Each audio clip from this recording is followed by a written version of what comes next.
number 1 of season number 2 of the National Professional Fishing League here in Kentucky on Lake Cumberland.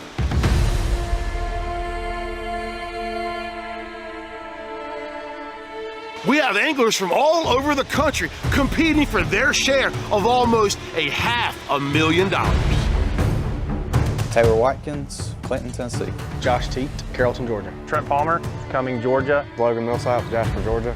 Jesse Millsap.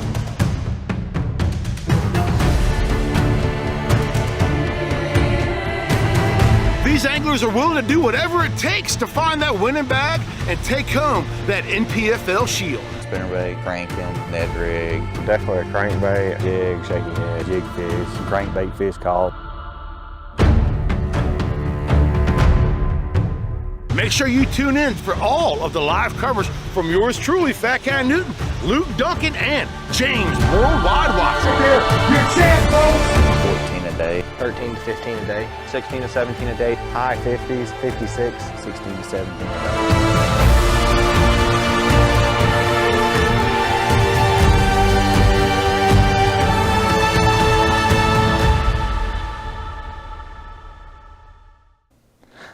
Hello, friends and neighbors, and welcome to Season 2, stop number 1 of the National Professional Fishing League. And this week we are in Somerset, Kentucky, Lake Cumberland.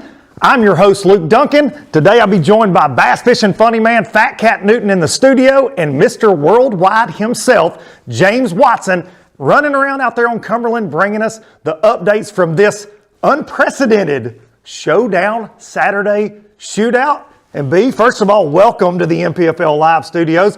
Last year we got to spend a lot of time looking at each other through the screen here, but got you beside me again, man, and glad to have you, buddy. Dude, glad to be here. A little jealous of my man James Worldwide Watson filling in for me on the water, but I couldn't think of a better guy to be doing it that's going to be entertaining, that knows what he's doing out there, and is really going to He'll make a dog laugh, so I can't wait to see what he does out there. But with his experience and knowledge, we're going to hear some top-notch insight from a top-notch angler. No doubt about it. We might be a nightmare to some people, but this is my kind of dream team. I put that on social media this week, and I mean it.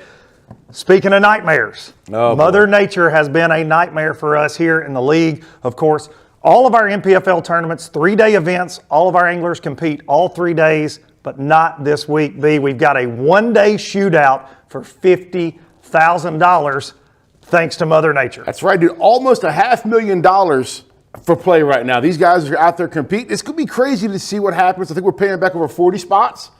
These guys are going to have a heck of a time, and we've talked to a lot of guys, and for the most part, they're excited. It's a crazy ordeal, man. You're going to go out there, and it's like everybody right now is tied for first. Going into day 3, it's anybody's tournament, literally anyone's tournament. There's no favorite really in this because the conditions have changed so much. I remember at the beginning of the week, 39.3 degrees was some of the cold water, and then we've heard 54 degrees. That type of fluctuation, then bass don't know whether they're coming or going, staying, bebopping, or flip-flopping. So I can't wait to see who figures it out and how they figure it out. And one thing's for sure, whoever figures it out is going to get rewarded handsomely with that beautiful shield trophy this afternoon there at Burnside Landing. But let's talk logistics. So days 1 and 2 canceled due to a lot of reasons, right? Lake Cumberland notorious for floating debris. We've seen a lot of that this week, but mainly that first and second day canceled due to visibility, which impacts your driving and safety concerns, right? When you're running down the lake, it's raining sideways, that Forrest Gump rain, I like to call it. And it's 35 degrees. You don't want to hit something. You could potentially be ejected from the boat. Safety concerns all around. So days 1 and 2 canceled. Some people may say, why are you not fishing Sunday into Monday? The National Professional Fishing League is a league that we built around working class professional anglers. And what I mean by that, a lot of our guys own their own businesses. They have a regular Monday to Friday, 7 to 5 job, like most professional anglers do. There are less than 10%, I would say, that really, quote, make a living only with a rod and reel. So we are built around that. Our schedule is set up around that with large gaps in between the events, things like that. So all things were taken into consideration when we decided to have this 1-day winner-take-all event, $50,000. And listen, this is Brad Knight, one of our anglers we're going to be joining today, said, this is the last lap at Talladega, man. We fast-forwarded. We trimmed all the fat, and here we go. Showdown Saturday shootout for $50,000. I'm pumped about it, man. We're going to do our best to cover it. We got cameras out on the water. Lake Cumberland's a gigantic lake, but we're going to get to see it go down. Absolutely. And that was one of the tough parts this year is going into this event, especially with, how practice, you have to scratch practice. So you can't go off of that, but just figuring out who the 5 guys were going to be on camera and everything. Because like you say, it's a crapshoot. And we have no standings to go off of. Nothing, Yeah. We got, progressive AOI standings. That's right, You for got sure. Keith Carson on camera Yeah. today. This could be interesting to see what he does because I think this tournament, like we talked about yesterday, it's, he likes to get his hands dirty. He's not afraid to lock the hubs, dump the clutch, and put that crash liner up in the woods somewhere. So looking forward to see what he does There's today. plenty of woods to be around, I feel like, on Lake Cumberland right now. And a guy that's out there bebopping and flip-flopping, as you like to say, he's trying to fill your shoes, and that's hard to do. Our man, James Watson, yesterday, he slept in till about 11 o'clock, I'm hearing. He went and got his foot massage, pedicure, but he also shot a piece for us out on Lake Cumberland to kind of give you an idea of what's going on out there. Let's check in with Mr. Worldwide from Somerset, Kentucky. Hey, one of the things you got to deal with when you come to Cumberland, especially in the springtime, this right here. How about this? We got to clean this ramp off. Hey everybody, JMFW Worldwide. We're here at the first NPFL of the year. We're in Burnside, Somerset, Kentucky on beautiful Lake Cumberland. Look, we've had a multitude of variables thrown at us. Of course, it is the end of February. We're in a part of the country where you don't know if it's going to snow, rain, sleet, hail, tornado, anything's possible. But this week we got thrown everything, all right? Woke up this morning, it's Friday morning. It's supposed to be day number 2 of the Derby, but guess what? We made a command decision to alter this tournament to a 1-day shootout, Saturday only. Sleet and rain and snow and frigid temperatures. Again, the decision was made. We're always going to have at Cumberland the chance of floaters, high water coming up quickly, so on and so forth. But look, the safest thing to do was to call the tournament, wait for that better weather to come in, and not get everybody all sideways throughout the first 2 days of the tournament, not knowing at 4 o'clock in the morning if we were going to have to call that tournament or not. So we're going to roll with what we've got, and that's 1-day shootout. This is going to be exciting. You can see behind me all this colored water coming down. This lake has come up 9 foot in the last 5 days. That's a lot. And Cumberland, we've always got floaters in Cumberland to worry about. You've got a long run from here at Burnside all the way down to the dam. It's about an hour-long run if you're getting after it. Last time I was here, 2017, 18, something like that, in a FLW Tour event, had 6 different log jams I had to idle through. I mean, it's a treacherous place in the spring with rising water, let alone throw in the ice and stuff that we were supposed to get. And this is a nasty, nasty place to be. Stick with us. We're going to be jumping from boat to boat, trying to catch the action. Hey, we're excited to be here on Lake Cumberland this week. Regardless of the weather, it's going to be a good time. James Worldwide Watson right there, and he's right. It's going to be a good time regardless. But something I want to touch on, he mentioned that couple of FLW events he and I both competed in. And we mentioned this yesterday on our preview show that we did yesterday afternoon. I've never seen a place that has the kind of floating debris that Cumberland does. And I'm talking about washers and dryers, refrigerators, water heaters. You can get any kind of sports equipment you want, any Nerf ball, basketball goals. It's crazy mixed in with plywood and trash mats.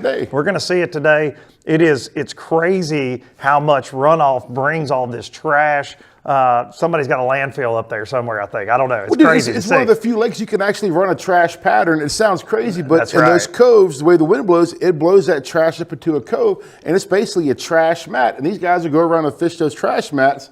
It's a wild place, but you got a trash mat pattern, you got a waterfall pattern. I cannot wait to see how it plays out today. It's going to be very interesting. It's going to be interesting to say the least. Something that I want to touch on just real fast, kind of set up today, something that we did as a safety precaution that I am so excited about. Our anglers were allowed to launch at 3 different launch sites throughout the lake, which is something you don't see a lot. You have one check-in location for most bass potential tournaments. to be a logistic nightmare. It's a gamble, but in order to give the anglers the best chance possible and try to really give them a fair shake at this, ownership, tournament director Sean Mulhall decided to make that decision, and I think it was a great decision. No doubt about it. And one-day shootout for all the money, but also for all the points for the 2022 Progressive Angler of the Year. We appreciate Progressive being the title sponsor of that award. And last year, you could not have more drama in that Progressive AOY race than we did coming down the stretch. And Keith Carson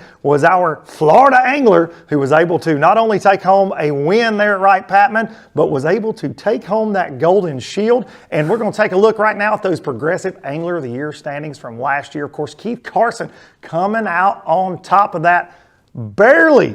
Edging out our dude, Brandon Perkins, winner there of the Pickwick event. Brandon unfortunately had a mechanical failure on his way back to win that Golden Shield at Grand Lake.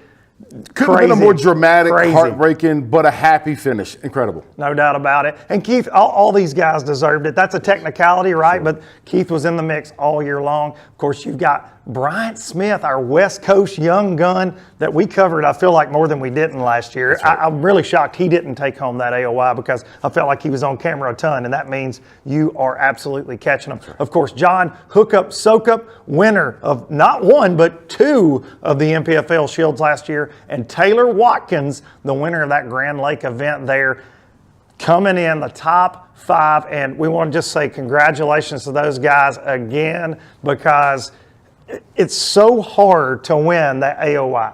So hard. It rewards consistency, and normally we have 3 days to worry about that. Maybe you have a bad first day, you might be able to rebound. That's why we don't do a cut.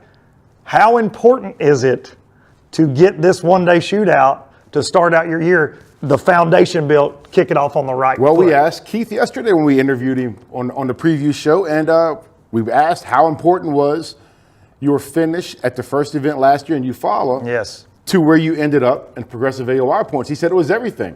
He ended up, it was a wild turn for him, but he said if he had not finished 13th and had the weight, because he barely was able to get it from Brandon Perkins to where he said you can win or lose it in that first tournament, and we're going to see it today. Like there's no doubt about it. You can't come out of the gate today and not put a fish on the board. Dude, I'm anxious for these dudes because it's a lot of different variables go into this thing, and it's a lot of pressure going into it. And like you say, it's going to be fireworks out there today. There's no doubt about it. And Lake Cumberland is one of my favorite lakes. I know you, since it came on the schedule, you've been like, all right, shut up. Like, yeah. We get it. I'm like that in general with you, though. Well, I get that. I totally understand that. My wife is the same way. But it is absolutely chock full of bass from one end of it to the other. It has one of the greatest fish populations of any fishery that I've ever been on. These guys have been dealt a horrible hand weather-wise, water temperature-wise. There are lots of things that are making the fishing tough. Somebody's going to catch fish, but it's going to be a struggle for a lot of our guys out there, and the guy who figures it out obviously going to be rewarded handsomely. Something else to think about, all this talk about the weather or the size limits, the minimum length limits, and Cumberland, one of the most notorious things about it is this 18-inch protective limit on the smallmouth there, which makes it the incredible fishery it is, right? So our guys, they have to measure 18 inches. And you might be thinking, well, you got to have 18 inches to win. Well, you might throw back a lot of 3-pound, 17 3/4 inch fish. Speaking from experience there, it can be heartbreaking. You figure out a solid pattern, but they just might not measure up to that 18-inch limit. 15 inches on largemouth and 12-inch on spots. We're going to see all 3 species play today. So you think spot will play a role? I think so. Okay. There's some, even if they're just limit fillers, right, that 12-inch mark is a little easier to hit. That could be a lot here, though. It could be a lot. It could mean several $1,000s. Absolutely. For sure. If you got 4 keeper smallmouth on a 12-inch spot, you're not, turning your nose up at those spotted bass. Without a doubt. So we are looking forward to this Showdown Saturday shootout. That's an understatement. I think that you're going to want to stick with us all day long. I hope you are warmer than our guys out there on the water are going to be. Sit on the couch, watch a little TNPFL Live. We're going to check in with our amazing sponsors. And when we get back on the other side, we'll be going to Lake Cumberland, some live action. So, you're looking to buy fishing electronics, huh? Are you also looking for true experts to help guide you through it? Well, at the Bass Tank, you've come to the right place. We are live forward-facing sonar pioneers with thousands of hours spent learning through winning trophies, cashing checks, and just having fun. Whatever brand you need, we have it.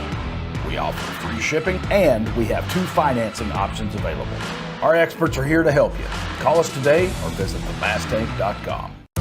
This is my passion, and this is my tackle store, because Fisherman Central is owned and operated by a group of anglers who are as passionate about fishing as I am. That's why you'll find the highest quality tackle from names you know, plus hard to find lures designed to give you that extra edge on the water. And they all come with expert advice on how to use them. It's like having a tackle store in your neighborhood, no matter where you live. So visit one of our 2 Ohio locations or shop online from anywhere. At Fisherman Central, our passion is catching.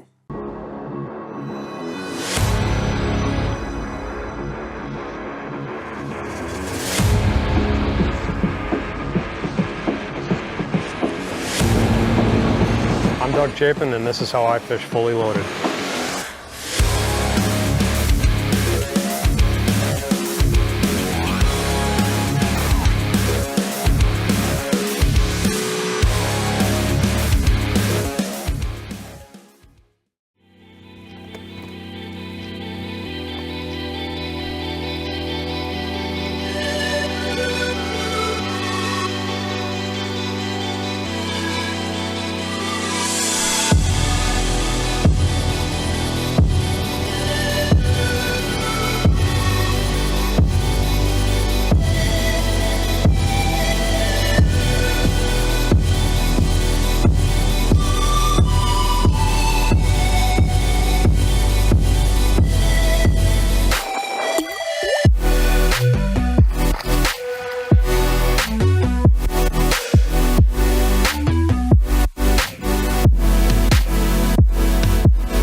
Guide batteries have been supporting the fishing industry for 42 years. The future of fishing is lithium batteries. Pro Guide Batteries has joined the lithium world.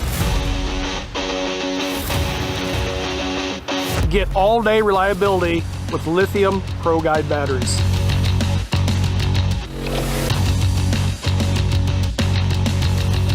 Check them out at ProGuideBatteries.com.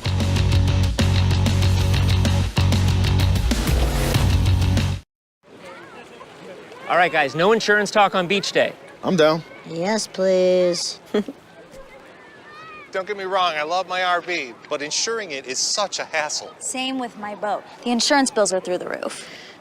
Be cool. I wish I could group my insurance stuff. Like the house, the car, the RV. Like a cluster, an insurance cluster. Yeah, I doubt that exists. It's a bundle! It's a bundle and it saves you money! Hi, I'm Will from Progressive and I couldn't help it over here. Super fun beach day, everybody. We would like to officially welcome you to Lake Cumberland. We get our first look here at some live fishing and our first look at NPFL rookie and our youngest angler in the field, Tennessee's Chris Keeble.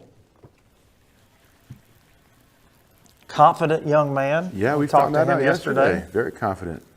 Has lots of experience on Lake Cumberland. Tell you what, Oh, it's about like hunting Bigfoot out here today.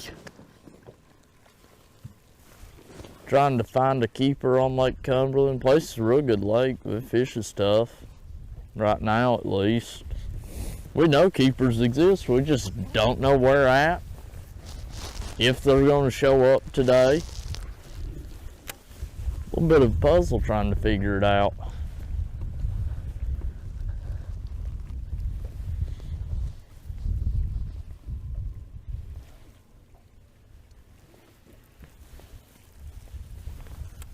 I'm not going to lie, that clarity, a whole lot better than what I was expecting. No doubt about it. That's what I'm thinking here. I'm just trying to fish a little bit of everything this morning, not a lot of stuff that I fished in practice.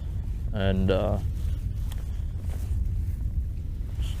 maybe trying to figure out, watch an active target, see where I can catch or where I can find the most of them at, wherever there's kind of a little bit more activity at. They don't seem to be much anywhere yet this morning. with the cancellations be our guys have not been on the water since Tuesday. We have a mandatory day off on Wednesday, media day, tackle prep day, lets the lake get a rest, lets our anglers get a rest, and then days 1 and 2 get canceled. So 9 feet of water on top of where a lot of these guys were catching their fish when practice started on Sunday. So it's going to be the guy who adjusts on the fly Here's today. one thing though, tournament director, they did let them go out yesterday and observe to see what was going on. So some guys probably learned some stuff yesterday. I know a lot of guys were riding around on the bridges and stuff like that, checking for clarity. That water you're expecting with all this rain, and there will be stretches of this lake that are completely blown out, like we've talked about, debris, watercolor. But this right here, that's bassy right there, That's buddy. good looking stuff. It's one of them deals. Never fished a whole lot of this stuff in practice, kind of back in these ditches and all, but pulled up on a few of my points this morning, a few of my banks, and seen a few fish sitting there, but they're not really active. They're pushed down a lot further than they were. Just trying to see if maybe we can't even find a few spots or just something back in this stuff. Seems to be a few in about every other ditch we've come to this morning. I can't get any of them bite yet. It's a great camera shot right there. Good look at what Cumberland looks like. Basically from top to bottom, it all looks the same. It's a beautiful lake. Everything looks like it should have 50 bass on it, but very steep banks, a lot of vertical cover. You're not fishing too many flats and stuff. No. They are definitely there. We will see some today, I'm sure, with some of the guys we're covering up some of the creek arms and whatnot. But this right here is pretty much what you get with Cumberland. A lot of rock, a lot of bluffs, transition, channel swing type banks. And I think what makes it a very difficult lake to break down is just that. It all looks the same. It's like a lake that's got grass from one end of it to the other. They get on stretches. And really the only way you know that is to put your trolling motor down and fish, or scan around like he's talking with his forward-facing sonar there and see if there's an active group of fish. But man, you can go a long way sometimes without a bite, and they just move up, move down with that vertical cover a lot. So they can sit there and they can have them on their graph, on the electronics, and sit there and fish for them, but they just get stubborn and don't want to engage. Exactly right. And that forward facing has made such a huge difference in that, because these fish could be in a bad mood and be 5 feet off of this bank and over 50, 60, 70 feet of water, but 10 feet deep, right? Like it happens. They suspend here a lot. And that's why that water clarity is so huge, to find the cleaner water when you're doing what Chris is doing here with the jerk bait and trying to use that forward-facing sonar.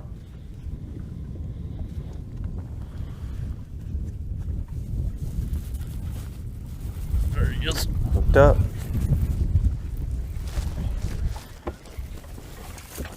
Let's go, baby. Let's go. And the 19-year-old says, I got something for you, Lake Cumberland. It's a jerk bait. I believe he's 15. We're gonna double check him. He's done. He wanted that jerk bait so bad, but he come up and got a second time in the boat.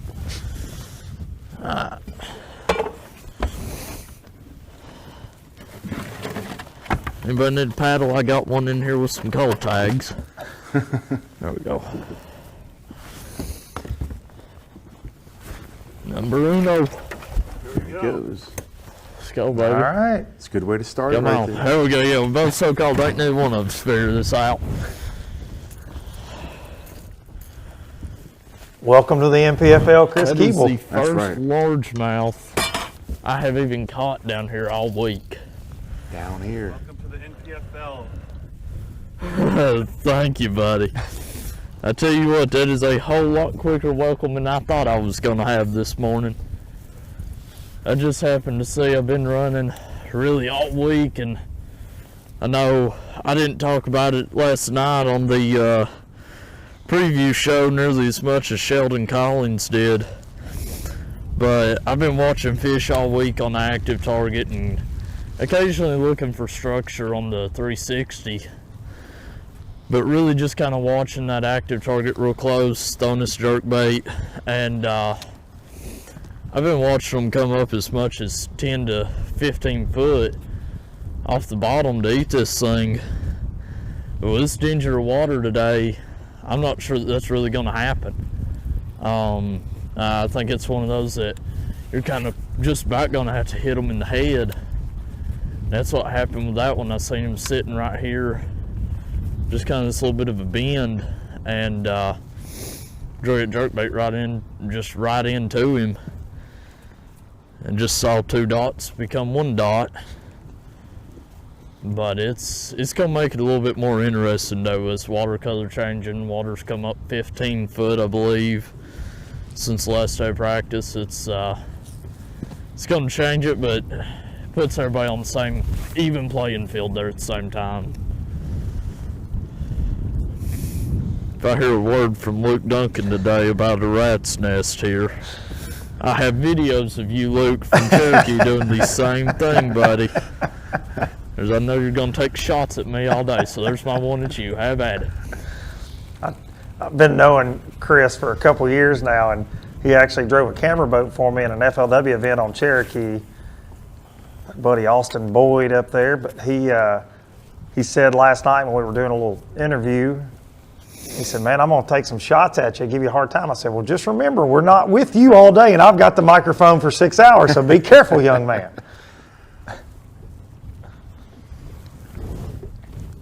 While Chris gets dialed in down there, first keeper in the boat there, we're going to go check in with our man Pug.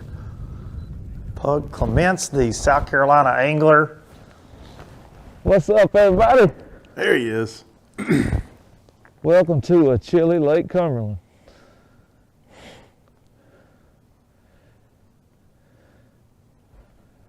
We are bass fishing.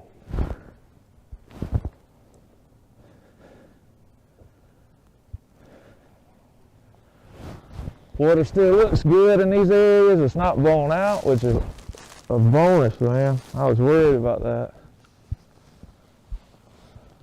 A little colder. Still looks really good. Pug bundled up this morning. Oh, yeah. It's no joke out there. It's in the 20s this morning. Christmas story. Throwing this cranking bait down these rocks and trying to hit one in the face with it.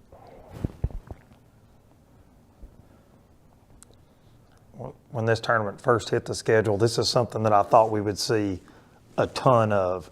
This paralleling these banks with a rock crawler up here, a wiggle wart style bait. That's a great cold water crankbait, and it's something that plays at Cumberland a ton this time of year. I certainly expected this to be something that could maybe take home that shield. Welcome to Lake Cumberland. He said it was a little colder, so I wonder if that water temperature fell even more, it sounded like. It was funny yesterday. Like what we've been hearing too about the water temperature, everybody wants that 50-degree mark. They don't want 48, they don't want 49. They say when they get around 50, they get around fish that'll bite. They can be around fish, but if it's not 50 or above, the fish don't want no parts of it. It does seem like it flips a switch in them, that 50.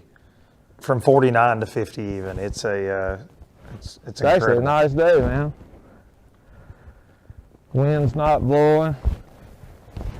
It's not raining or sleeting or snowing and we are fishing, finally.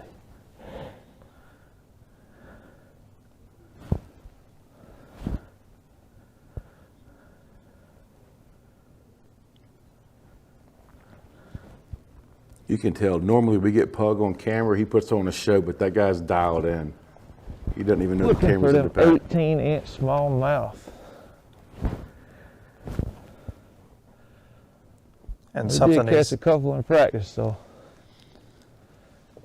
if they didn't do a lot of moving, we're gonna catch some of them today, somehow. You see him checking that live scope constantly. We saw Pug do some damage with that forward-facing sonar last year. So I'm skipping docks at Pickwick and seeing him under the docks actually get his jig. He was dialed with it pretty good down there at the Harris chain as well. Absolutely. You were saying. No, he's for being a Southern boy, for being from Carolinas. When it comes to the offshore stuff and reading them graphs, he is tuned in, son. And you think Santee Cooper? That's his home waters. What we want to do is cypress small trees, corners, just like this. These secondary ones. There's these trees, not low downs or anything. It's just these real small trees. And the fish in practice were set up in those trees off of these little small corners like this. What I don't know is there was water cascading down.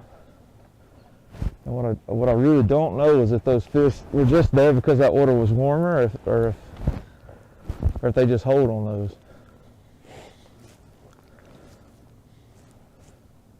But it's still warmer back here than it is out there, so that's good.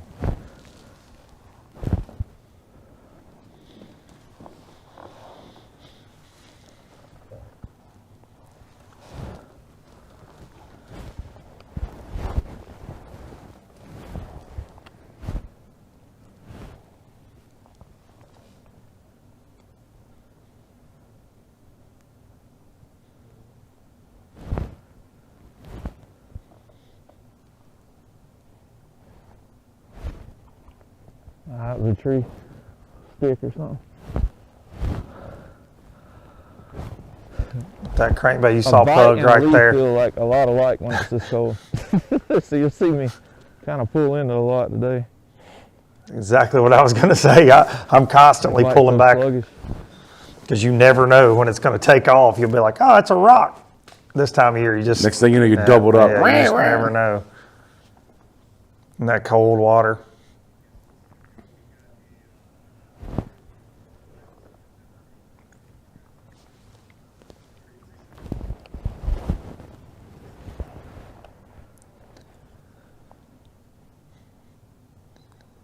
Pug's talking about that cold water temperature affecting that bite and how those fish get that crankbait. I think we've got a water conditions update from Mr. Water Condition himself, Worldwide Watson. Say that 3 times fast. We're going to check in with Skinny Dog, James Watson.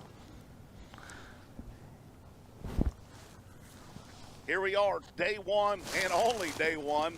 That means this is a one-day shootout. The NPFL, Cumberland Lake. We're in Burnside, Kentucky right now. And as you can see behind me, the water has come up and it is dirty and it is cold. And it's going to be a challenge today for these anglers to catch a bass, let alone 5 bass. So a guy that comes in with a limit of bass is definitely getting a good paycheck today. The estimates are 14, 15 pounds may win this thing. I know the potential of this lake being here before, but I've never been here when the water's this cold. So today's going to be a grind. There's not going to be a ton of fish caught predicted by the anglers out there that I've been talking to, but nonetheless, somebody's going to win $50,000 today. Thank you to James Watson, and he's right. We've never really seen a tournament here. Back to Chris Keeble. Come on, baby. Stay down.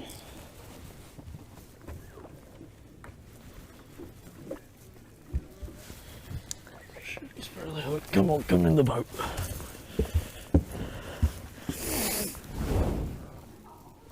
Oh, please be 15 inches. A little largemouth there.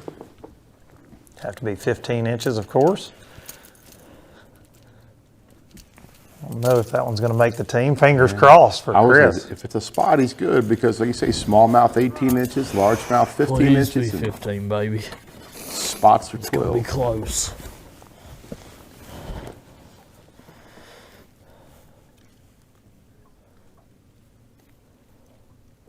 Keeper at my house. In the corner. That's a keeper at my house, Chris. I'm not sure he had his mouth all the way closed.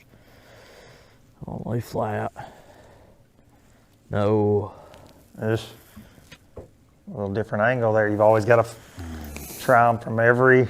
Flip him over. It made it that first time, but he might not have had his mouth closed all the way. Close your mouth.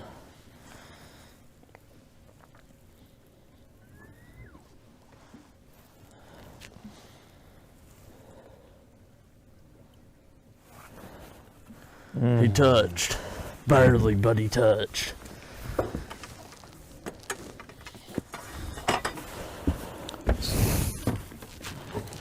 That's what we're seeing right there. Chris will measure that fish 15 times today. In his mind, millions, baby, but every ounce counts today. That's a call fish. In his mind, like as a tournament angler, that's what you're thinking, right? But you got to put it in the box. If it's close, if you can make it touch in the boat, and sometimes they'll actually relax and measure longer. Sometimes it can go the other way. Yeah. Sometimes they can kind of tense up too. So I've had them come really close to measuring the boat, touch that line, and you get them in at the end of the day, and they're just a hair short. You got to toss them back. But you see this dance that guys do a lot, especially in tough tournaments, running around grabbing 5 different measuring boards from their buddies, and before they take them. We got to get rid of that one by the end of the day. That's right. Off to a great start, though. Absolutely, man. Like I say, we talked about he's only 19, but he's been doing this a long time. That's right. Got a great support system, and like he's all in. Fishing 15 major events this year with NPFL and the Bassmaster Opens, fishing 9 of the Bassmaster Opens, and graduated high school and said, hey, this is what I'm going to do. This is what I'm born to do. He's getting after it. Got a great support system. Talking to him, he's 19 going on 40. Yes. He's an old soul. He like Sheldon as well. You're not going to rattle him, I don't think. It doesn't seem like. But hey, in a tournament like Watson said, there's going to be some guys 0 today. You know, the potential is there. It's a very, very, very tough bite. You add those size limits in there, makes it even more difficult. But 2 in the box, pretty quick for Chris. Yes. Helping get that monkey off the back end. Settles those nerves. Absolutely. Yeah. Of course, Watson, that last piece that we saw with him, he's up at Burnside. That is where the river comes into the lake, so you can see that color up there. It's just that you could track a raccoon across it, mud, you know. Super, super muddy. But Chris, down by the dam, he elected to go put in down here, which is an hour and 15-minute run by boat to this lower end down by the dam, and you can just see that watercolor, the difference in where Watson was versus where Chris Keeble's at right That's here. right. Not as affected by the watercolor, but even he mentioned this got dirtier compared to practice after all the rain. But that's a beautiful watercolor right there. Absolutely. For That's definitely what you want to see compared to what it was up north.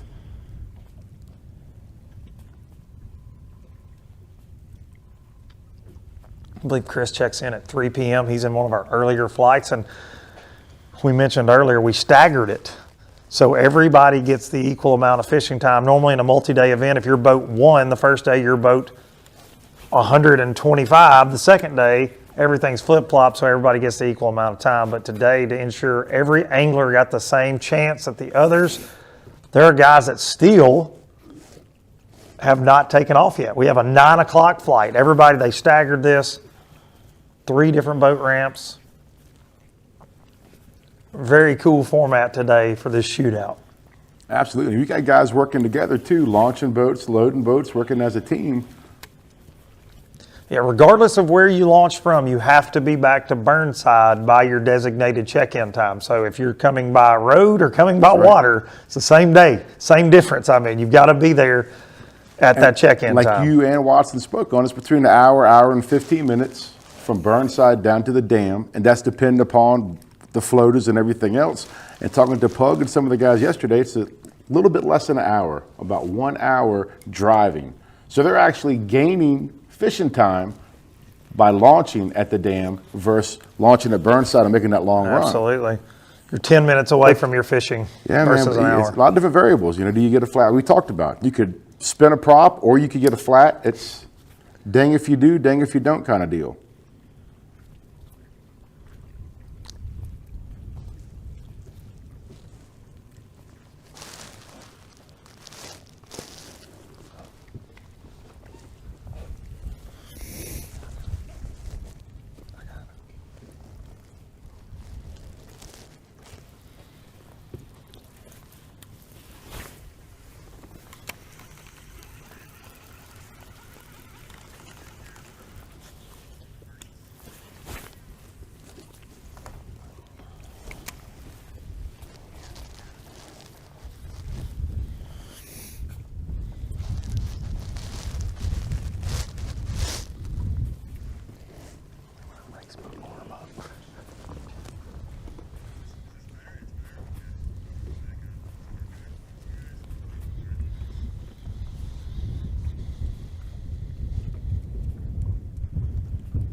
See that wind pushing around that point. And you know, this is the second day, quote, after the cold front, that dreaded second day. A lot of times high skies, bluebird skies a lot of times, but they got a little cloud cover hanging around there this morning. Not as much sun as I expected to see. And I did learn when I was down there and I got to get out in the water and do a little bit of checking out, that wind could be your friend because it could blow all that debris to one side of the lake and really make it safer. And it piles it up when you get those trash mats we talked about.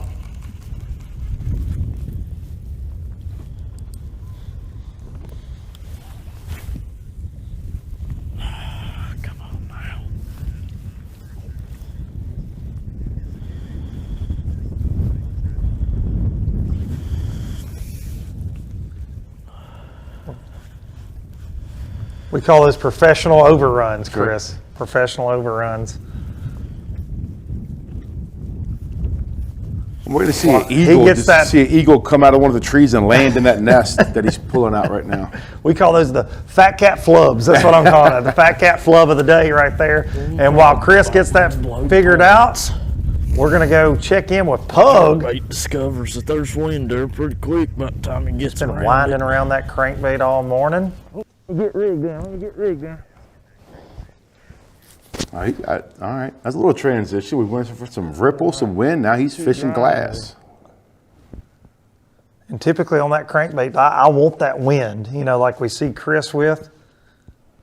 You can see a little up around the bend from Pug there, but pretty calm where he's at. I was fishing on Lake Gunnersville one time. It was tough. We went to the ramp one day. There was these two older fellas up there. You could tell they fished Lake Gunnersville a long time. He said, son, I'm gonna tell you a secret about this lake. And I said, what's that? He said, you gotta slow down and cover a lot of water. Now I ain't figured out exactly what he meant yet, but I guess that's why it's a secret. But we're gonna fish crisp and slow today, but I'm trying just to hit the highlights. And what I'm calling a highlight are these corners. And I'm gonna make a lot of casts at them with different baits and everything else, and hope that I can trigger one to bite. We're not going to spend a lot of time just going down the bank. We're going to make a lot of casts to what I think are higher percentage areas, and that's these turns and corners.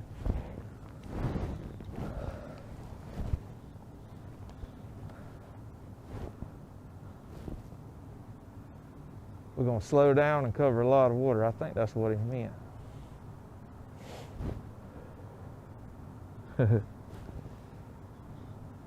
Slow but fast, slow but fast. We hear that a lot this time of year. You go back to the basics, right? You're looking just for those things that stand out, whether it's a point, a gut, or anything, just slowing down and keeping that bait in the water. And these corners that Pug's talking about, there are a lot of them. You can fish as many as you want on Lake Cumberland. Every little creek certainly has these little corners, these little run-ins, and that's a popular place for the smallmouth and largemouth to gang up as they move into these creeks, into these pockets.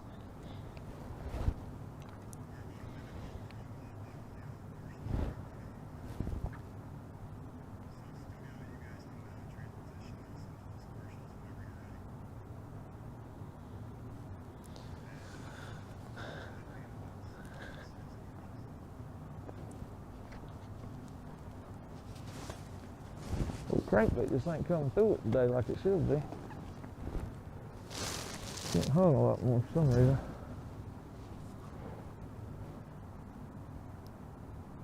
Still running good. I like this approach from the standpoint of, with that crankbait, yes, you're not going to get as many bites, but you tend to get bigger bites on a crankbait, but you can cover so much more water than you could if he's just dragging a jig real slow. He can make 10 times the cast at these little corners with that crankbait. And then if he wants to, he can slow down once he locates the ones that are active, right? Absolutely.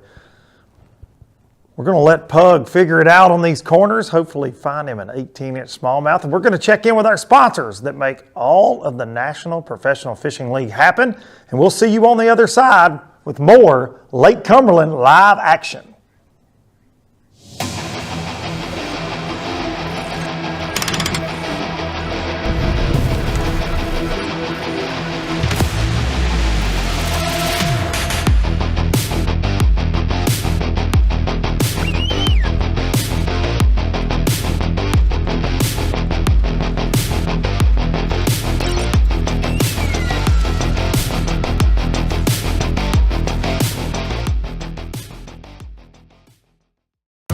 This is my passion.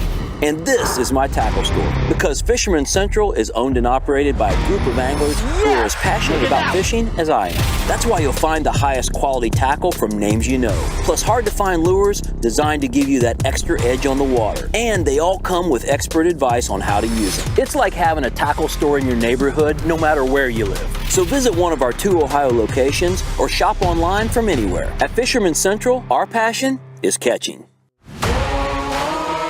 So if you don't know about me, I was in the military for quite a while, and in that process I picked up the habit of chewing tobacco. I came across this stuff last year, midsummer, and started using it, and now I don't even use tobacco at all. If you don't know about Fully Loaded Chew, it's a non-tobacco product that contains nicotine. Fully Loaded Chew offers a variety of nicotine strengths. They have Fully Loaded, which is full nicotine, Half Cocked, which is half strength, and zero nicotine options for you. So if you're looking to completely kick the habit, they have something that's going to fit you. They have a variety of flavors. So if you're used to chewing a certain thing, they have something that's going to fit what you're used to also. To sign up for their monthly subscription service or to get your hands on any Fully Loaded Chew product, head to fullyloadedchew.com and grab some.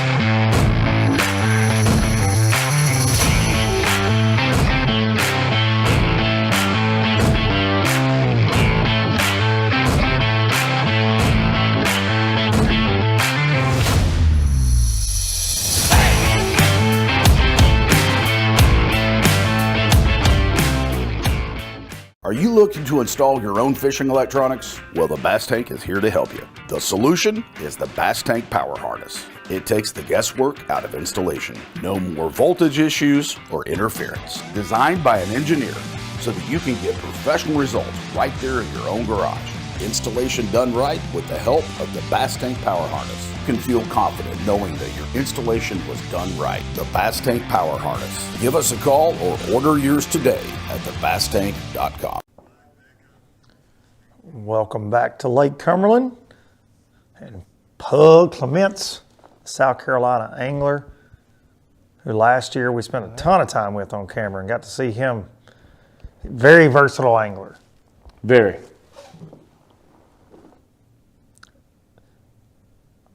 Or very ADD angler like myself. Likes a lot of things. Pull out a flipping stick. He's a wild dude. He, like you see, he likes a little bit of everything. He can get down with the best of them. I did not rig my punch weights up today.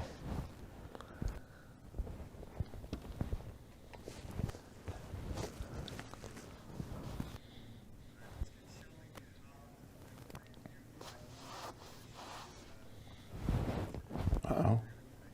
Set the jerk bait down. Set the crick bait down. Pug switches up to a jerk bait. We're going to go over to a guy that was planning on keeping this thing in his hand today. Oklahoma's Sheldon Collings. Said he would have between 3 to 5 of them tied on he was talking about.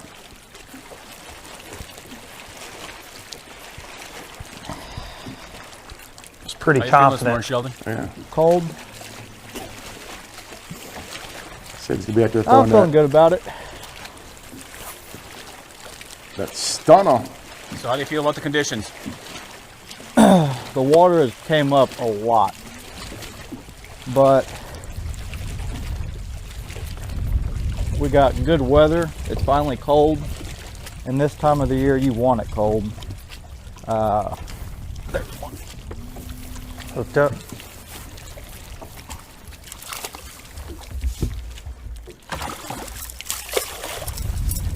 Non-keeper smallmouth. But hey, that didn't take long at all. So the deal with smallmouth out here, they got to be 18 inches to keep, which we'll probably be catching a bunch of these today. But you just run into the right couple fish and you got a bag real quick. But that didn't take long at all, and that's I think it's going to be a fun day. He could be dangerous. I think When he talks like that, as we've found out over the years, covering Sheldon, knowing Sheldon, he's a bad dude when he gets dialed on something. And he has spent his entire winter, this was something we talked about on the preview show, forward-facing sonar. He's been down to O.H. Ivy. He's been to Lake Fork. He's fished in Oklahoma all winter. And following along with Sheldon for the last few years, he fishes a ton in the winter anyways. But he said, my goal was to get to be great, is how he described it, with live scope. And man, he is he's certainly dialed. I'm warmed up. Feeling the pressure for only a one day? Not really. I mean, it's definitely, it's going to be tougher. Well, I mean, it could be tougher. You just got to fish everything that you found in practice because you only got one day to do it. You can't, like, I'm going to be fishing every spot that I've seen fish in practice. I'm not going to spend a whole lot of time in one or two areas unless they're biting.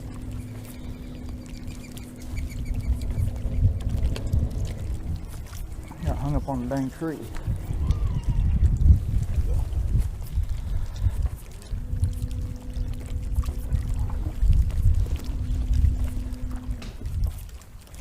The water temp's dropped a little bit from what I could tell. It's dirtied up just a little bit, but it ain't too bad. It's still jerk baitable. Probably got 2.5, 3 foot clarity down here. You all right with the cold weather? What's that? You all right with the cold weather? Oh, I love fishing in the cold.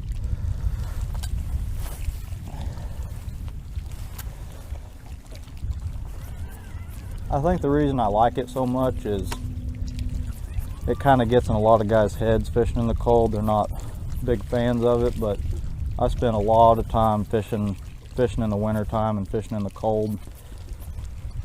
So I'm pretty used to it. I like to go fishing on them days where everyone's like, what the heck is that guy doing? Seems like when you catch them. So there's a tree right here. I could see the top of it in practice, like it was out of the water, and now it's in 15 foot. But it had a bunch of fish around it in practice, but I'm not seeing them anymore, unfortunately.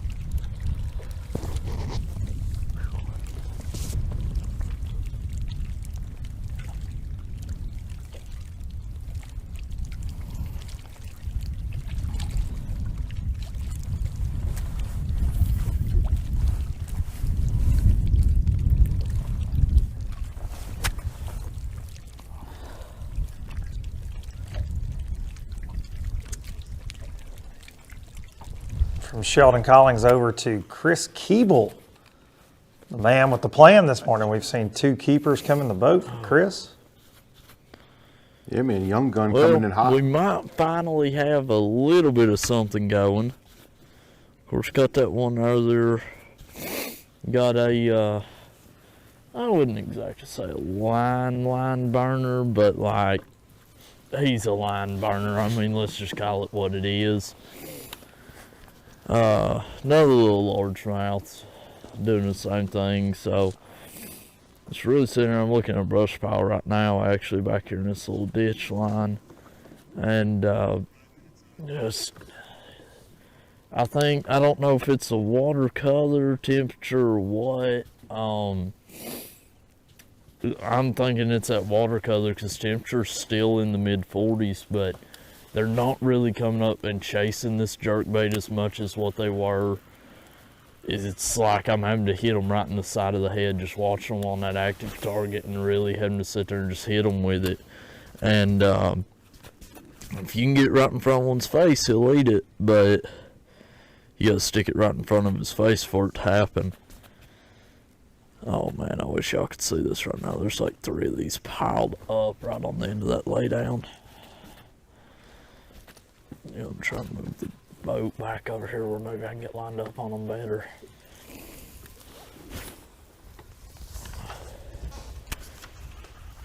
But this is gonna make it a little bit interesting because I haven't caught anything but smallmouth all week. Got some better smallmouth too. Most of my bites were better fish, or keepers at least. And just, you know, keeper smallmouth's 3 1/4, 3.5 pound up here.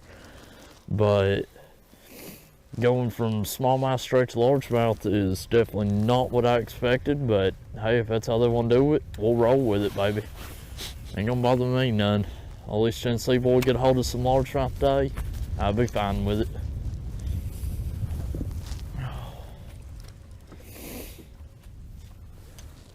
Sitting there at laydown, comes out off the bank, comes out there probably about 20 foot or so.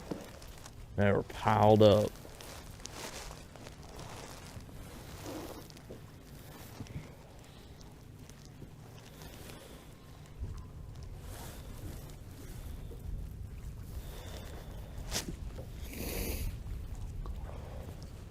It's when everybody talks, especially nowadays, how the electronics have changed everything.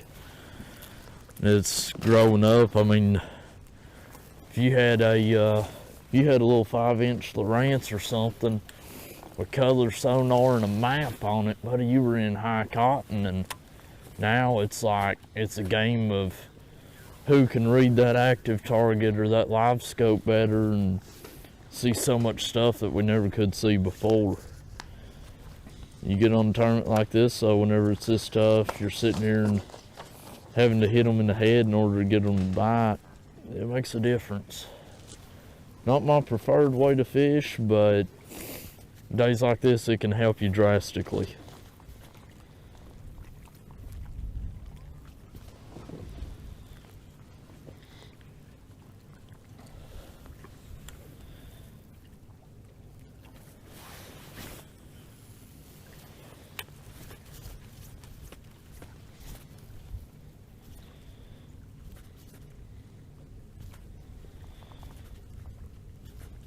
Good look at that terrain that leads to all the stuff getting washed into the water there. Just steep highland reservoirs.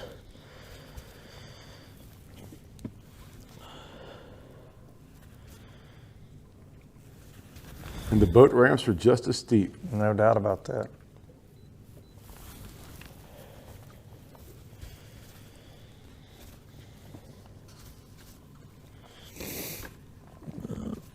Ain't none of them. That's one thing too, if you really watch that active target. You play with it a lot, you can look at it and get used to seeing. A lot of times you can tell within a few casts if fish are going to react to something or not. And just like them, I just watched that jerkbait come right over the top of that brush pile. And none of them ever even looked at it. Whereas the last 2 fish I've caught, and really everything I've caught up here all week, as soon as that jerkbait gets near them, they're shooting up off the bottom or they're shooting up out of that structure, whatever it is that they're sitting on or in, and they're coming up there to look at that thing. Those fish just sat there and watched it go right on by, so we got a shorter day today. We got a lot of water to cover. We ain't gonna mess with the ones that don't want to bite if we can help it. Keep it moving, go find the right ones that will. Slow but fast, right that could there. be a situation where he circles back, because that could be a timing situation too, right? Maybe they want to eat later in the day. Yeah, winter fish are very unpredictable, and when they may feed, when they might. Some days they just don't, right? They don't eat every single day, a lot of these fish. But you get little windows, and you got to hope you're in the right place at the right time. And Chris Keeble certainly hopes that. And Fat Cat, we are an hour into our live coverage, 1 hour down, and we're going to take a look back at some of the morning's highlights out there on Lake Cumberland. Of course, a lot of jerkbait action going on. Chris Keeble, our man on live coverage so far with 2 fish in the boat. Check in with some of those highlights, and then we're going to take a look, I believe, at what's going on out there weight-wise. There's some moving and shaking going on. Oh, yeah.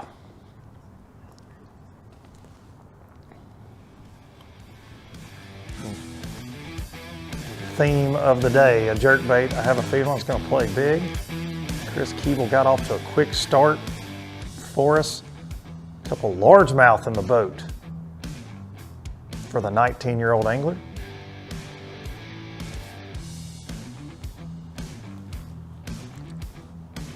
There's a squeaker right there. Shaking the nerves off, getting skunk out of the boat. Chris Keeble right there. The beautiful General Burnside Island State Park. That's where the official drive-through weigh-in with Big Al McCullough. The boom. This afternoon, starting at 3 p.m. there. Beautiful area up there. B, you got to spend some time up there this week. I've been there several times, and we are super appreciative very much for that community for hosting our first event of 2022. Even though we've been throwing a lot of curveballs, we're off to a pretty fun start on this Showdown Saturday. Absolutely, man. Like I say, it's been an interesting tournament. We've had a lot of ups and downs and everything, but like I say, we are here fishing one day for the right at $500,000, but one person is going to go home with $50,000 today. Insane to think about. I'm very upset that I'm in the studio, not out there with my rod and reel, having a chance at that $50,000. But let's take a look at our unofficial. Got to say that unofficial because all fishermen are liars, you know. But this is the unofficial leaderboard based off of our Weigh Live app. Our anglers are required to enter an estimated weight into that app. You can keep up all day long, TNPFL.com. But let's take a look. Ryan Davidson, very familiar with this area. I would say a local. He scratches that local. He's got history. Term. He knows a little bit about what's going on. 2 bass. Estimated for 610. I'm going to say those are probably smallmouth. Probably some smallmouth there. Chris Keeble, who we've watched there. The rookie, the 19-year-old. Ron Johnson, John Policini, Jake Chauncey, Dustin Williamson, Todd Goad. One of our new guys out here, but very familiar with Highland Lakes. He's going to be a threat at our next event down at Lake Hartwell for sure. Jesse Wise, Taylor Umland, and my old buddy from my hometown, Chad Aaron, the Tennessee angler, rounding out that unofficial top 10 right now. Well, I see there, Chad. I think Chad got the benefit of the alphabet right there. Yeah, I think so. 9 fish catches on the board so far. And sorry if the Chad's family might got you excited there. He's in the top 10. Positive energy. Positive energy. But when your last name starts with AA, you're guaranteed to be at the top of a lot of lists, Absolutely. right? He's always on the top of the list for being a good guy. No doubt about it. We love Chad Always Aaron. got a smile on his Any face. mention we can get a Chad out That's there. right. He's one of our favorite anglers. Any surprises there so far? Not, to be honest, seeing fish caught already. Because I'm not going to lie, coming into this, man, with everything that's been going on, right? man, like what's going to happen? But seeing the guys putting fish in the boat, and I just know it's going to get better as the day goes on. Ryan Davidson with 2 for a little shy of 7 pounds. He getting a check with that? If he doesn't get another bite, no doubt. Is he golden based off I of would like to say no, but just the way things are going with it being a one-day tournament, yeah, he's good. He's going home with a check. Gonna take home money regardless. That's crazy. Just to put in perspective how tough the conditions are, we think that 6 to 7, 8 pounds could get you a check in this one-day shootout for sure. Absolutely. But you got some guys that probably are barely just getting to their first spot too, though, because of how we've launched. And so it's still, you got some guys that haven't even put a lure in the water. So that's right. This top of the hour, it's 9 a.m. there in the city of Burnside, Somerset, Kentucky. So our final flight is just now getting out there, and we're fixing to see some new anglers on our live cameras that were in some of those later flights. We're going to check back in with Sheldon Collings, who we've already seen with the fish catch. A little shy of that 18-inch smallmouth, but I think we're going to see Sheldon put some in the boat today. He's very confident. Sheldon Collings from Oklahoma working that jerkbait program.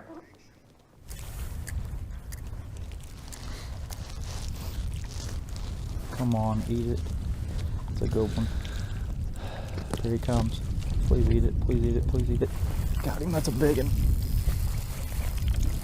Please be a bass. Hooked up. Big smallmouth. Please be a keeper. I don't think he is. It's a good one though. Oof. Dang good one, boys. Please be 18. This is the hard part. Here we go. Please, God, let that fish be 18 inches. Little Kitech swim bait there. Oh. 18 it. There we go. There it is. When you see him get excited, it's good.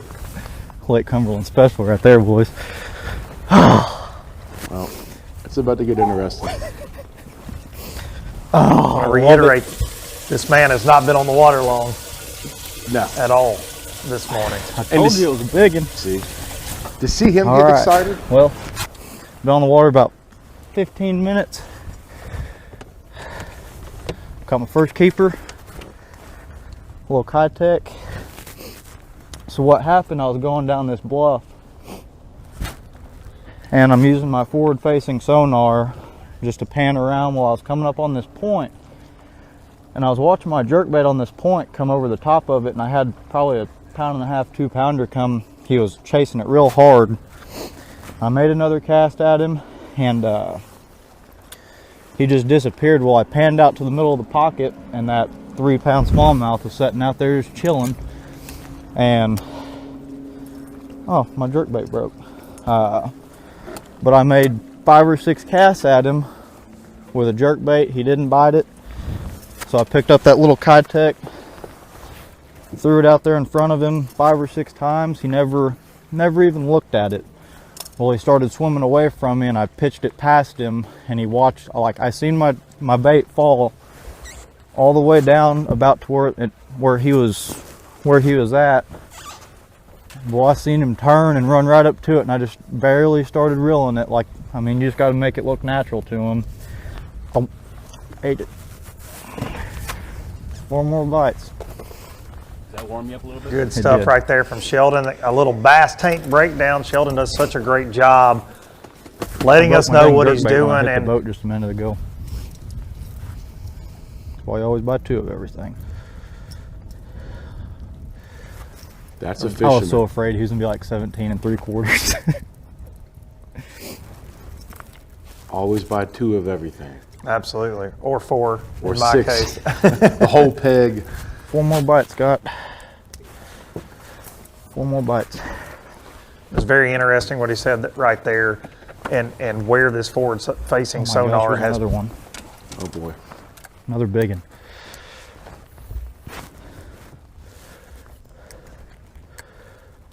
Oh my gosh, he's big. He's you can real hear big. His voice. That's got to be another smallmouth. It has changed the game, though. He's fishing down this bluff wall, kicks the trolling motor out there on the forward face and sees that loner sitting out there, throws, catches a 3 pound smallmouth. Now he's got another one as soon as he reties that he sees on the screen. And he talked a little bit last night. He can tell the size of these fish because he stares at this. Oh, that's a good one, Scott.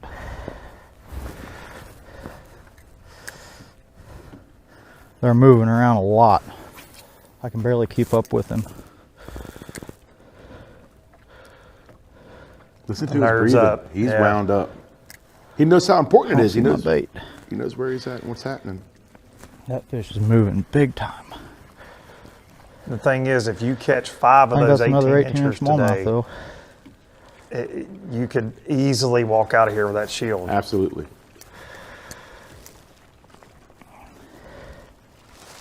And we talked about, you can get around fish, but it's about getting around the kind of hard to see this little 2-inch swim bait.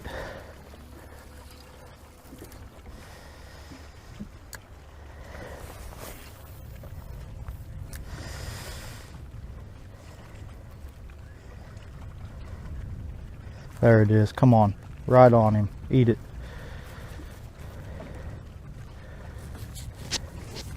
He touched on something yesterday. He looked at it. He didn't eat it, though. In our preview interview. Now he's down there on the bottom. He said, if you want to catch fish, I'll take you to a spot where you can catch 50 smallmouth, but they won't be 18 inches. That's right. This is a healthy, healthy fishery. With all the talk of the tough fishing, if you're watching at home, this is somewhere you want to take a vacation to go bass fishing, I promise you. It is full of smallmouth bass, largemouth spotted bass from one end to the other.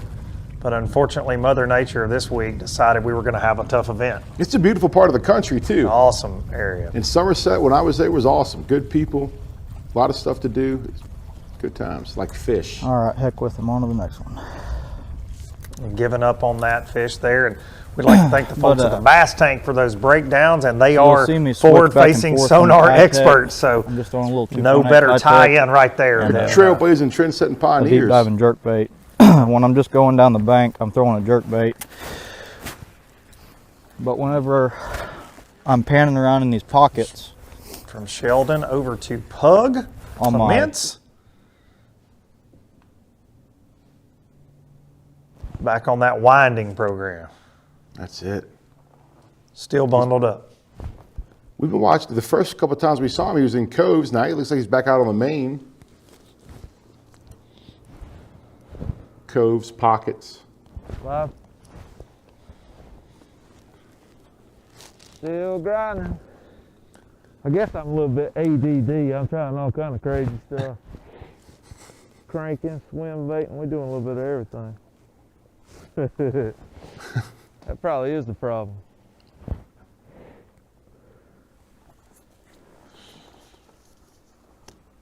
That's always my problem, is the ADD. I'm fishing a jig down a bank, squirrel, pick up something else, you know? Yeah. My problem is snacks. I just get sidetracked by snacks. Your ADD goes to the snack basket.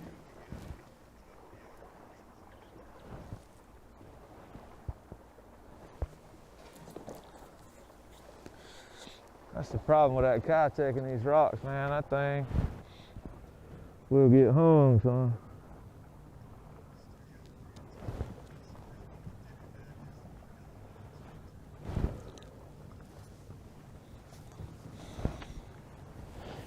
I mean, it'll get hung.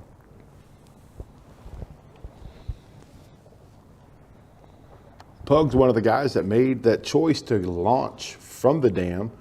He's trying to relocate these fish. Here we go.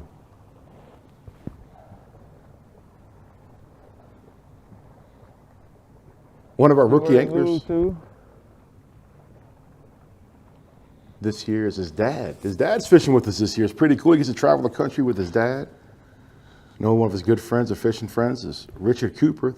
Those three are some of the guys I was talking about earlier. They're working together, helping each other launch and load so they can make that hour trip back to the weigh-in from the dam launch.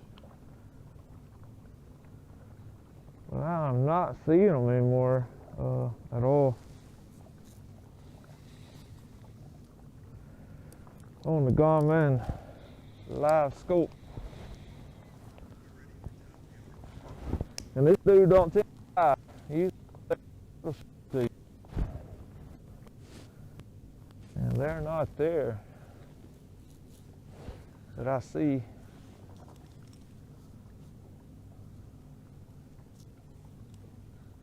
It's always interesting to me watching live. You know, we see Pug throwing this Kitech. That's what we just saw Sheldon score on, right? And Pug's begging for a bite. We just see Sheldon, the heart rate is up. He just put a big smallmouth in the boat. It's so crazy. The haves and the have-nots. They're all going to be fishing similar patterns. It's just a matter of landing on those right fish. Hope Pug can find him a couple of those big smallmouth. But as Pug's trying to figure it out, we're going to go check in with our sponsors that make all this possible. We thank each and every one of you for tuning in with us this morning for our first NPFL Live of the season. And we will see you on the other side for more Lake Cumberland live action. So, you're looking to buy fishing electronics, huh? Are you also looking for true experts to help guide you through it? Well, at the Bass Tank, you've come to the right place. We are live forward-facing sonar pioneers with thousands of hours spent learning, through winning trophies, cashing checks, and just having fun. Whatever brand you need, we have it. We offer free shipping, and we have 2 financing options available. Our experts are here to help you. Call us today or visit thebasstank.com. This is my passion, and this is my tackle store. Because Fisherman Central is owned and operated by a group of anglers who are as passionate about fishing as I am. That's why you'll find the highest quality tackle from names you know. Plus hard to find lures designed to give you that extra edge on the water. And they all come with expert advice on how to use them. It's like having a tackle store in your neighborhood no matter where you live. So visit one of our 2 Ohio locations or shop online from anywhere. At Fisherman Central, our passion is catching.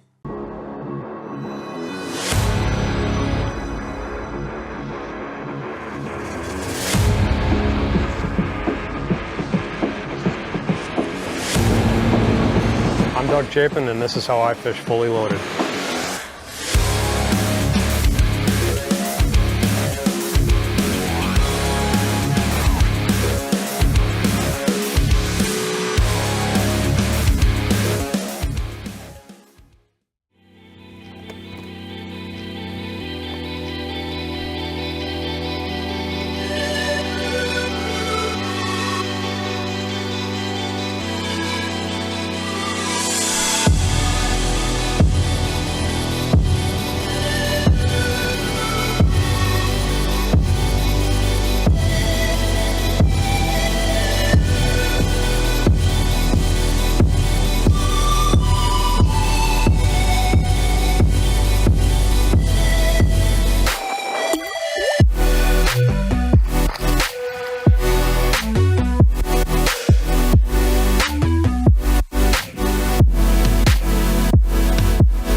Guide batteries have been supporting the fishing industry for 42 years. The future of fishing is lithium batteries. Pro Guide Batteries has joined the lithium world. Get all-day reliability with lithium Pro Guide batteries.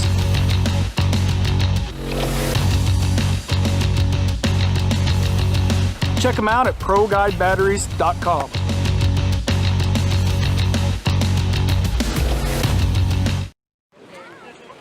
All right, guys, no insurance talk on beach day. I'm down. Yes, please. Don't get me wrong, I love my RV, but insuring it is such a hassle. Same with my boat. The insurance bills are through the roof.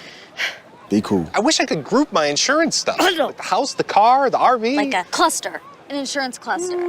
Yeah, I doubt that exists. The bundle! It's a bundle and it saves you money! Hi, I'm Will from Progressive and I couldn't help it over here. Super fun beach day, everybody. From the progressive beaches out to the frozen tundra of Lake Cumberland. Our man, Chris Keeble, unofficially in the top 10 right now.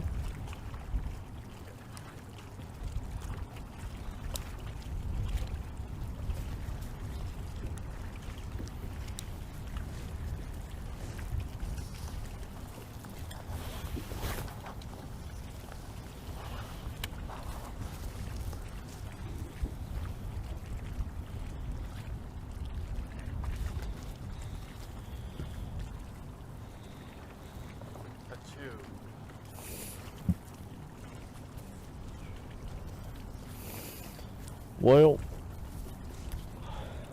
it is still cold out here. And the more that I sit here and throw this jerkbait, the more I wonder if the fish are cold too. Because let me tell you, they sure are acting, they're moving about slower than I am this morning, and that is a saying something.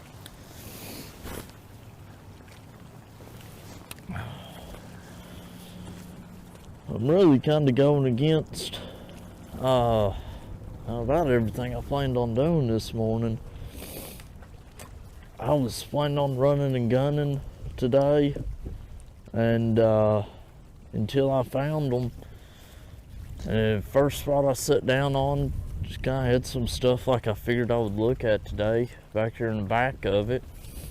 Chris Keeble over to Pug.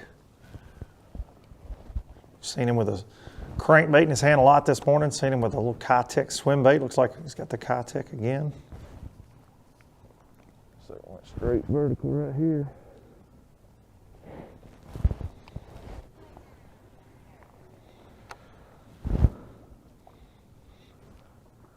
It's like a little bigger Kitech than what we see Sheldon with.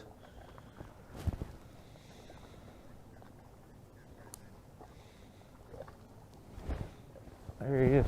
Hooked up, bundled up, hooked up, Pug. Right on when it went straight vertical. Little spot. Nope, round. Not gonna do it, Captain. Pretty fish though. Not gonna make it. I was hoping it Not was a gonna make spotted it, bass. Smallmouth got to be 18 inches if you're just joining Hey, us. it's a bite. It's a bite. That's right. It is a bite. So true to your confidence. And bites are good. Right there, getting bites. I don't care what size they are, getting bit. Just give you is a an big inclination deal. that you are Yes. doing something right. I mean, that's what I was wondering, if they were, I was fishing those 45 banks and not fishing these vertical ones at all, and I just don't know if with that, you know, influx of water we got, 12, 13 foot, whatever it is, if those fish get on more of these vertical places. I know they do at home, but we don't usually get 13 foot level changes at home. If we do, they'd be a lot of trailer houses flooded, so. That low country of South Carolina, not That really. fish, you know, was right you don't where want the to bank flood was there. straight vertical. Right. So maybe that's a sign. We're gonna take it as one anyway. Go from Pug over to Sheldon Collings. Very confident coming into today.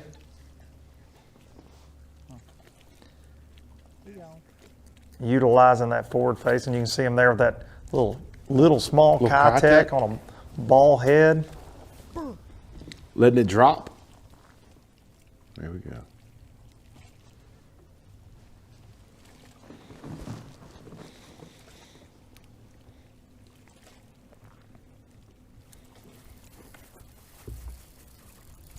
Little one.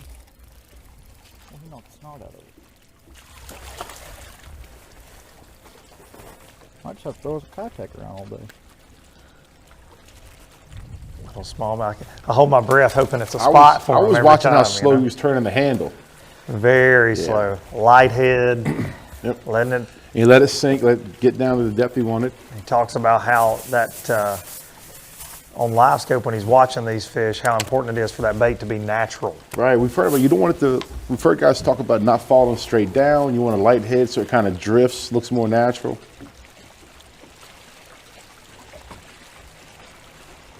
He's going to get a lot of bites today, it looks like, and it's just a matter if they stretch to that 18 Weeding, inches. weeding through the small ones to get to the big ones, right? I'm shaking so bad. Cold? Yeah. Got the nerves up a little bit. He doesn't get rattled. We don't see him get rattled very often. And he certainly had the chances, you know. Well. We just all but gave him the Grand Lake Buddy. Trophy, and he had a bad final day, just terrible luck. This young man is due beyond words Absolutely. for a win. And how he in professional handled bass fishing. How he handled Grand with what happened on the final day, showed a lot to his sportsmanship, and just like you say, he's due for one. I would have lost my mind. I would have been headbutting drywall. I would have found James Watson and put him in a camel clutch and suplexed him. Coming to you again. Okay.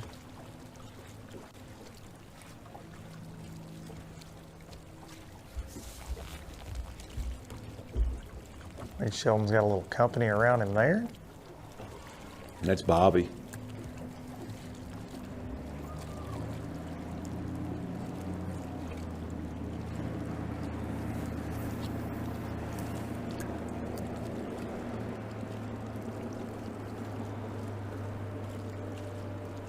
Ball of bait out there.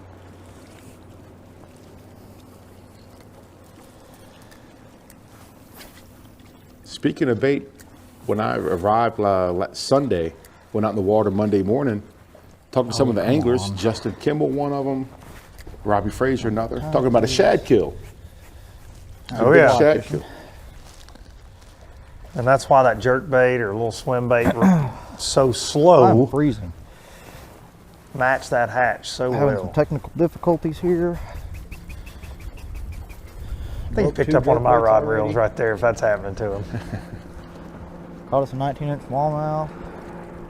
This is when it happens. When you throw it, you get a backlash, you pick it up, sorry, you pick it up, and suppose you're fishing a Swinko or something like that. That's what you hope happens, Yeah. for sure. For me, normally I pick it up and it's just snagged on the bottom. Yeah. Lose my swim. Been a pretty good morning so far. We got one keeper in the boat. We've caught 3 bass, 3 small. God, that one smoked it, dude. He's little. My hands are so cold, I can't even, I can't even reel. Jerking wine. That's Come it. on, Sheldon. Well, I wish we could weigh these suckers in. That gets said a lot on Lake Cumberland. So I've been catching them all week on a jerk bait.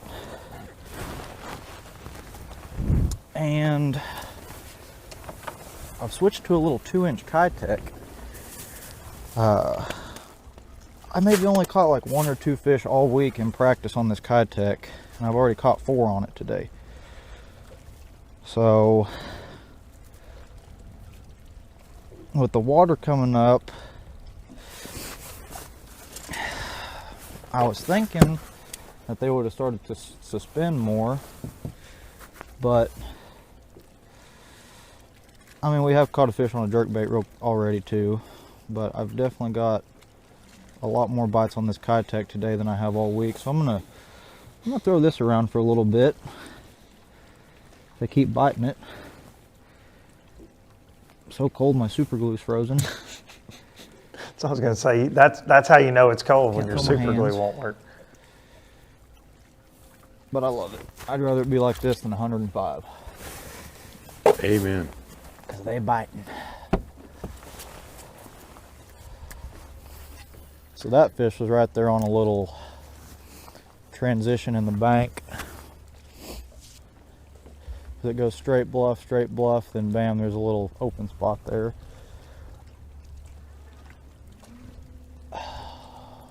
Slow. Well, dude, so he's fishing that small presentation. swim bait. How important is it for that swim bait to be on that ball head straight? No, it's everything. Because I really, especially with these smallmouth, a little bit 5 cleaner pound water, coming up. they're going to get a good look at it. And if that thing kicks off to the side, doesn't look just perfect to them, especially throwing at the single fish like he is on live scope a lot, man, I think they'll call your bluff pretty quick. They see a lot of swim baits in this lake. Because it's a single hook, you don't hardly ever lose them. Golly, that one smoked it. He's around him, boy. It's only a matter of time. I guess I spoke too soon. I lost him. Sheldon was definitely one of our anglers that was very Spun the whole confident that we swim. interviewed yesterday. Just glued it on there too. While Sheldon gets his frozen super glue going again, we're going to check in with our Progressive Angler of the Year from our inaugural season, Mr. Keith Carson.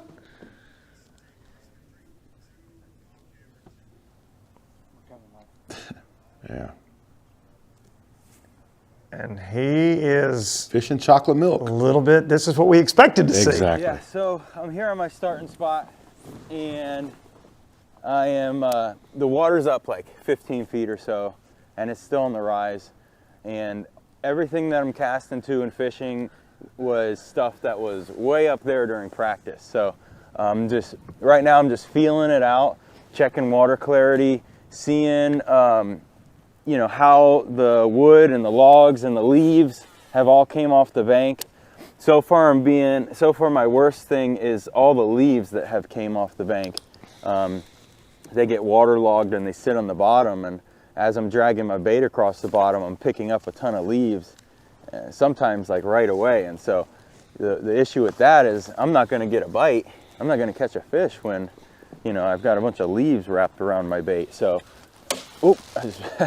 so the way to offset that, you know, is I could go down in weight size, but well, you know, that I don't know, but then I'd have to fish like super slow, and the problem with fishing slow is I don't know exactly where all the bites are going to come from. So, you know, so that's not good.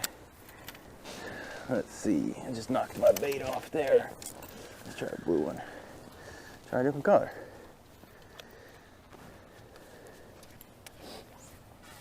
Carson's got that thin Florida just blood. Kind of feeling it out, you know. Once I figure out how things are working, hopefully I'll be able to put something together.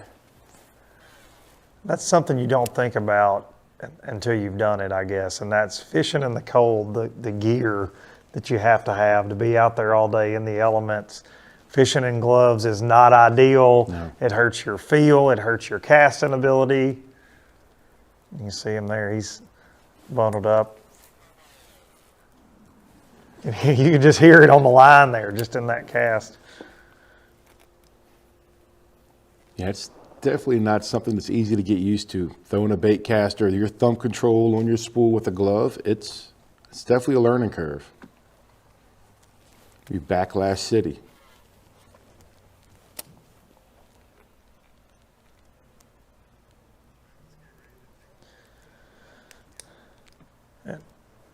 And from one champion to another, a guy that we are super excited to have in the field this year, the 2015 Forest Wood Cup champ. Yeah, man. The champ, Brad Knight from Tennessee, joining us this year in the league. Really? From about an hour down the road, East Tennessee boy.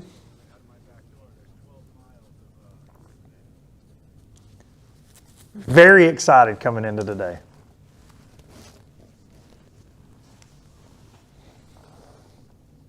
Some of those leaves right there. So you look at the leaves that Carson was just talking about. Can definitely impact your ability to throw right on the bank. Absolutely.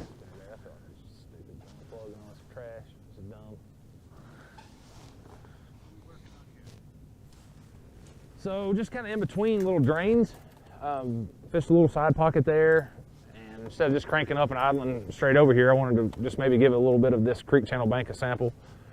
And this is kind of the what you're dealing with when you have the floods. You see all the leaves and the trash, and it makes getting your bait presented to the fish a little bit of a challenge. So they're going to be tight to the bank if they move up with this water, and then you have all this stuff. It's hard to get a crankbait or whatever to come through here. Now the advantages of this is it washes into these little corners and coves and makes trash mats that you can flip, and that's one of my favorite ways to catch them.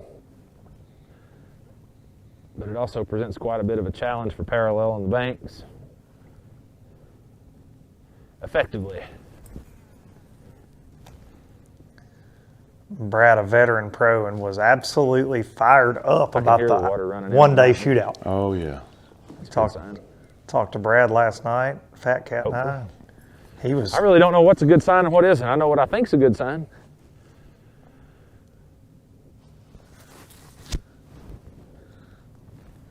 Sounded like a poker player last night, all in. What really made me feel better is to see some bait fish back here flicking around somewhere. Presence of some bait would definitely make me feel better about what I'm doing in 43-degree water right now. I mean, God, that's cold.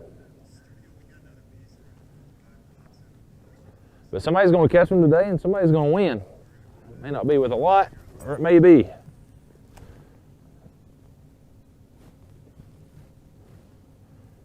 And he brought up some good points about why this is, you know, it's not something that's done. Wesley Strader special out right here. Uh-oh. Let's see. Oh, other side. With the one-day, Saturday shootout for $50K. He was pumped, man. Shout out to another East Tennessee fishing legend, Wesley Strader, right there, the Here, W. don't pick a thumper up. Dude, I don't know why you throwing that, dude.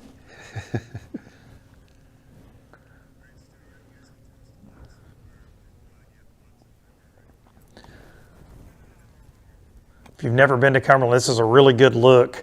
So this lake was drawn down several years ago, 50 feet to work on the dam, and all these trees you can see to Brad's right all grew in that low water. Well, now for the last 5 or 6 years, the water's been back up, and these trees are absolutely everywhere, and the fish live in them. I mean, but it's a jungle to get through in the backs of some of these creeks, but they're everywhere. When it gets a little bit shallow, 20 feet or less, you see these trees everywhere. Those trees I was talking about earlier, this is a little bit of stuff that's where this bank is flatter and a little shallower, they don't grow out as deep.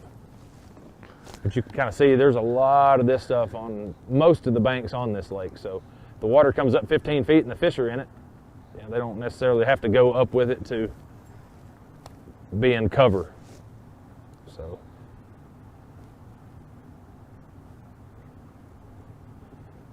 one of the main challenges presenting itself today is just locating exactly what I want to look for the rest of the day, or kind of finding something I can commit to. 'Cause I don't think anything today is going to be getting us a lot of bites, so you got to kind of pick your poison there.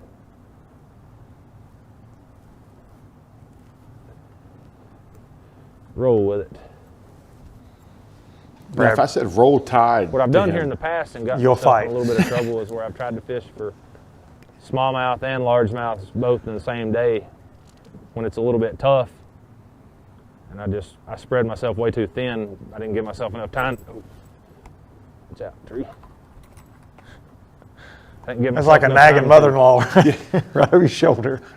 Fish for each one of them, and I didn't catch them good doing either one. So I'm going to kind of commit to the.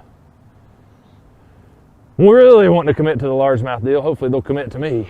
Give me a sign to stay. That looks juicy right there. Just those little corners, little turns. You think there should be a That's largemouth where- everywhere. And you can see him slow. Now, Brad fishes fast. He's known for that, but you can watch him slow that spinnerbait down when he gets in something he thinks is high Dude, percentage. that's where Big Belly Kelly lives, no doubt about it. She's marinating up in there.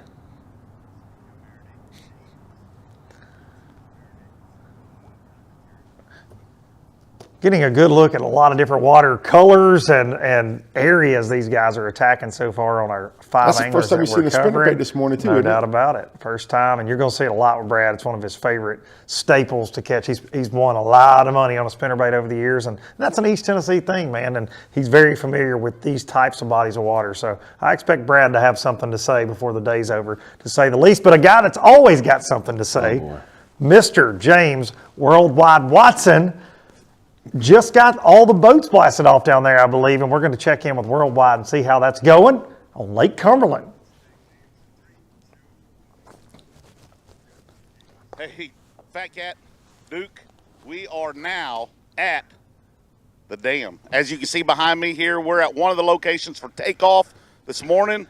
There's still guys waiting for their number to be called. This is a staggered flight, all right? It's not a normal takeoff as you are used to, all right? So we want everybody to have the same amount of time to fish today. So the later flights are staggered. That means we're holding them back. If the takeoff is a 15-minute or 30-minute interval, I can't remember. But guys are still waiting to take off so they can go fishing. But note, they're going to get the fish later today, all right? As we got anglers already putting fish in the boat as we speak. My day's starting off really good. I mean, really good. I found this glove. It's a right-handed glove, and I'm going to add it to my collection so my hands will stay extra warm down here at Cumberland while I'm freezing to death. See, he's not wearing gloves to stay warm. He's wearing gloves for his fingerprints. You know what I mean? He's a wanted man. When he's up there checking those gas caps for the extra keys later. Yeah. All the anglers' vehicles there. Watson, it's nothing for him to steal a vehicle. Let's just be honest. Hey, Would not he ain't scared. surprise us. Back over to Chris Keeble. Also like to point out, he's talking about he's freezing, but he's rocking that Worldwide hat. He could have a toboggan on, right? Sure a beanie. He could gotta cover those represent ears that. up, but he's representing the brand.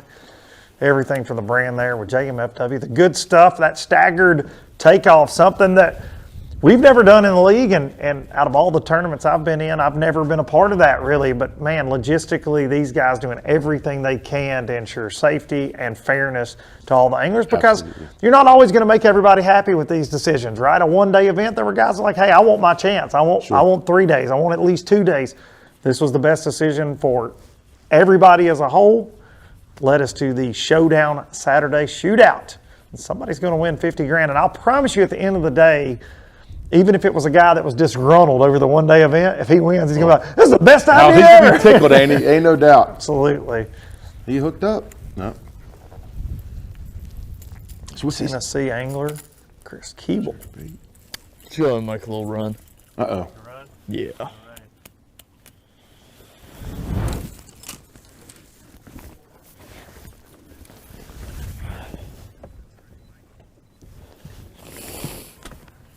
That's what Keeble said. He's not going to be staying in one spot too long unless he's on them. He's got a bunch of spots. He's going to be running and gunning. And Sheldon mentioned that earlier as well. You got 1 day, you practice for 3 in these events. You find a lot of different areas you hope to get bid in, but when you've only got 7, 8, 9 hours to get it done, you've got to fish all the productive water you can, because if you don't, you're going to be driving back to Oklahoma, driving back to Tennessee, second guessing yourself. Well, Keeble makes a run. We're going to check back in the mud. Our man Keith Carson, 2021 Progressive Angler of the Year. No surprise to see him fishing this style, right? No. That clarity of water. I'm surprised he's not just up in the woods somewhere, like literally just in a back creek full of the stuff he likes. You would think he was a kayak fisherman. He'll put that boat anywhere a kayak goes. It's crazy. It wouldn't surprise me to see an alligator at some point with Carson today. Oh, there he goes.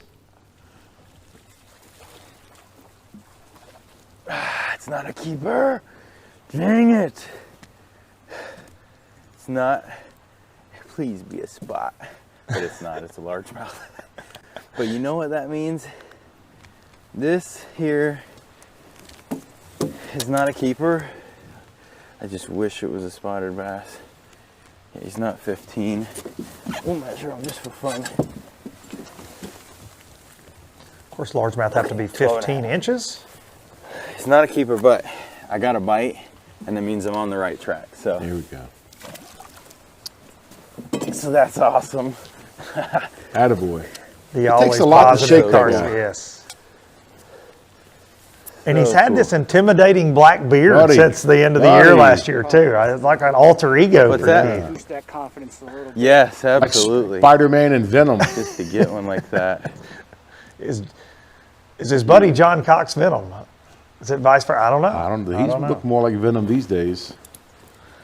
From Keith Carson, we're going to go back over to Sheldon Collings, who started off the morning with a bang, a 19-inch smallmouth, doing the forward-facing sonar game out there, jerk bait, swim bait. The Oklahoma angler. Veteran pro, but only 24 years old. That's right. Old soul. Yeah, man, he said he pushed all in around the age of 16, 17. And you could kind of tell the difference. They're in two different parts of the lake. For sure. You know. Yeah, Keith's up there around Burnside. That's right. And like I say, Sheldon said where he was putting in that, he's down by the dam. And this lower end of this lake is notorious for, that's where a lot of the wind and smallmouth stringers come from. But in my experience here at Cumberland, that upper end where Keith's at, a lot of the tournaments go out of Burnside. So yes, those fish may get caught an hour down the lake, but that area up there is loaded with numbers of fish as well. It's more susceptible to the rising water, dirty water, because of the two rivers that feed it up there, and you've got some other feeder creeks, so it can get blown out a lot quicker. That's why you see that difference in that water color where Keith's at versus where Sheldon and the other guys are down on the lower end. And typically that lower end does have the cleanest water, and you get that stain. There's a little stain pretty much all the time up there around Burnside.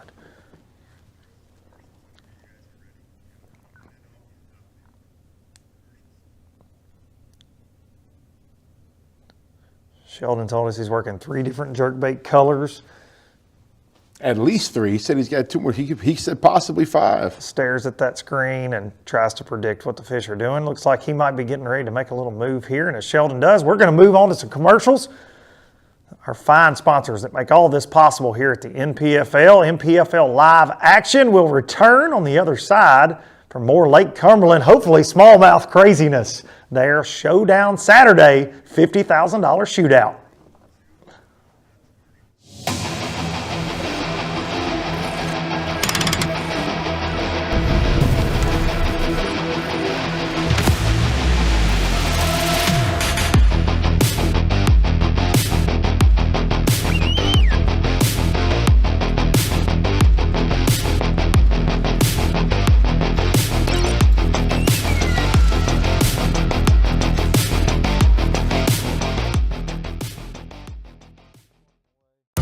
This is my passion, And this is my tackle store, because Fisherman Central is owned and operated by a group of anglers who are as passionate about fishing as I am. That's why you'll find the highest quality tackle from names you know, plus hard to find lures designed to give you that extra edge on the water. And they all come with expert advice on how to use them. It's like having a tackle store in your neighborhood, no matter where you live. So visit one of our 2 Ohio locations or shop online from anywhere. At Fisherman Central, our passion is catching. So if you don't know about me, I was in the military for quite a while, and in that process I picked up the habit of chewing tobacco. I came across this stuff last year, midsummer, and started using it, and now I don't even use tobacco at all. If you don't know about Fully Loaded Chew, it's a non-tobacco product that contains nicotine. Fully Loaded Chew offers a variety of nicotine strengths. They have Fully Loaded, which is full nicotine, Half Cocked, which is half strength, and zero nicotine options for you. So if you're looking to completely kick the habit, they have something that's going to fit you. They have a variety of flavors. So if you're used to chewing a certain thing, they have something that's going to fit what you're used to also. To sign up for their monthly subscription service or to get your hands on any Fully Loaded Chew product, head to fullyloadedchew.com and grab some.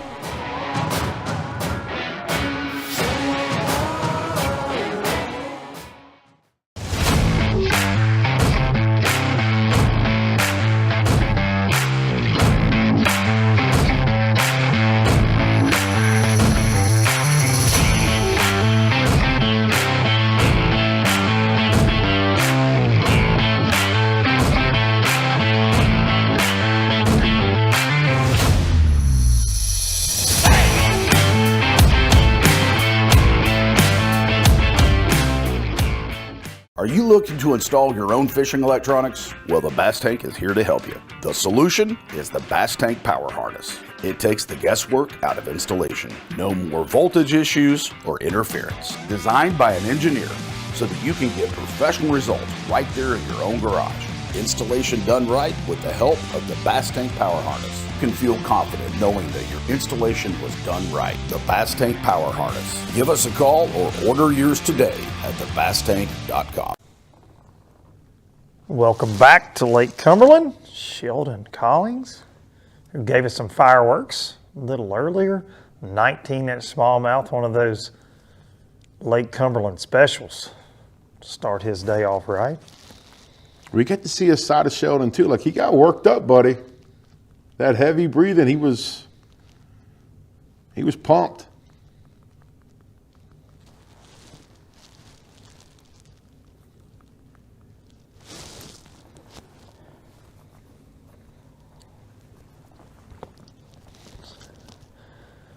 From Sheldon Collings over to the champ, Brad Knight.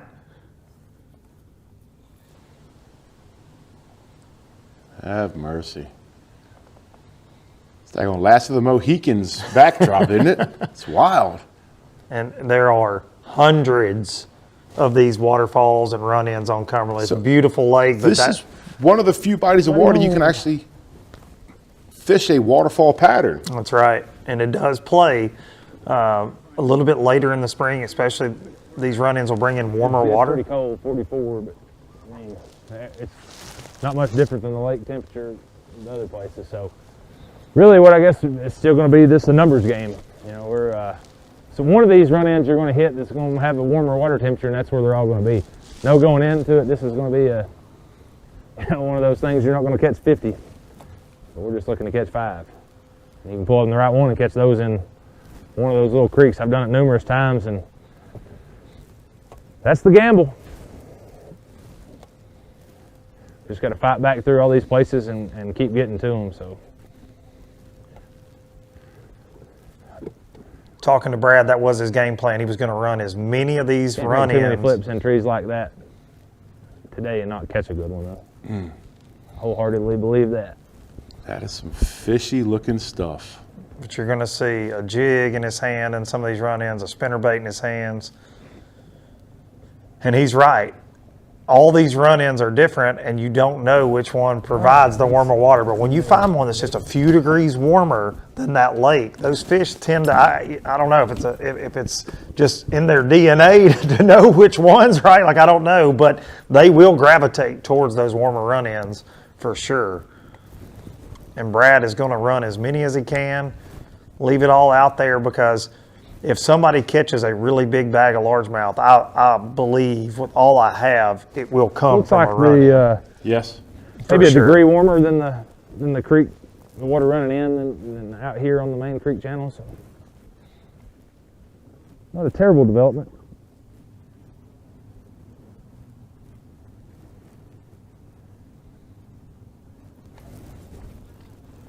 Key again is going to be finding one. I think probably we've got the bait in it. You can see popping around.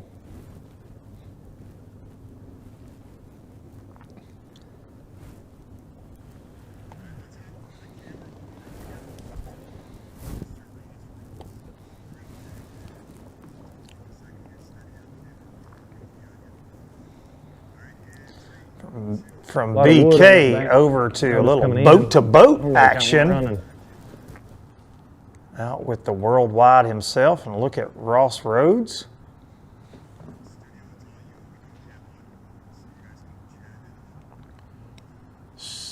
Is he taking a nap? Like Ross Rhodes is concentrating? Is he making a sandwich or measuring a fish here? Ross Rhodes. Is he vertical jigging? Looks like he might be measuring a fish. He might be trying there. to hide from Watson. Watson was out there trying to get his... Giving away free hugs. Yeah, Eskimo kisses. He's a big fan of Eskimo kisses, and Watson's probably annoying him, so Rhodes is ignoring him. There he goes. There he's back. He was just rigging up there a little bit. He's one of our electronics guys. He likes that forward facing. He likes watching that graph. He's not afraid of that offshore deep fishing. Little parallel jerk baiting right here.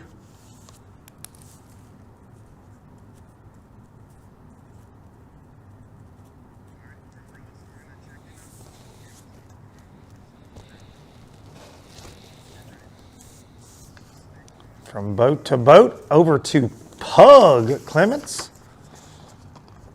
Live and in person here. NPFL Live, Showdown Saturday.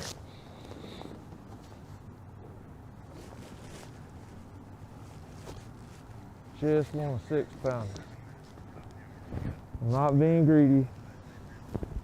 I just want one. I mean, it could be any species. I mean, I don't care as long as it's not a striper or a catfish.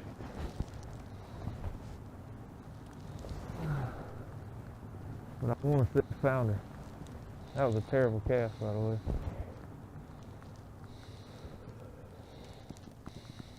One good 6-pounder go a long way. That's right. Hit that booger to come out and eat my crankbait this morning.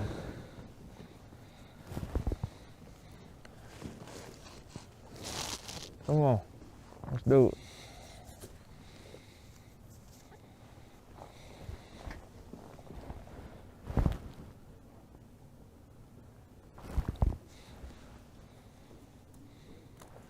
Bruh.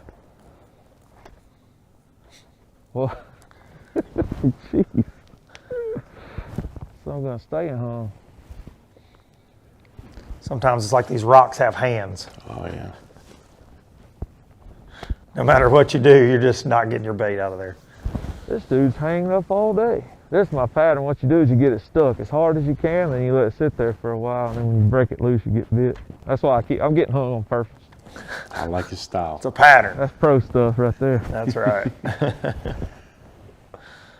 Pug with the pro speak. I like it. Come on, girl.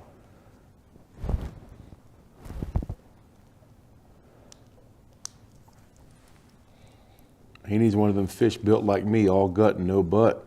One of them big belly Come Kellys. on, girl.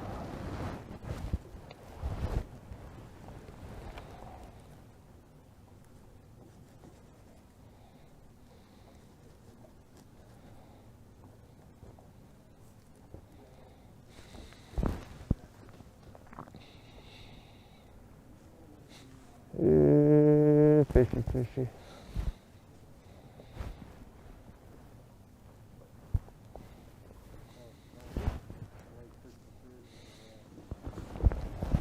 What's it like fishing with my dad? It's cool, man. Like I said, he taught me everything. I mean, he's the one that made me love this. I mean, and to get to travel all over the country and do it with him, I mean, I'm a lucky dude, man. I mean,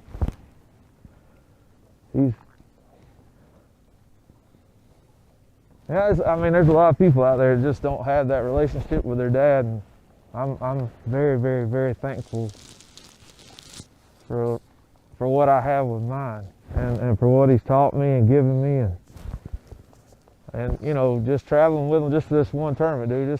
It's memories I'll never ever forget. So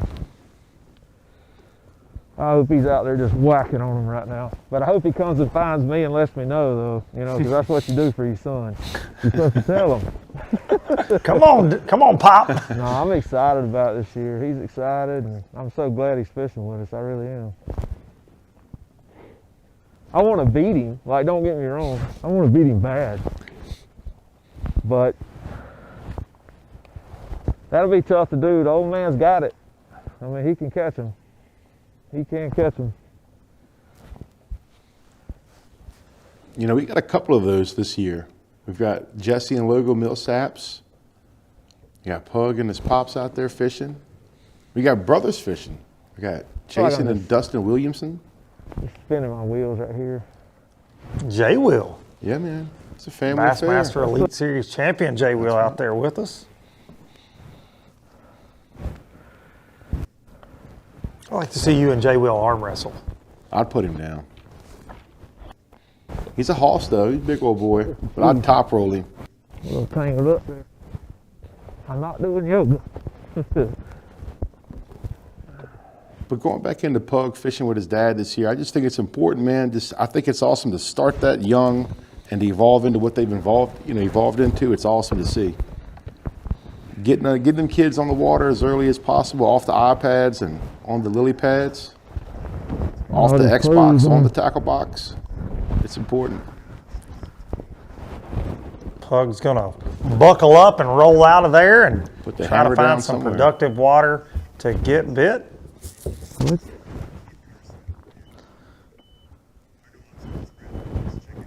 Oh. While Pug makes a move, we're gonna check back in with BK, Brad Knight. All right, here we go.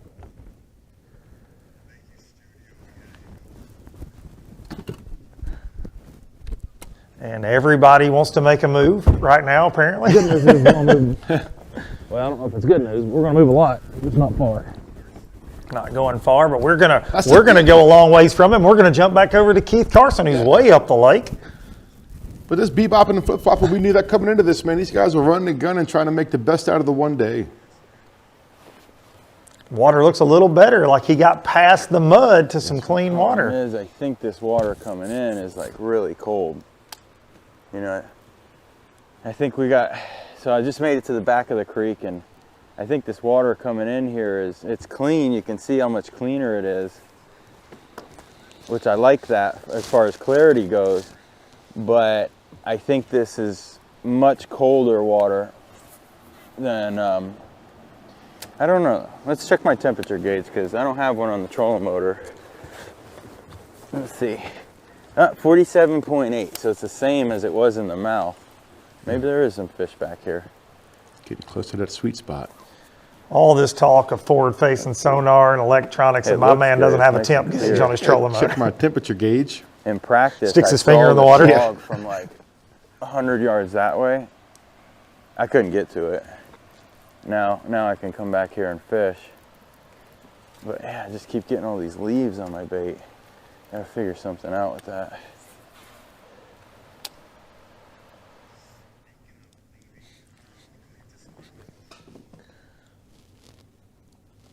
Keith in the back of the creek there. And we are at the top of the hour. Another hour gone by, and we're going to take a look back at some of the morning's highlights from Lake Cumberland. As this day rolls on by, $50,000 shootout going on there in Somerset, Kentucky. Beautiful Lake Cumberland. Sheldon Collings. Yeah, man, these guys out here battling. for their share of almost $500,000. Sheldon off to a great start. We saw him get wound up earlier. Keith Carson with that boom goes a dynamite hook set. On that, not a keeper. Hoping that would transform into a spotted bass instead of a Yeah, he large tried, man.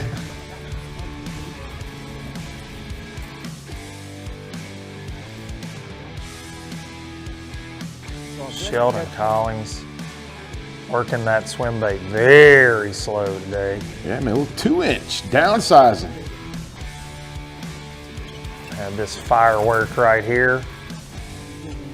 Little Roman candle smallmouth action this morning. 19-incher. That's what Cumberland is known for right there. As we look at one of the mini bridges run across the upper end of Lake Cumberland right there. Man, I'll be honest, these fishermen, we say it all the time. Now, it's not all fireworks out there, right? We're looking at the Way Live app brought to you by Beatdown Mounts there. We're looking at the Way Live leaderboard, and we have 24, 25, 26, somewhere in that range, anglers that have post-to-fish. Now, look, some of them don't have cell phone service, which they have to update the app, so everything very, very, very unofficial. But all the talk coming in was, man, nobody's going to get a bite. They're going to have to draw names out of a hat to see who's going to win a check. You know, we heard it. Right. Lots more action and activity than we anticipated, right? Absolutely, 1,000,000%. We were optimistic, but after, and we talked about how the fishermen get, they get, you know, they sandbag on us. No doubt about it. Well, and they didn't know what to expect, right? That's right. They have got, That's right. you know, changing conditions. We said 9 feet. We're hearing 13, 15 feet higher. That's for a lot of the guys, they've been on the water. We haven't, so we have to take their word for it. But a big shift regardless of how far that water has jumped up. But Ryan Davidson, a guy with a lot of experience on Lake Cumberland, showing out so far 3 bass for 8 pounds, 10 ounces. Todd Goad, another master in a lot of these Highland Lake situations, was very excited about this event. Definitely a name we heard coming into this event. No doubt about it, and you're going to hear it a lot this year. He's a great angler. Was going to fish with us last year. Some things didn't work out for him and decided to go all in with NPFL this year. We're glad to have Todd here. Jason Foster in third. Jeff Dobson, a guy we covered a lot last year. This sets up good for him. So I was going to say, the jig is his deal. Absolutely. He's got to be doing that. He's all about vertical jigging and different things. This sets up well for him. Without a doubt. Jeff Dobson, Jesse Wise, Chad Aaron, officially in the unofficial top 10. He made it earlier this morning just based off the fact that his last name was an A when we didn't have a lot of guys posting their fish in that Way Live app, but Chad Aaron there, 4 pounds. Chris Keeble, William Fletcher, Ron Johnson, and Dennis Cameron sliding into that unofficial top 10. Of course, all of these weights will remain unofficial until they make it back to Burnside to Big Al McCullough for that drive-through weigh-in this afternoon starting at 3 p.m. And Fat Cat, weight-wise, we're entering that 10 o'clock hour there in Burnside. On pace for some good bags. Absolutely. 3 for 8, that's 3 good fish. That's right. And I think as the day goes on, it's going to warm up. I think the bite's going to get better because you saw where Keith was. Keith was in the back of that creek thinking the water coming in was cooler, and it was around the 48-degree mark. And what we've been hearing, that sweet spot is 50. So I really think as the day goes on, that water's going to get up, and when it hits 50, it's going to be all she wrote, man. Them boys are going to be boat flipping Big Belly Kellys like it ain't nothing. It's going to be interesting to see, for me, how it plays out. You hear Brad Knight down by the dam in some of those run-ins. He was in 43, 44. Yeah. Keith up to like 47. That's a monumental difference in the winter as far as fish activity. So going to be interesting to see how it all plays out. Certainly, everybody, it's tense, right? Like it's tense. Everybody, it's that final lap at Talladega, like we mentioned. They all think they're in it. They all know they've got a shot because of the tough fishing conditions out there. And we are fortunate to get to watch it play out. We appreciate all of you tuning in and watching it go down with us here on Showdown Saturday, this $50,000 shootout. And we're going to get over to a guy that's no stranger to making money with a rod and reel, Brad Knight.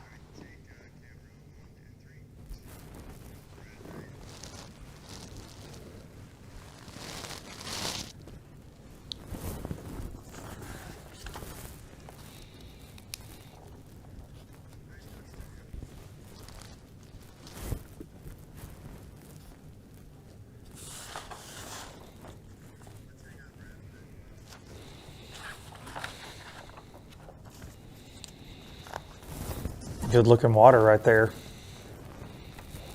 Kind of crazy the thoughts you have run through your head.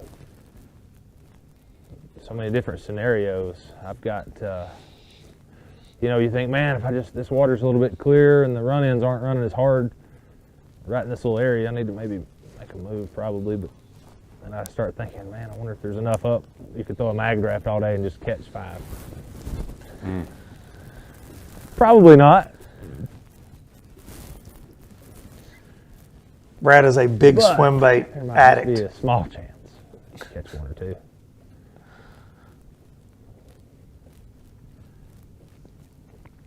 How many people do you think's throwing a mag draft today? Not many. Right, we just saw Too bad Sheldon about throwing a wanting to 2-inch. catching fish the way I want to versus the way I need to. There you go. I feel like maybe this is the right deal, but you just never know. If he gets bit on this, it'll be a good one, and he will absolutely not put it down the rest of the day because it's like he said, he likes to do what he likes to do, maybe not necessarily what he needs to be doing. And hey man, you got to fish your strength, fish confidently. That's right. And if there's one thing that Brad does, it's fishes confidently. This is the other danger of doing the run-in stuff is, especially with as many people as got to go out before we did. You know, we were a couple hours behind everybody who'd been in that later flight.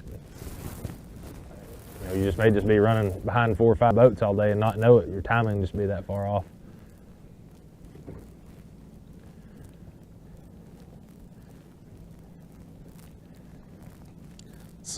Great look at some of that mix of cover right there. You'll see on some of these banks that differentiate one bank from another. You got a mix of those big boulders, rocks. You got some wood mixed in, some of that shale rock, flat rock, and a little bit of gravel there. I mean, it's just a complete mix.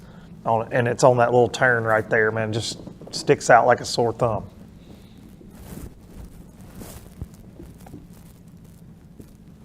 That's a question you will get a lot on a lake like this. How do you break it down? Well, you do have to look for those subtle differences because all these banks just look beautiful.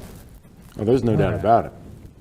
I'm still thinking about what he said. He was like, yeah, some of the guys got here a couple hours before me, but in my mind, well, you're going to be out there a couple hours later when that water's warming. Potentially at its warmest. Good point, yeah. Yeah, those And afternoons. we talked about it. You can put 5 fish in the boat in 5 minutes. If you get in the right pocket, if you get around the right There's some wind concentration of fish. The winter will help the cause. Just that much right there. Just something to break up that surface clarity. Just a little chop.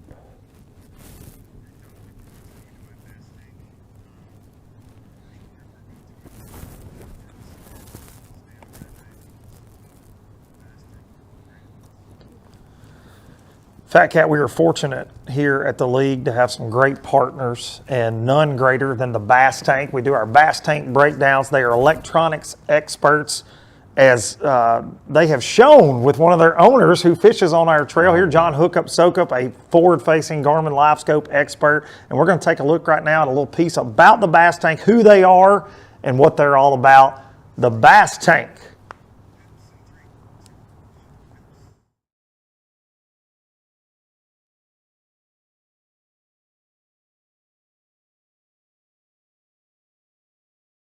Is an electronics accessory installation national shipping shop. We sell Garmin, Lowrance, Humminbird.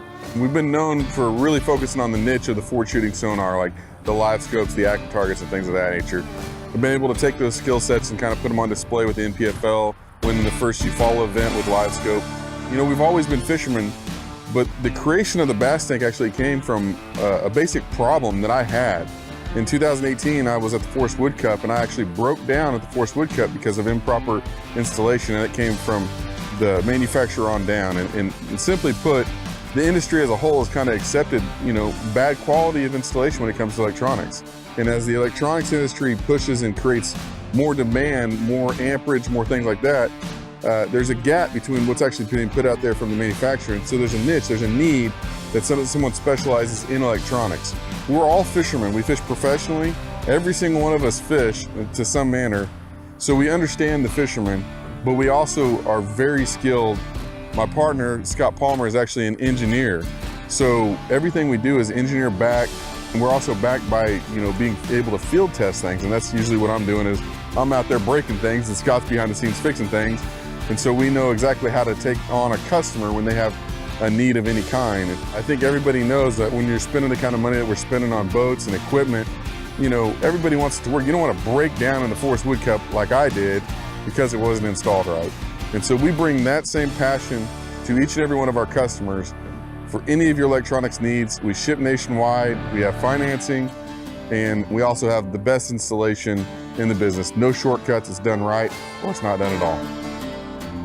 So you can find us at thebasstank.com. You can call us, 918-509-7864. You can find us on all social media platforms, Facebook, Instagram, YouTube.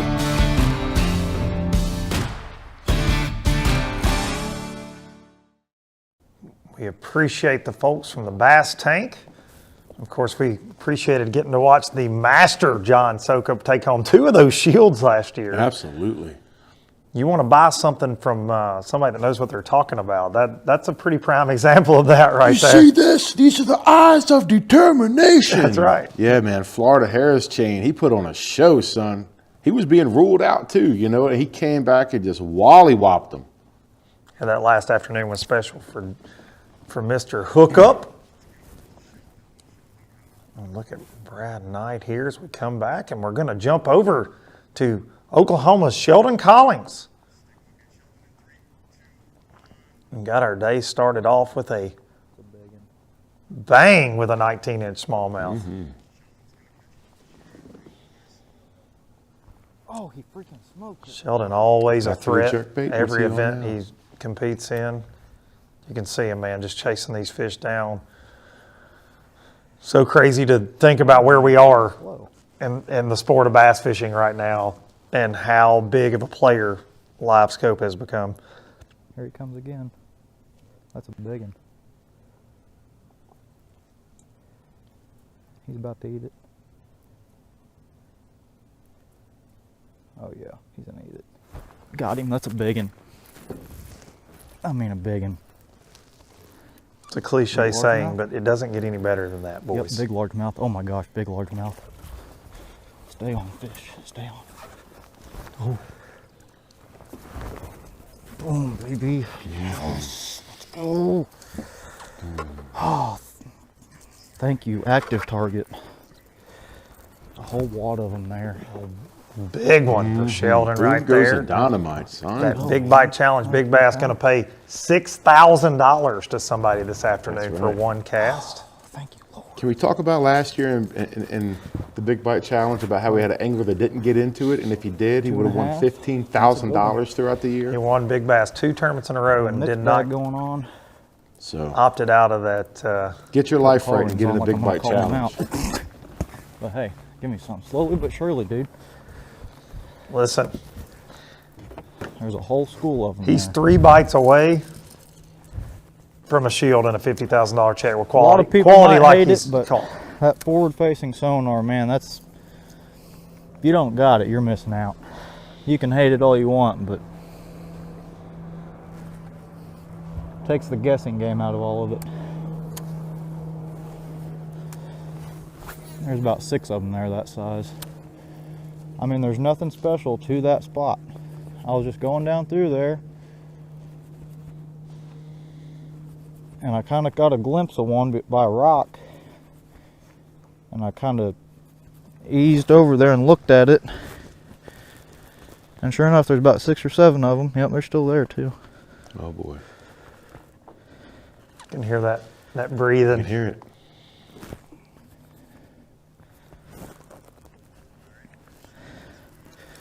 A largemouth action, I'll take it.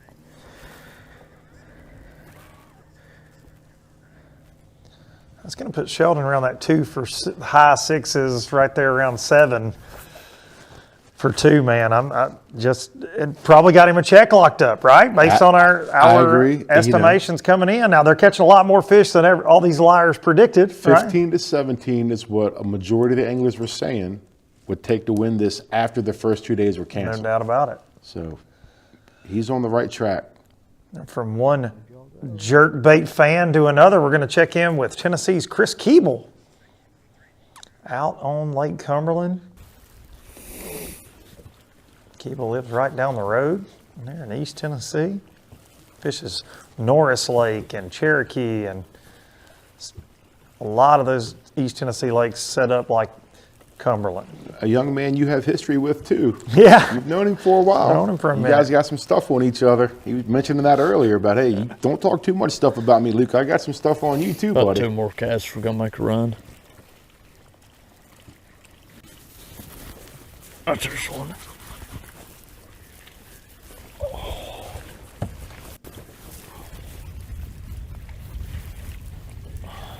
Keeble's around fish. No surprise. He was confident.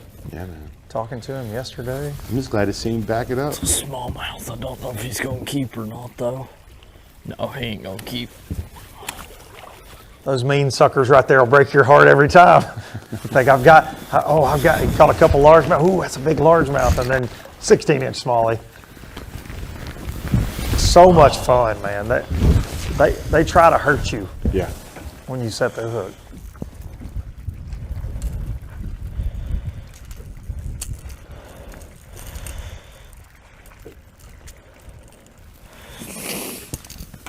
I'm checking, but I know he ain't going to.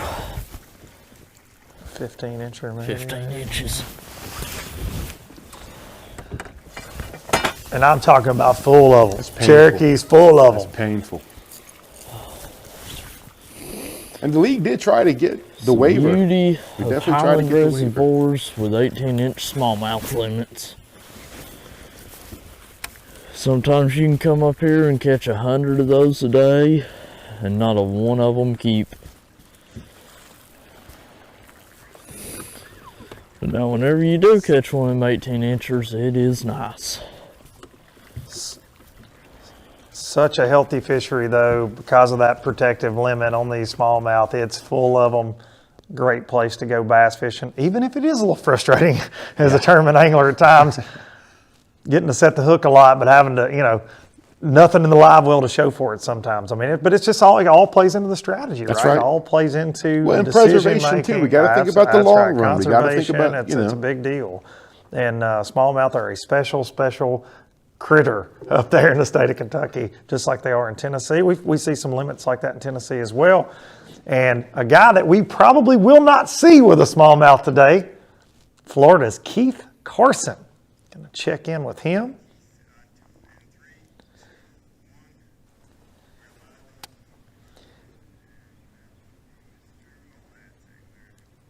I feel like every time we go to Keith, I expect to see something just crazy, like him going through a culvert or him jumping over a beaver dam or him at the Waffle House. I don't know. He's Just not afraid to get his anything. hands dirty. He likes to party.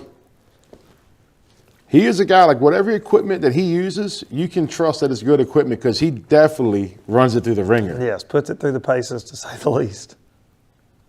He's getting his money worth out of everything he does and uses.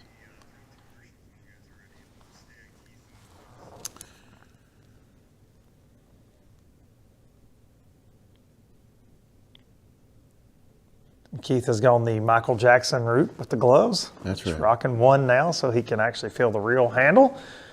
Keith is easing around in this muddy water up the lake. We are going to ease on over and check out a word from our fine sponsors that make all of this possible here. The National Professional Fishing League, stop number 1 of this second season. We'll see you on the other side.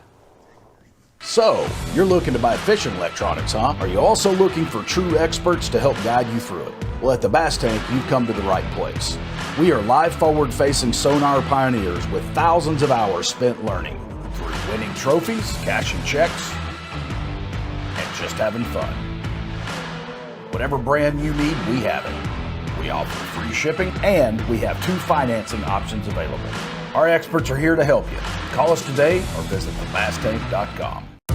This is my passion, and this is my tackle store. Because Fisherman Central is owned and operated by a group of anglers who are as passionate about fishing as I am. That's why you'll find the highest quality tackle from names you know. Plus hard to find lures designed to give you that extra edge on the water. And they all come with expert advice on how to use them. It's like having a tackle store in your neighborhood, no matter where you live. So visit one of our 2 Ohio locations or shop online from anywhere. At Fisherman Central, our passion is catching.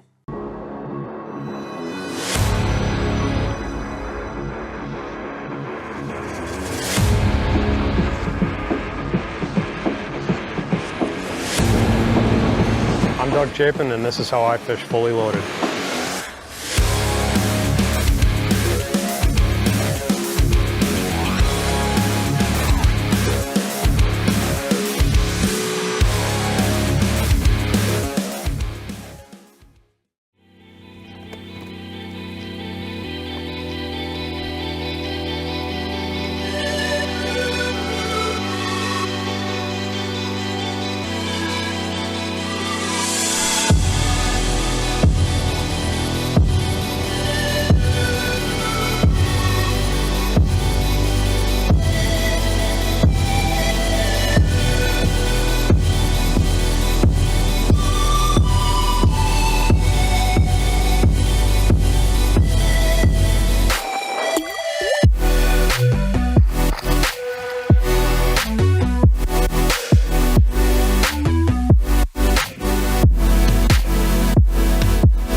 Guide batteries have been supporting the fishing industry for 42 years. The future of fishing is lithium batteries. Pro Guide Batteries has joined the lithium world. Get all-day reliability with lithium Pro Guide batteries.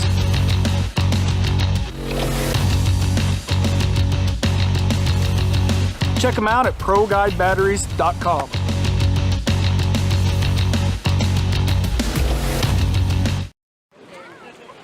All right, guys, no insurance talk on beach day.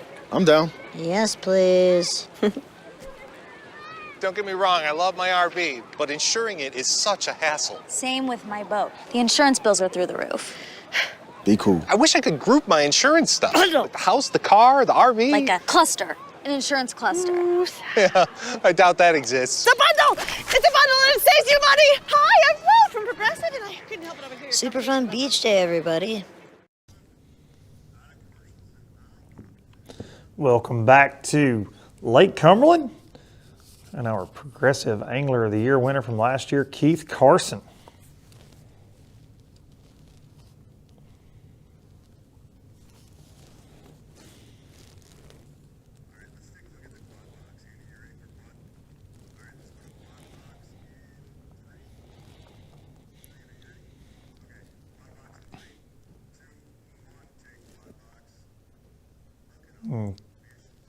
Keith's joined by a motley crew here.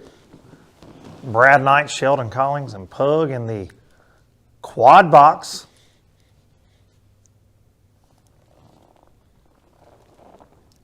And seeing that side-by-side comparison, it kind of blends now, but Keith is still in that stained water. Standing out a little. A little bit.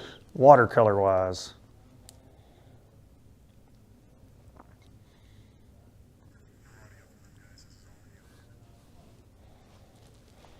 Pug sticking to the cranking program, looks like, alternating in the swim bait. Sheldon still out there forward-facing sonar, chasing. And BK doing what BK does. Keith Carson looking for a magic tree. Yes. Because he seems to always find a magic spot or something. Like he's so smart when it comes to fishing and dissecting things and understanding how the fish work. It is impressive to see how many fish he will catch out of one area. Absolutely. When he dials it in. Yep. Makes the most of what he does. Like how methodical he is. Even his techniques are very specific to what he does, and you could almost say unorthodox. Like watching him, especially at Texarkana last year at Wright Patman, watching him flip, how he would point it and keep it. But it was a method to everything he did had a reason. Uh-oh, picking the spinnerbait back up. Oh, Brad Knight. Cumberland is known as a spinnerbait lake. It sets up as good as anywhere I've ever been for a spinnerbait. And if you get it around one of those big smallmouth or largemouth, they tend to let you know it. They like it here. I think Brad told me he had 4 different spinnerbaits tied on, whether that's a different weight head, a different blade combination, you know, it all matters. I've seen him this morning with double willow. I've seen him with that Wesley Strader Bango blade with the red kicker blade and an Indiana blade on there. Several different combinations, but something that I really learned the first time I came to Cumberland, you throw around your standard half-ounce spinnerbait, you know, a lot of lakes, 3/8, half. Here with these vertical to 45-degree banks, that heavier spinnerbait, 5/8, 3/4, 1 ounce really comes into play at Cumberland a lot. Okay. And you can miss by a couple feet and not get a bite with that half ounce not getting down there to where they're at. I've seen it several times here. How deep of water will they throw that spinnerbait in? Like what are you talking about? Like, what's deep water for a spinnerbait on Cumberland? I think they'll fish it all the way into 20 feet of water a lot of times. You know, this is a lake where an Alabama rig plays a lot. Of course, our angler's not allowed to throw that, but I think that 1 ounce spinnerbait kind of takes the place of that in some of those situations on some of the deeper bluffs. But, you know, I'd say ordinarily anywhere from that 1 foot to 2 foot if they're right against the bank out to, you know, 10 or 12. Okay. One of the best patterns I ever found here in an FLW was fishing bluff walls with a spinnerbait and almost helicoptering that 3/4, hit the bluff with it, but it was a couple pulls off the bluff, so to speak. They weren't exactly against it. They were kind of suspended, and this was before forward-facing sonar. Man, they would just hammer it. You'd kill that spinnerbait, and they'd just take the rod away from you. Those fish were a little deeper, 10, 12 feet of water, you know, out off the bluff. And one thing I haven't seen yet, which we were hearing about, I think the clarity has surprised a lot of people because, you know, mudline was a big topic. Absolutely. On the off days, talking about the mudline. They were talking about how you would have, on those bluffs, you would have, say if you're in an area where the water's stained, you would have that clear line in between the bluff and that mudline, and just getting right up in there, vertical jigging, like you say, paralleling with your spinner baits. Those rock crawlers come into play, the wiggle wart, DT6, DT8, that type stuff probably going to play a little bit today. No, it's like BK getting ready to make another move there. That's that juicy stuff. Carson.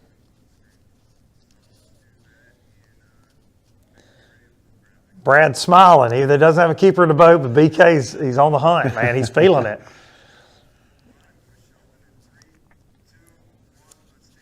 Good look there at all the areas on Cumberland, and back over to Sheldon, that every time you see him, he looks like he's going to have to go to the chiropractor because he's staring at that screen. Watching him a second ago when he was watching the screen and turning and just had his hand, he was actually reeling with one hand. Yes. Yeah, man. Just barely moving that jerkbait. Yes, he was. And that's when he loaded up and caught that good largemouth.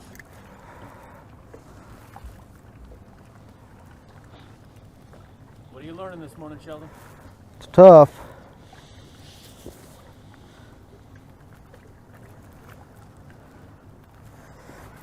All these fish I'm seeing suspended, they're running from it. And I don't know why. Oh, another bass.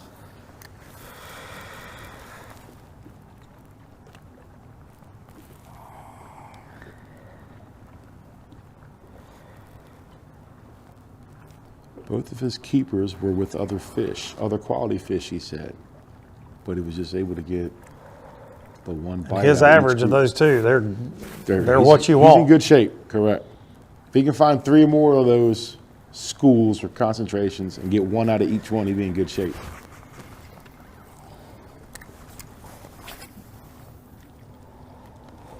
Looking down that way Man, I live. want to be at like 10 different places at the same time. There's so much I want to be fishing, but I don't know if I just keep the trolling motor in the water and try to get 3 more bites, or if I should go running around and look for something else.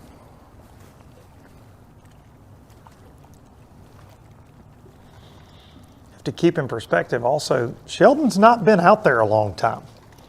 He was one of our later flight guys. We didn't start covering him until a pretty good chunk into the morning, and he's already dropped 2 bombs. Oh, yeah. Well, and he was also catching He's saying fish. in his head, though, it's already 10:30. He's worried, but he's got a lot of time. Talk myself into it. We're not going to run very far. We're going to go fish another little point right in here, and then we're going to go somewhere else. But he knows the quality he has in the box. If he can just add to it, it can be scary. Sheldon's going to strap them down and hopefully hammer find down. greener pastures, even though he's around some quality in that area he's in. We're going to check back in with Tennessee's Chris Keeble. Let's all get off to a quick start with a couple keepers this morning.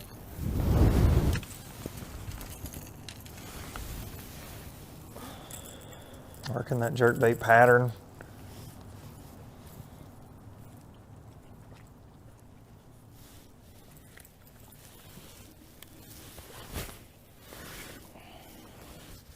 Keeble, 19 years old, our youngest angler here in the league.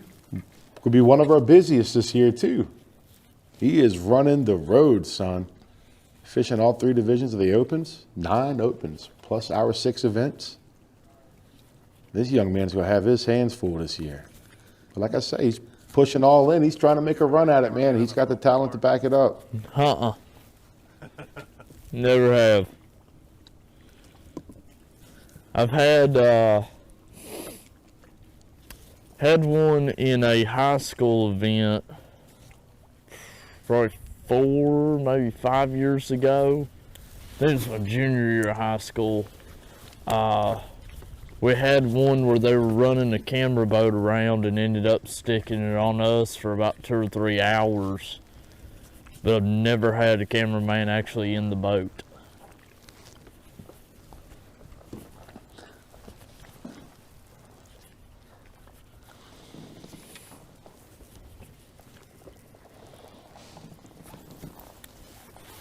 Asked him right there, you know, if he'd ever been on camera before. You ever had a camera in the back of your boat? Because that is something that, you know, a lot of these guys, they may not even want it. We try to bring you the best coverage we can, and sometimes we offer guys cameras and they're like, I mean, do I have to? Because they're not all about that, and it does add that extra layer. You got to worry about what you and I are saying about you as you're out there trying to fish. You got to worry about everything getting out there on the World Wide Web. Especially, like I was thinking about, you know, Sheldon last year on Grand, being on your home body of water where you're known to be the local stick. Yeah, giving now up the goods. Yeah, man, that's factors in. Hey, buddy, and once you do it, it's out there forever. That's Ain't no right. taking it back.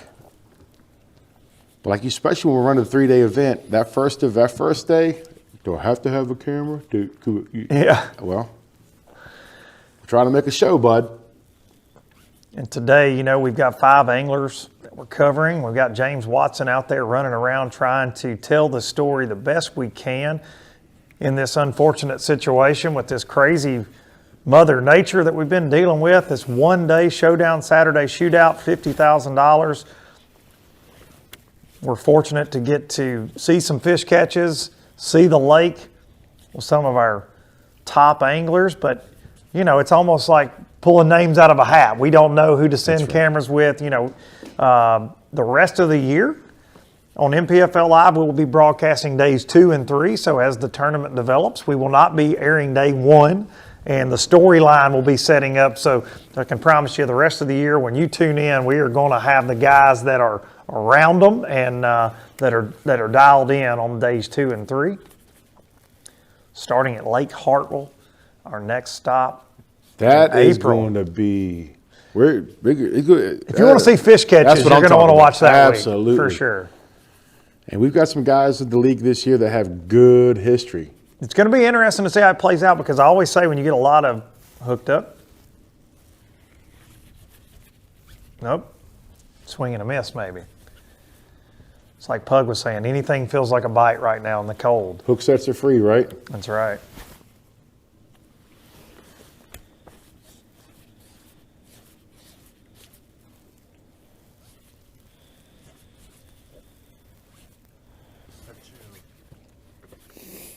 I'm impressed with the overall. Made a little bit of a run here. Actually run a few times this morning. Started running around a little bit more, but still hunting number 3. Just same thing as this morning. Going down through these kind of stuff, fishing more of the points. Just kind of fishing the point and then all the way back into the ditch line, and just watching these electronics, especially that active target. All this brush, it's kind of going down the bank. Up in front of me, there's 2 or 3 laydowns up there, and then that ditch line has brush all in it in the very back. And so really just kind of covering a lot of water, but fish this jerkbait very, very methodically, slow, and just trying to hit key points on cast with it. One thing's for sure, we knew that this event was going to be a grind. I think about everybody said it, and it's holding true to that. That's 100% fact. If anything at all is for sure today, it's that whoever wins this thing is absolutely going to have to earn it. I mean, this is a tough event. I mean, it's going to be a mental game more than anything for a lot of guys. So we're just staying on the hunt for number 3 right now. But like to be able to get a limit, get rid of that line burner. At this point in time, number 3 sounds pretty nice. We'll worry about a limit after that. Got to catch 3 before you can catch 4. That's right.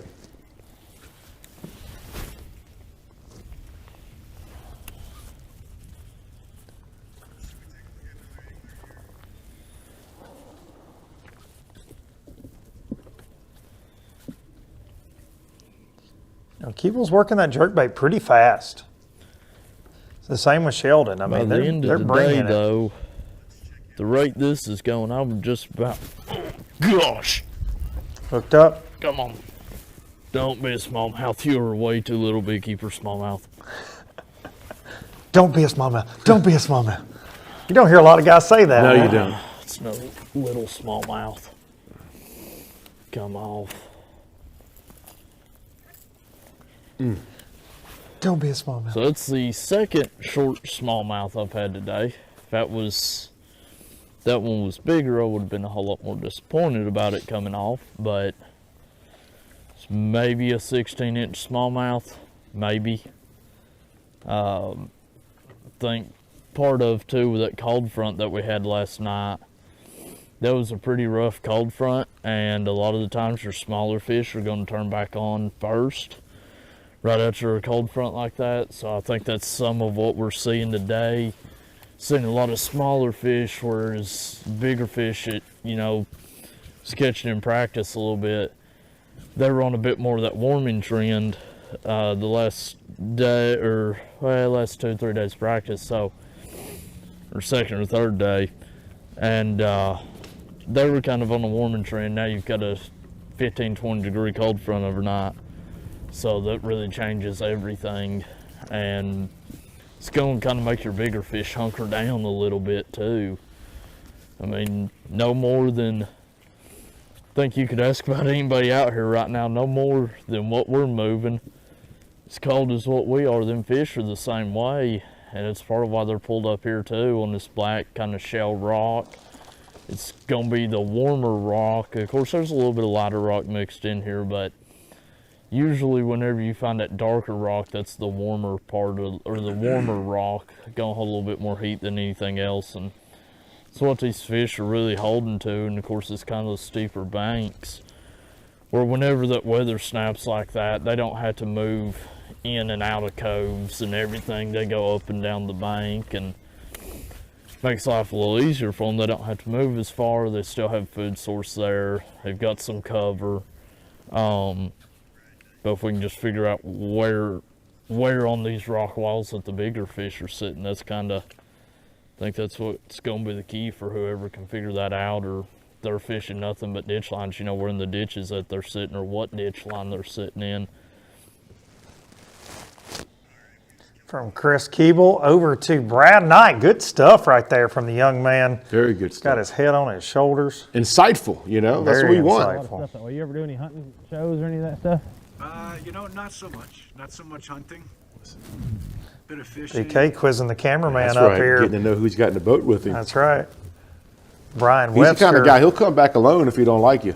Brian he'll leave you Webster out there on the there shore. getting the, yeah, that's a fact. Old creeks just ain't got anything in them. No, what Brad was asking him is, do you ever film any hunting shows? Because Brad only fishes to make money so he can go hunting. That's all. That's all. He was hoping Brian had a hookup on a hunting lodge somewhere. The run in, and you see how clear it is. A lot of times you can do a deal where you can run past the mud, and when they start running in clear, usually whenever you're going to catch them. But It's all clear in this little pocket. So we're going to fish our way out and probably make a move and maybe run into a different creek and see if we can find one with a little more flow and a little warmer water. So the further you go back into the clear here, it's got to 42 where the main lake is 44. So that's the wrong direction to be going in. Now I'm just casting a drop shot to some of these sycamore trees that are right here in the middle of this drain on my way out. I'll flip a few trees out and then we're going to pretty much bail. So. Unless we catch one, everybody safe. Trying to use my forward-facing sonar to locate some hanging out in these trees, whereas they might have pulled in these drains and runoffs and then backed off once the flow stopped.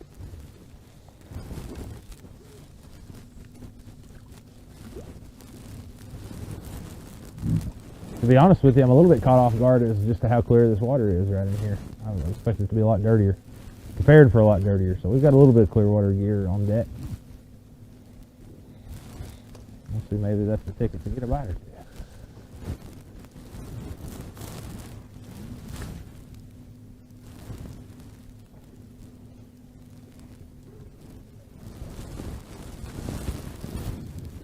I look forward every year to when he goes hunting up north, Saskatchewan, wherever he goes, where it's snow and cold, and he goes elk hunting. Like, I look forward to that week because his Instagram, his social media, you get to see a different side of Brad, and it's good stuff, man. See, he's ate up with hunting.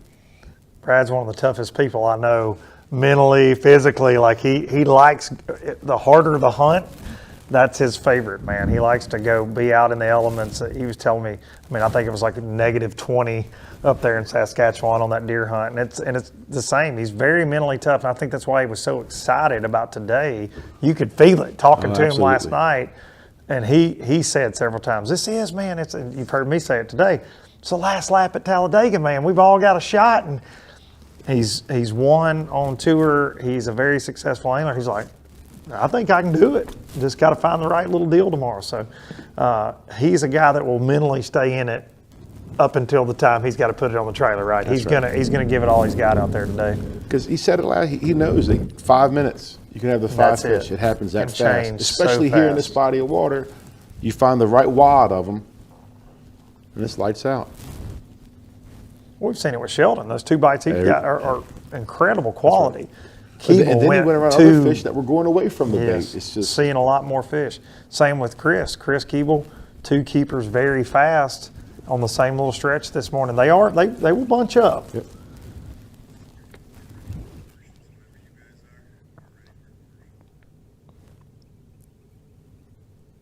Brad has switched up a little bit of finesse fishing. Just trying to find a bite in one of these trees, and looks like he's gonna switch it up a little bit. And while he does that, we're going to switch over to some sponsors and take a look at the amazing folks that support the National Professional Fishing League. Just like all of you watching, we appreciate each and every one of you, and we'll see you on the other side for more live action from Lake Cumberland.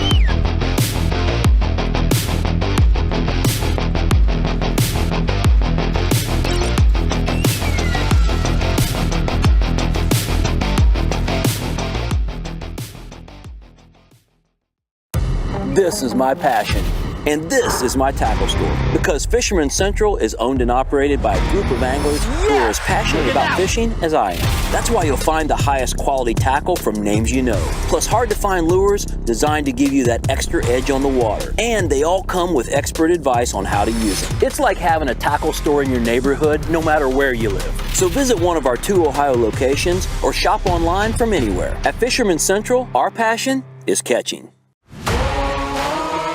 So if you don't know about me, I was in the military for quite a while, and in that process I picked up the habit of chewing tobacco. I came across this stuff last year, midsummer, and started using it, and now I don't even use tobacco at all.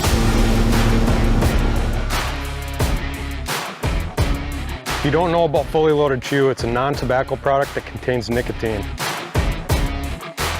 Fully Loaded Chew offers a variety of nicotine strengths. They have Fully Loaded, which is full nicotine, Half Cocked, which is half strength, and zero nicotine options for you. So if you're looking to completely kick the habit, they have something that's going to fit you. They have a variety of flavors. So if you're used to chewing a certain thing, they have something that's going to fit what you're used to also. To sign up for their monthly subscription service or to get your hands on any Fully Loaded Chew product, head to fullyloadedchew.com and grab some.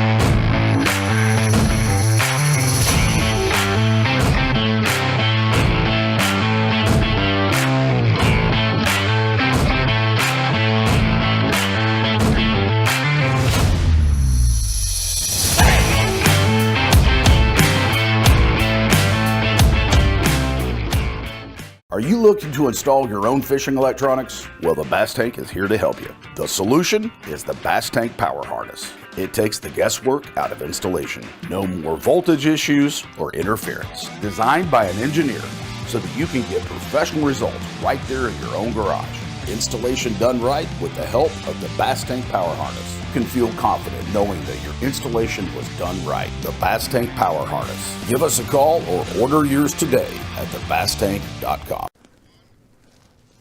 Back with the man, Keith Carson, doing what he does, getting close to the bank, finding that dirty water. Trying some smaller pockets right now. I've had 2 bites so far. One of them was like a 12-inch largemouth, and the other one, I don't know. I missed him.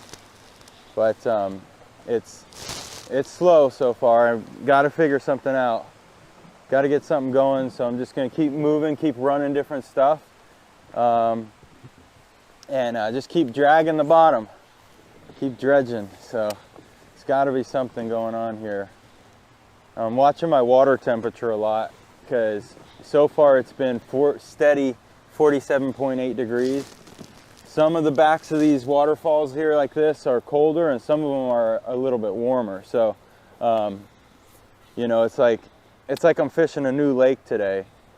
So I just kind of treat this like a practice day and see if we can't run into a few.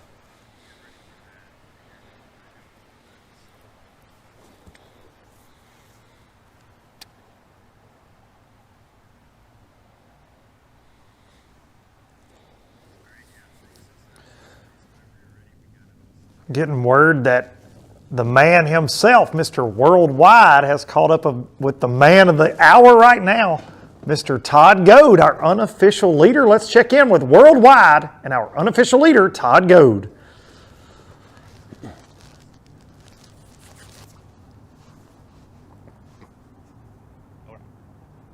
Well, we've caught up with Todd Goad on the water here. We're behind here, the marina in Jamestown area of the lake, all right? The water temperature is 44 to 45 degrees. We started in Indian Creek on a couple anglers.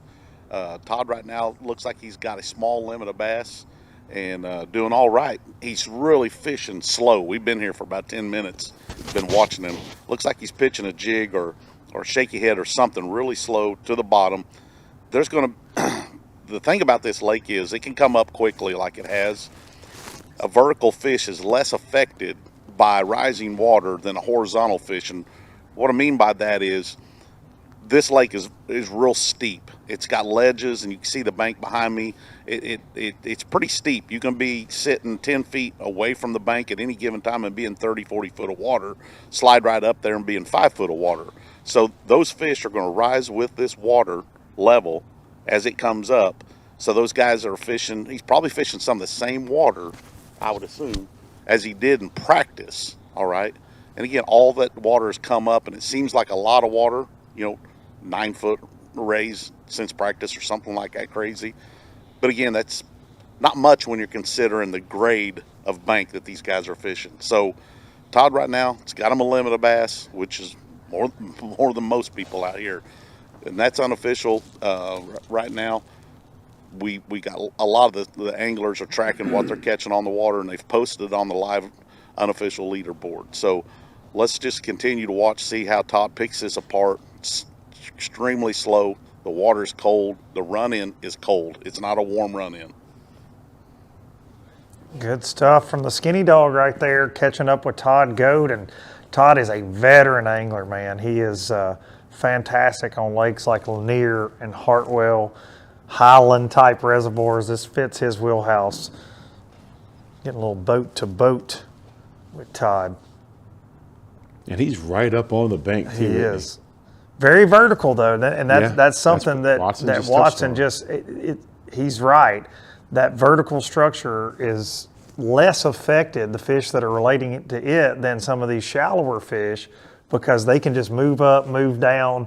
If that water comes straight up, they can move up a little bit, or they can stay right where they were. And with these slow presentations, like a jig, like a shaky head, he's covering and every inch of this bank. And you can see, you look up the bank, I tell people this, I fish bluffs a ton on the Tennessee River, and I always say you look above the water to see what below the water looks like on vertical cover. And you can see how that stair steps down almost like a set of stairs. And those fish, as he's dragging that jig off, that whether you're throwing a jig, spinnerbait, whatever, they will sit right on those stairs. They can move up a little shallower if they want to. They can drop off. So he's definitely covering his bases, and it's working for him. Like Watson mentioned, the only official limit that we have on the board right now. Is that a trash barrel he's about to flip out? That is, yeah, that's either somebody's couch cushion, an inner tube. You never know. You never know out there on Cumberland. He doesn't look like he wants any part of it. Nah. He wants that rock, I guess. That's right. There we go. The Todd's a Clearwater angler. And that is some fishy looking stuff though. And that, you know, you got pockets like that all up and down the lake, right? Yes. Just wadded up with who knows what. Very slow, methodical.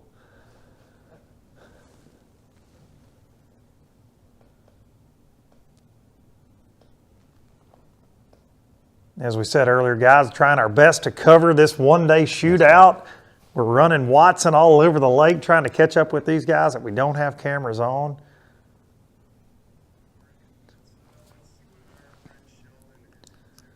Good stuff there from our leader, Todd Goad, and we'll hope he keeps progressing and holding on to that lead and get him that $50,000 check. But over to a guy that's really got a solid foundation laid, Sheldon Collings, 2 fish. He's got on the Weigh Live app that weigh 5.5 pounds. I think he's a liar. So, well, here's the deal. Let's touch on that real quick about the Weigh Live app. It's fantastic. I'm glad we have it. We do have some new anglers, and I'm afraid that they're not going to be using it, as well as some of our veteran anglers that have. You get caught up in the moment, you forget to use it. Especially your first event and what's transpired at the first event. Like, their main concern is not going to be that Weigh Live app. It's going to be capitalizing on the one day of fishing and getting boating that live well. So I really think we're going to see some bags at the weigh-in. For sure. We're going to see some fireworks. We always do, you know. Look at that, a lot of goose eggs right now on there, but I promise you, they're fishing live wells. 3 hours left in our coverage here today, and it always rings true, B. We call it out. We think we're smart. We think we know how it's going to play out. They turn that red record button off on us, and then fireworks happen, you know, after we go off the air, because that weigh-in doesn't start till 3. We cut loose at 2 p.m. So you're going to want to watch that drive-through weigh-in with Al McCullough to see the fireworks. Big Al brings the boom. But yeah, definitely keep paying attention to that beat down Weigh Live tracker, because the boys will get it. They're going to be putting them in there.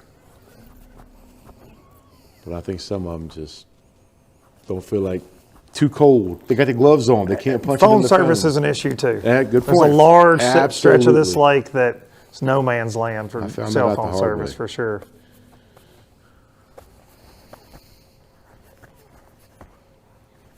And Oh, that one smoked it. Oof. I mean, smoked it.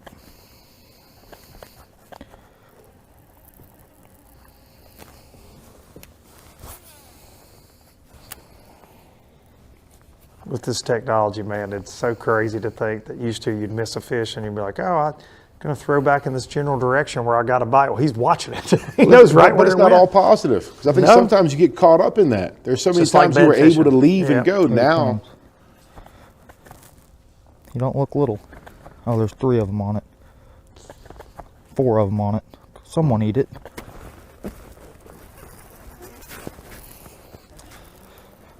Dang, a smallmouth. I was worried about that. The Sheldon show is fun to watch. It is. It is. There might be an 18-incher in there.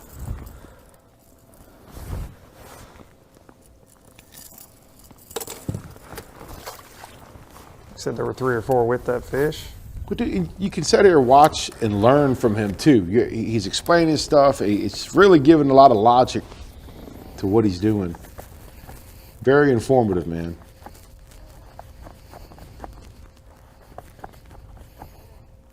We heard Brad Knight mention that if a guy could find an area that was mixed with largemouth and smallmouth, that mixed bag could take home that trophy and check today. And Sheldon's in one of those areas. We saw him with the big largemouth and the big smallmouth.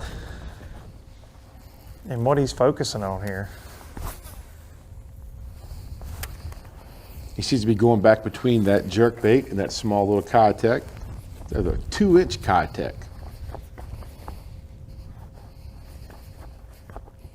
Sticking pretty much with the same bait all day so far, right, Sheldon? Yeah,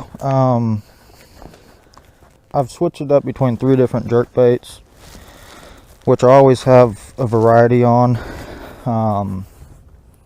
I actually just switched to a smaller jerk bait. It's a mega bass. Just a smaller profile. Something just a little bit different for them to look at.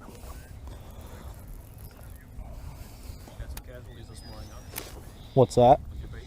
Yeah, I broke 2 of my favorite jerk baits I've had forever. I've knocked them off the side of the boat when I'm casting.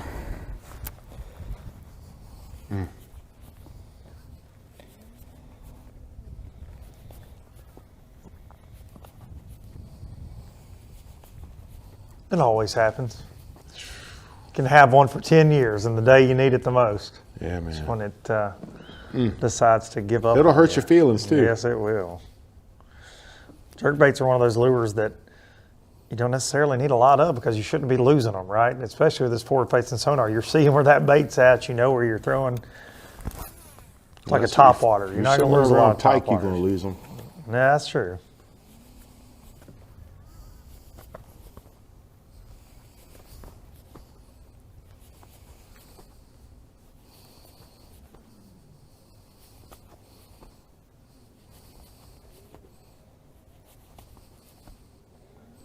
Sheldon sitting on 2 fish. I'm going to say in the 6-pound range, Absolutely. upper 6s even. Yep. Couple of fish over 3 pounds though, 1 largemouth, 1 smallmouth so far, 19-inch smallmouth. And you looking around the Way Live app, some fish being put in boats and logged in. I mean, even Sheldon, we know what he has, but he only has 1 logged in.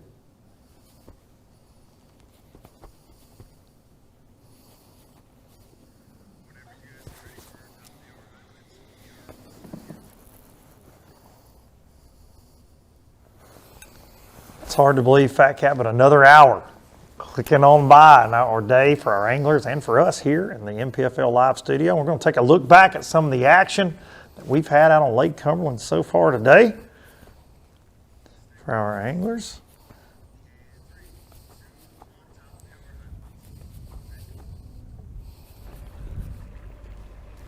It's been one of the overwhelming themes there, the jerk bait. Another theme are smallmouth less than 18 inches that will break your heart today. Pug Clements. Nope, round. Not. Brad Knight showing you some of that run-in action right there that Lake Cumberland is known for after this flooding takes place. Got him, that's a big one. And Sheldon Collings. Quality and quantity. Best largemouth we've seen all day. They are so beautiful in that cold, clean water. Look at that fish. Solid. Great fish for Sheldon. Let's look at some of that prime habitat there on Cumberland. Sheldon utilizing that forward-facing sonar that our guys at the Bass Tank can hook you up with for Absolutely. sure. We appreciate the Bass Tank sponsoring the NPFL. And look there, If I had some my of the sling- if I had locals my right slingshot, My slingshot, I'd take both of them out. We'd be eating good.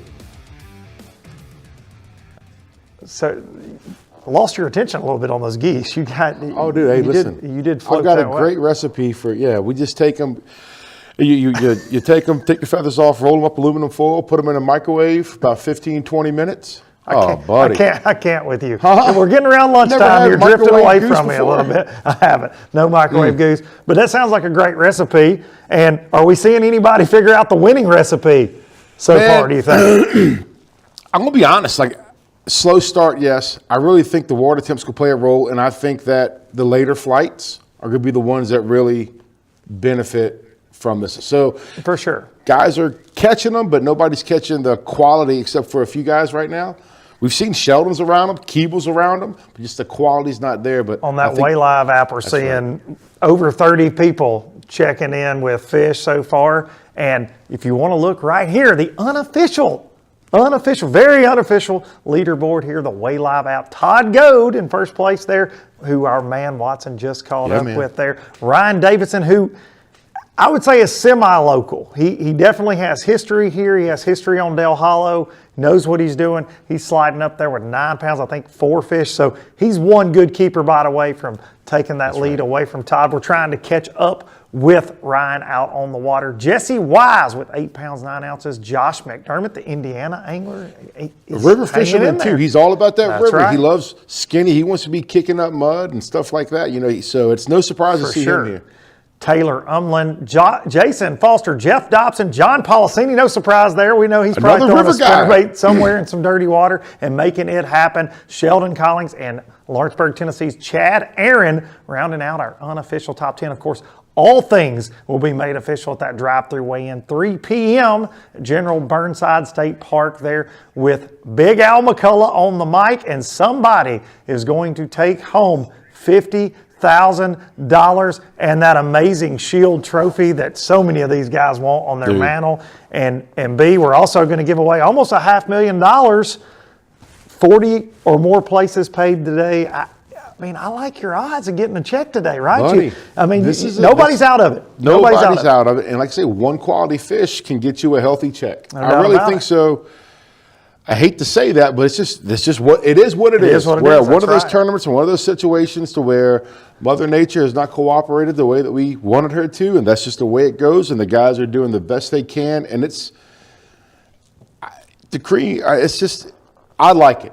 I think it's not a huge bag kind of a tournament, but you see guys struggle technically in what they do because we as fishermen, especially tournament fishing, we've all felt what they're feeling now, that struggle, man. No doubt. And seeing how they're dealing with it and how they're capitalizing, we can learn a lot from a tournament like this. I like it from the progressive AOY standpoint, man. I like that whoever takes home that golden shield at Toho, they're obviously, they would earn it even if this was a 3-day event. They'll earn it at every single event, but this one day, the strategy that's going to go involved, that's going to come into play with that, this tournament could decide that progressive AOY down the road, and I love it from that standpoint. A 12-inch spot. Yes. Literally. Yes. Could make or break that progressive AOY. It's crazy. For sure, and I think that, and you mentioned to it, Blade mentioned to it, in tournaments where ordinarily you got one fish at 1 o'clock, 12 o'clock, you're like, oh man, but here, 1, 2, 3 keepers could get you an $8,000 to $10,000 check, could get you in the top 10 and get those crucial points. Like you said, a 12-inch spot could push you over the edge there at Toho. Absolutely. Spot from Cumberland to win that progressive AOY. We're going to give away $20,000 for that. So awesome to think about. All strategy involved, and we are fortunate to get to watch it play out. And one of the guys that is feeling it out there today, even though no fish in the box yet, Tennessee's Brad Knight.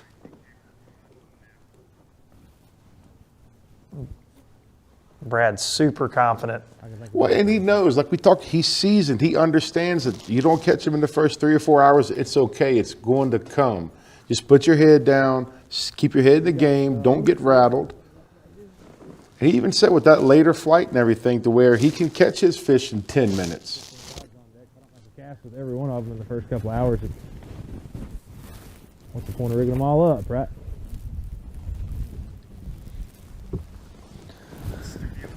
You see a pretty good example. See how clean this water is versus just right over there. This is just where they.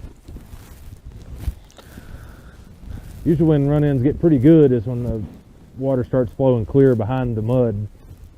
Yeah, I can see down quite a ways now. A couple feet, man. The problem is sometimes it's colder with clear water coming in behind the mud. It's good stuff from Brad there about fighting your way through the mud to find that clean water. And we saw Carson do it earlier when he got to the back of that pocket. But if you're just joining us, you got to keep in mind Brad's only been fishing 2 hours. We've been broadcasting since 8 a.m., but it is 11 a.m. there in Kentucky. So Brad has only been on the water 2 hours of that due to our takeoff format. That we delayed it a little bit, changed it up so everybody gets equal fishing time. So Brad and 3 different launches involved in that for the angler safety. Really plays a part in the overall strategy for today as well. From Brad Knight, we're going to jump back over to our man Pug Clements on the lower end of Lake Cumberland. The fish did not move up with the water. I feel safe in making that determination now. Still cranking.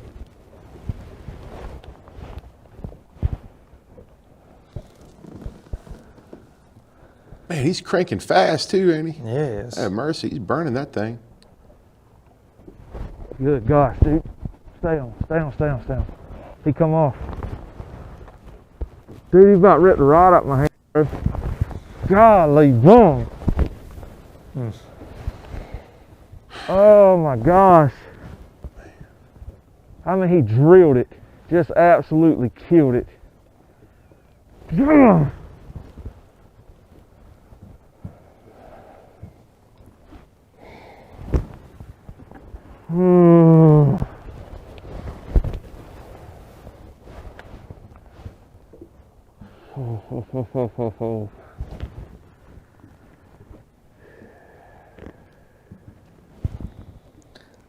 Cranking for those smallmouth. High risk, high reward. All right. Yeah. We good. There we go. Bite's a bite. See if he checks himself up. That's a situation where you can derail yourself right there real easy. You got to talk to yourself, get your head back in the game. Make you queasy right there, a little queasy. God, that fish knocks slack in it, man. I had him on just a second. Tough break for Pug, but we're going to switch over to a little boat-to-boat action with a guy that hasn't had any tough luck so far. One of our first limits on the board today, Todd Goad, our unofficial leader. We're making Watson earn his money today. We are. Nose chasing to the bank. these guys down, yeah. Vertical structure. What is above him? Is that what's going on? What is that up top? Keen on anything. Is that a hot water heater? He's not spending any time picking at any particular wood in the water or anything like that. He's just pitching down the bank, looking for those bass that come up there. Looks like he's slow fishing a jig. We seen him set back and rear back on one. Don't know if he actually got a bite or just felt funny. So he's really taking his time, pitching at the bank, pumping it off the bank a few shots. He's actually feeding line. When that jig hits the water, he's fed line out many pitches up there. He feeds that line out. So it's pretty vertical in most cases down this bank.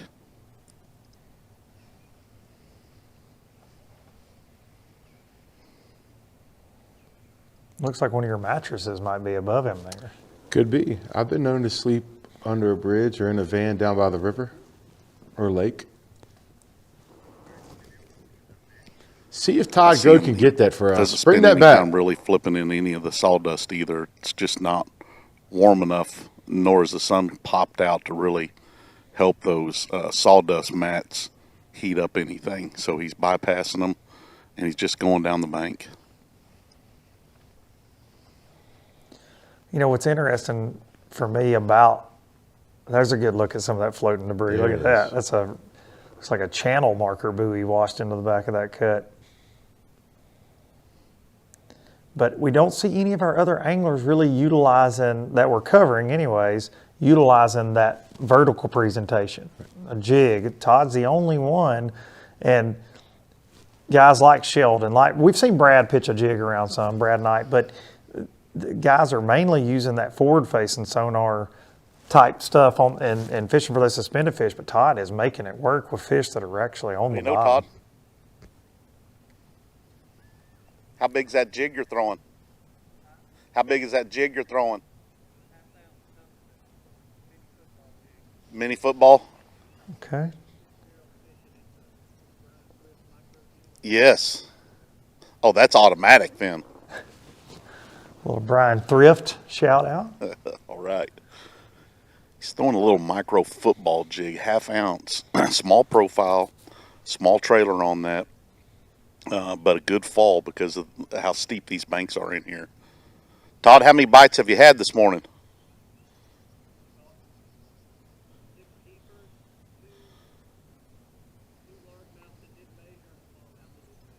Okay. We saw you whiff one earlier. Was that a bite? Okay.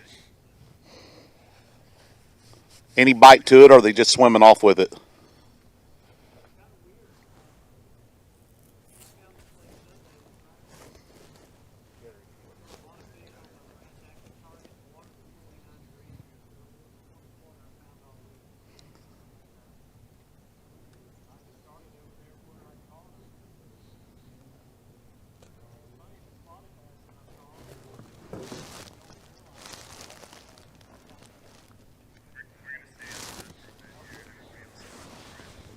Yeah.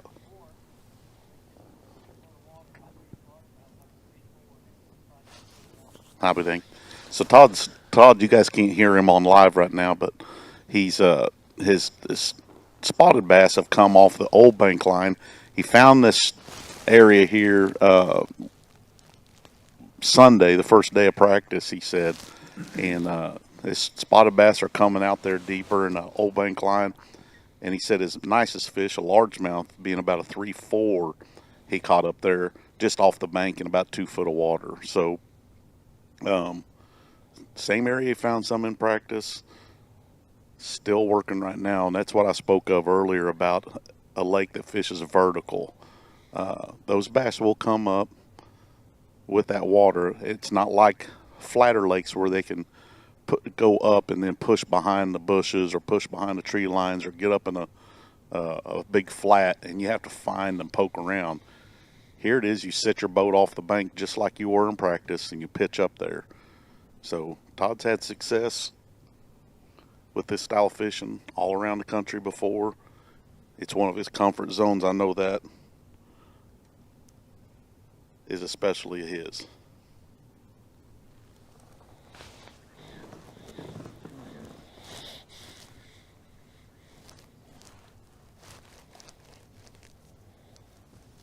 Good stuff from Watson and Todd Goad right there, our unofficial leader. And you wonder what's going through his head. You know, our anglers are not allowed to look at that Way Live app, you know, the leaderboard. They don't know what the other competitors have out there. It's a little bit of a guessing game unless you run into a guy and talk to him in person. That's you know, right. You might know, you might be able to gauge your day, but you get little telltale hints of how you're doing when they send James Watson to find you. I went to that. You know what I last year mean? on the Like wall. that, does that Yeah. make you think in the back of your head, okay, it's going pretty dang good. True story. Even though he knows the fishing stuff and he knows that limit is super, super important, but when they send Watson to cover you in the middle of the day, does that get his nerves up? You know what I mean? Like there's lots to think about with that. Like, hey, I got a shot at this. That's a good point. This $50,000. Absolutely.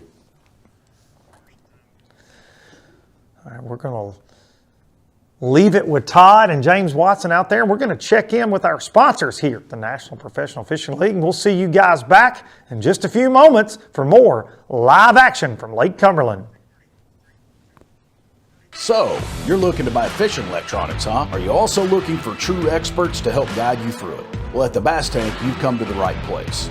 We are live forward-facing sonar pioneers with thousands of hours spent learning through winning trophies, cashing checks, and just having fun. Whatever brand you need, we have it. We offer free shipping, and we have 2 financing options available. Our experts are here to help you. Call us today or visit thebasstank.com. This is my passion, and this is my tackle store. Because Fisherman Central is owned and operated by a group of anglers who are as passionate about fishing as I am. That's why you'll find the highest quality tackle from names you know. Plus hard to find lures designed to give you that extra edge on the water. And they all come with expert advice on how to use them. It's like having a tackle store in your neighborhood, no matter where you live. So visit one of our 2 Ohio locations or shop online from anywhere. At Fisherman Central, our passion is catching.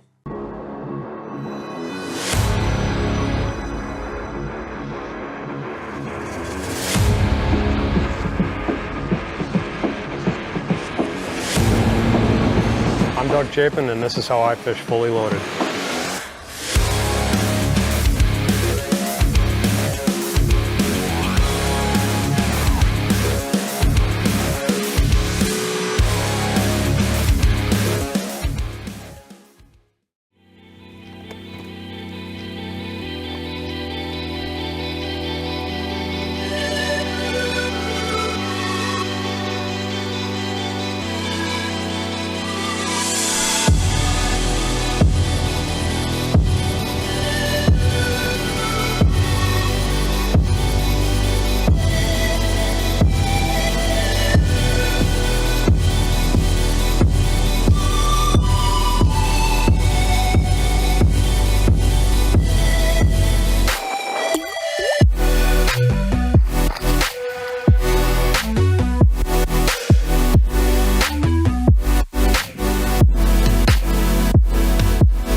Guide Batteries have been supporting the fishing industry for 42 years. The future of fishing is lithium batteries. Pro Guide Batteries has joined the lithium world.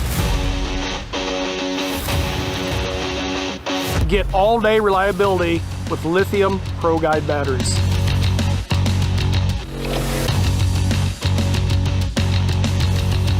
Check them out at ProGuideBatteries.com.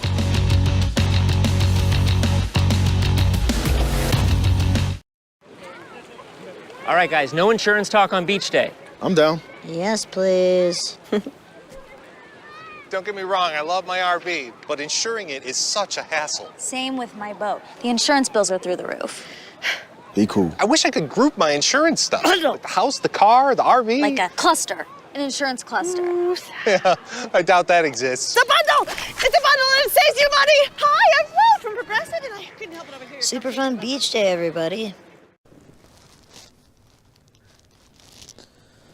Welcome back to Lake Cumberland and a look at your unofficial leader, Todd Goad. A little boat-to-boat action from Mr. Worldwide Watson.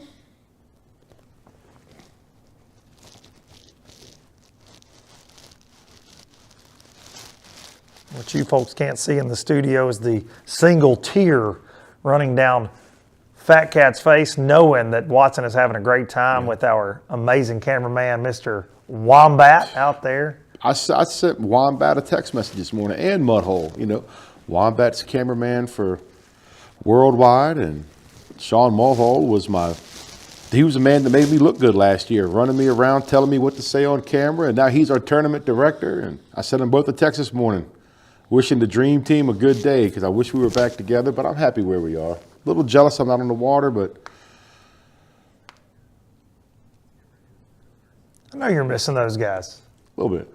We're missing. We're in studio here in Wisconsin, and glad to be here. But like 8 we degrees love this morning. being at It was 8 the, degrees minus yeah, 1 we're with good. the wind Yeah, chill. we're Yeah. good. We're good up here in studio, but we do miss seeing the anglers. And from Todd Goad over to one of our favorite anglers, a guy we spent a lot of time with last year, Keith Carson, the Florida angler. Wishing he was in flip-flops today, I have no doubt. No shocker, he's the one in dirty water.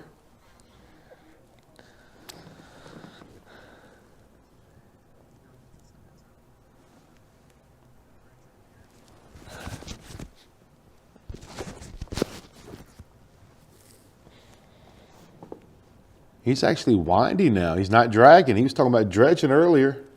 What's he throwing?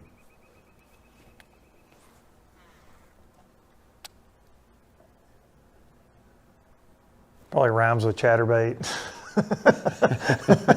Most likely. No, that's just. No, he's stopping. That's Keith's. That's definitely one of his confidence lures. I believe it is. Is that right? Chatterbait, yeah. Oh, he's methodical with it. Last year, several times you watch him, he would just all but leave it laying on the bottom. He's methodical with everything. It's wild. If you didn't know him and you watched the way he fished, you'd be like, what's this dude doing? Then you see what he's done, you're like, I need to do that myself. No doubt about it.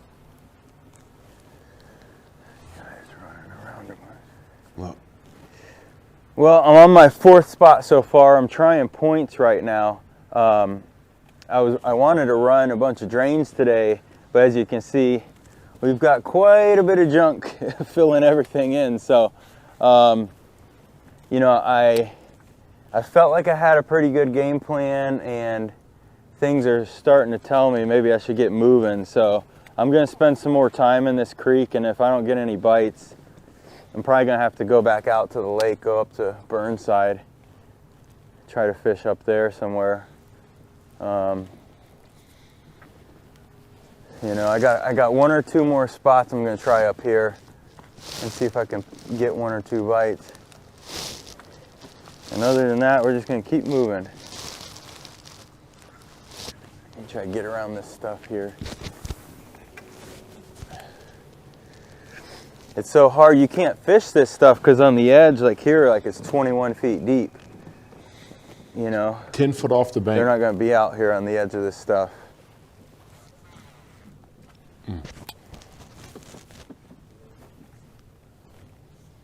You look at like, let's say like, look at like a pocket like this. There's only so many casts that you can actually make to the bank. You know, like here's about a 50-foot stretch, and then up there I've got like a 20-foot stretch, and right there about an 80-foot stretch. So like that's about all I can really fish in that like 1 to 8 foot range where I feel like they're going to be, because the water's so dirty. When the water's really dirty like this, fish typically, not always, but typically they're not way out deep, because when fish are deep, they're visually, you know, chasing shad and chasing stuff. And so when they can't see, they'll move tight to the bank, because then they have something to relate to that's close to them.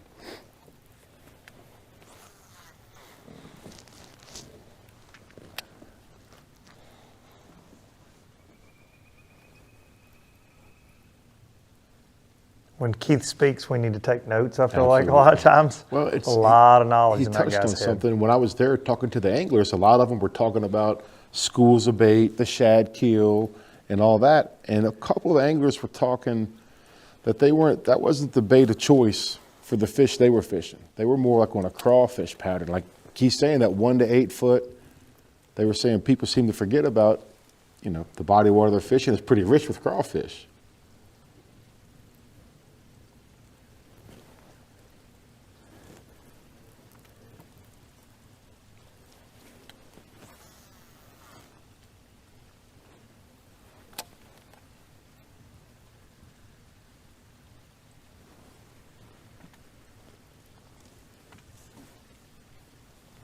Oof. He was pulling the trigger back there. He cocked the pulling hammer. in the hammer. Just didn't cut her loose. Yeah. He got a hook set on him too. He'll cross her eyes. Yeah, it's the same little setup we've seen him. We saw him with a lot in that Progressive Angler of the Year run he went on last year. Yeah, boy. And if you watch him, you can learn a lot just from, you know, just from the action of his rod tip, just from the action of that reel hand, watching him alternate that retrieve up on that chatterbait. It is cold water, but Keith, he does some strange things. Yeah. Retrieve-wise. There's a method to his madness. For sure. Without a doubt. But a lot of people think, oh, you tie on a chatterbait, you go burning down the bank, cast reel, cast reel, cast reel. No, you're watching him. He's almost fishing like a jig. He's got 1,000,000% confidence in that setup. Whether it's Florida, Wright Patman, Winnebago. Right. Absolutely. Yeah, Cumberland. Winnebago was wild for him to. I wasn't expecting that there, but he found a place he could do it.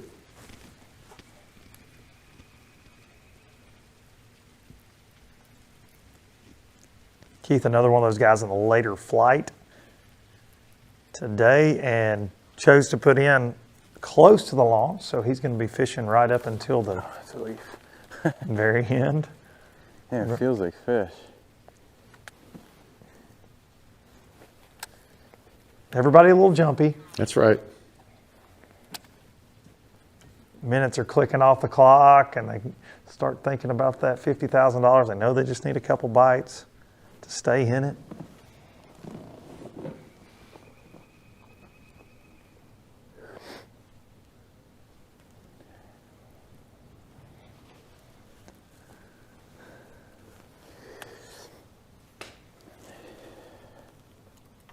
Uh-oh, what's he picking up now?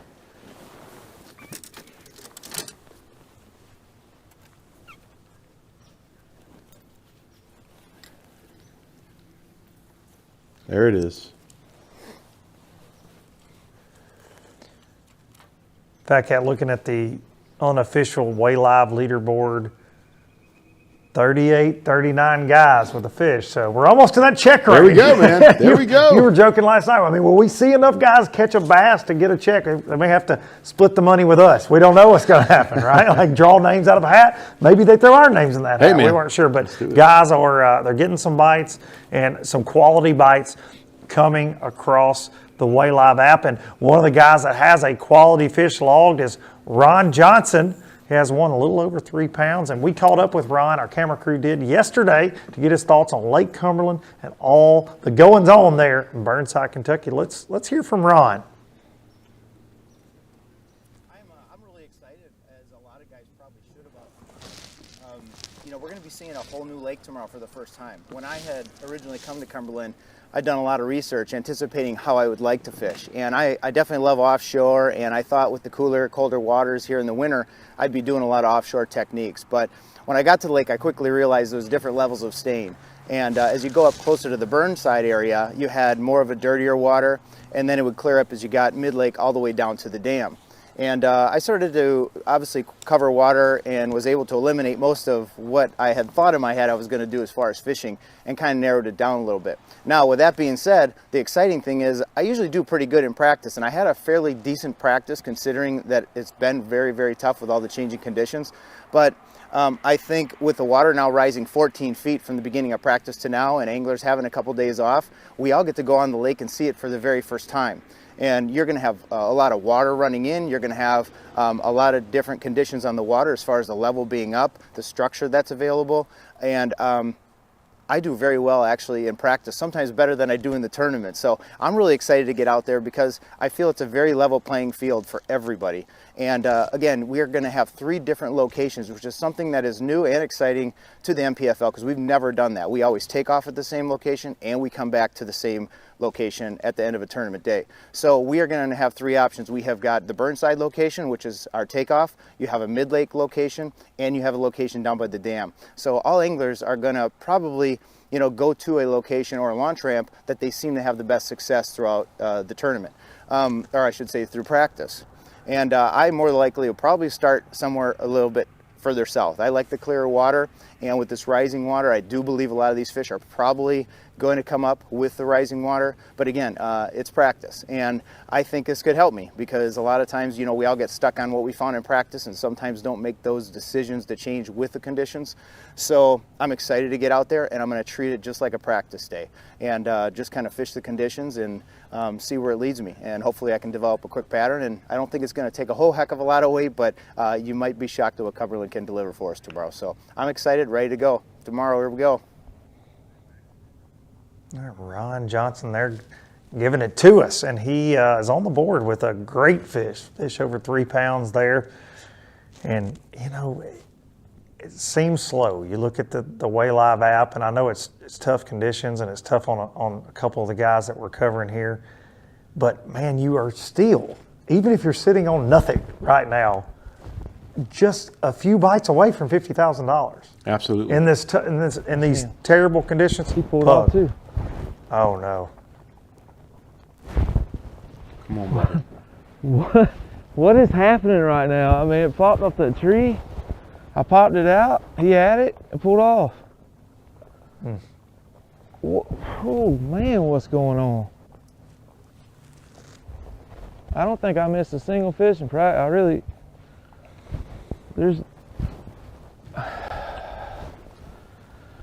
Jeez. They're just not eating it, I guess.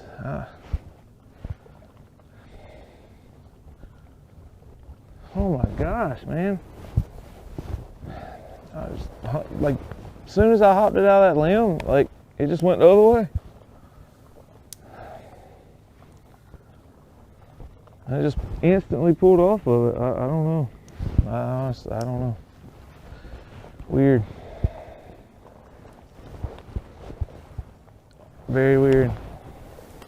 Tough break for Pug there. The second one we've seen. Fish just not getting his bait good, and you can hear it in his voice too, man. Frustration, man. You know you're not. They're just not eating it, or you're not going to get a lot of bites, obviously.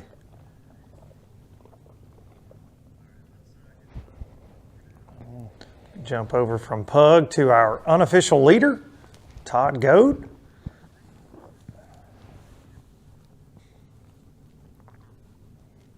Boat to boat.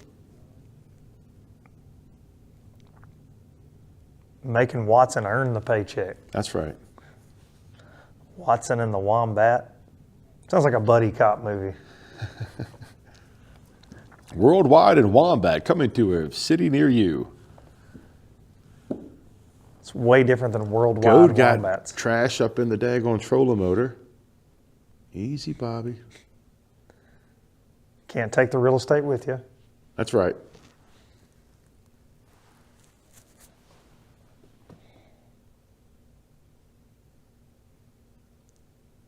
I find it interesting that these type banks, man, he's locked into that jig, and from what we've seen, right, he may be alternating a few things. But none of the other guys we're watching are really doing that. No. Keith was talking about dragging a little bit, but different setup kind of than what Todd's doing. For sure. Todd's going to make a move. We're going to move over to Brad Knight, the champ.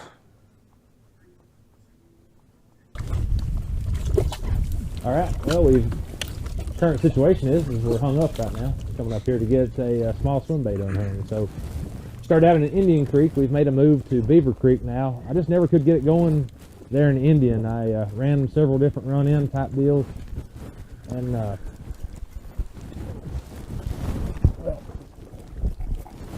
I have to be excused for a second because I'm gonna have to knock this loose. But what we did was made a move up here to Beaver Creek.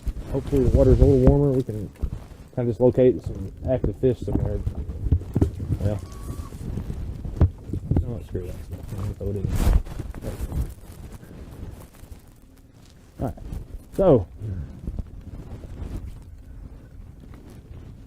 we just passed by some of these deeper, banks that have that darker rock. I'll throw a little small swim bait around, just see if some of these smallmouth are going to bite or whatever. But on my way back to some of these run-ins to check, but water's just so cold, 43.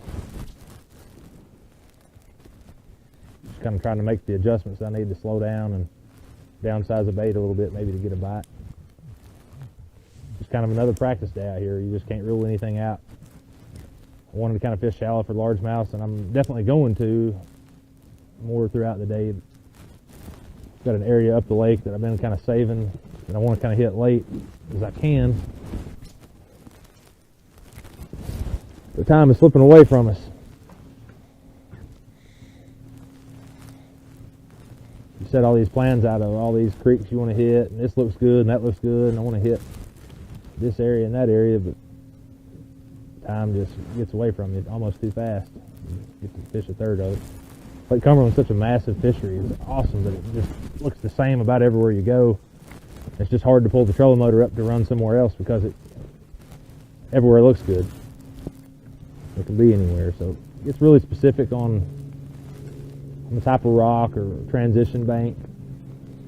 We're just going to have to grind it out. See if we can get a clue how to continue. But no surprise, we're in a grind today. We all knew it was going to be this way coming in. Still feeling pretty good about it. I like that. Still feeling pretty good about it. Oh yeah, and he's It's that saying veteran mindset, right? He knows. No doubt. And he's sitting here saying, time's getting away from him. Well, it's 11:30, a little after 11:30 there, and he's got a 5 o'clock check-in, which he did put in down at the dam. So he told us last night he's going to give himself an hour and 15 minutes to get back. So he's still got a lot of time left. Absolutely. And he was one of the ones that said that. It's a little funnier than it is for this bite to be. Really not the conditions I expected either. You could put 5 fish in the boat in 5 minutes and win this thing. This time of year. Just like that. Out of a place about like that. A lot of East Tennessee lakes that we have that I grew up fishing: Norris, Cherokee, Douglas for that matter, Del Hollow, Center Hill. They all kind of fish the same, and that's just a pattern that's really, really good this time of year.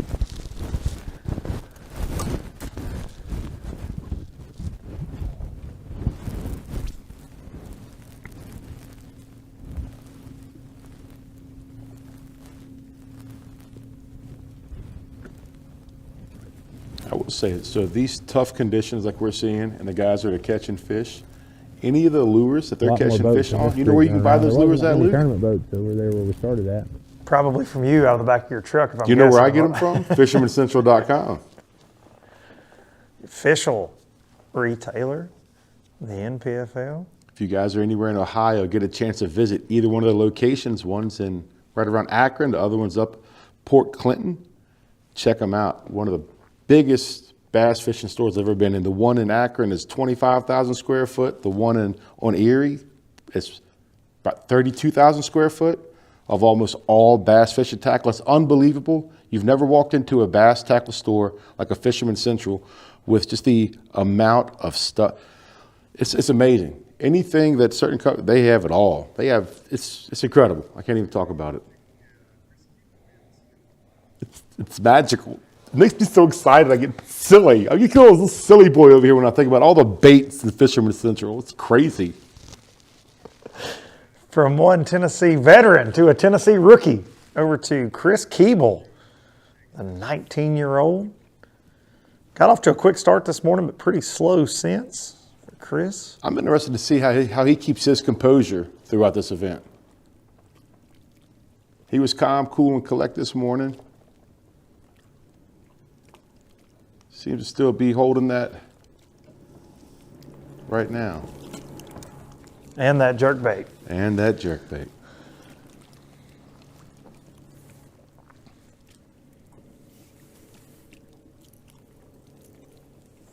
Never seen somebody get so excited about fishing tackle, to Hey, be man. honest. I mean, You've never walked into a Fisherman Central, I guess.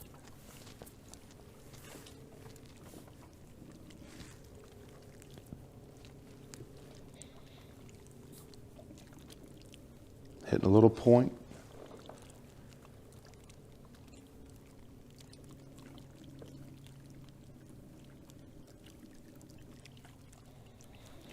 How much time do you have left? It's about 11:30.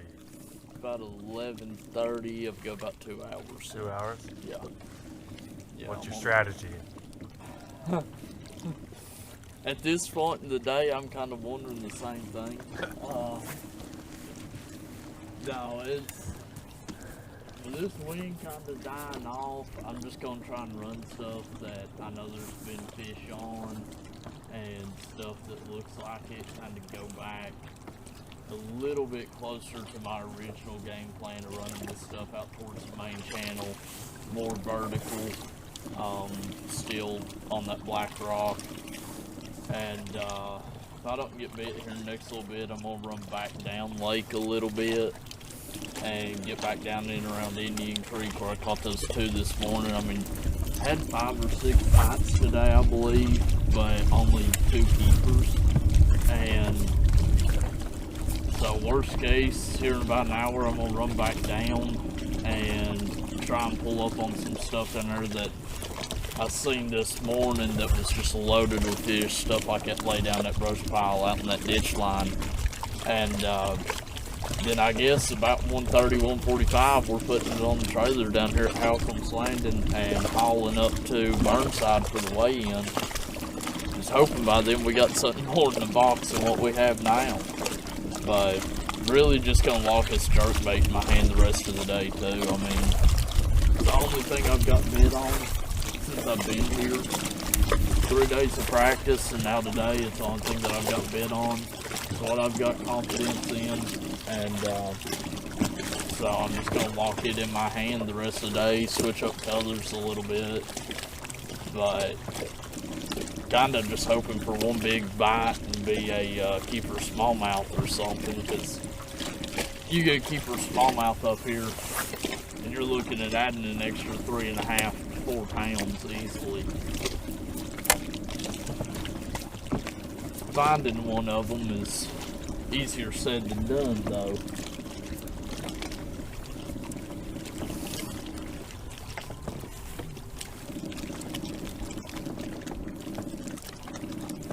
Keeping his composure.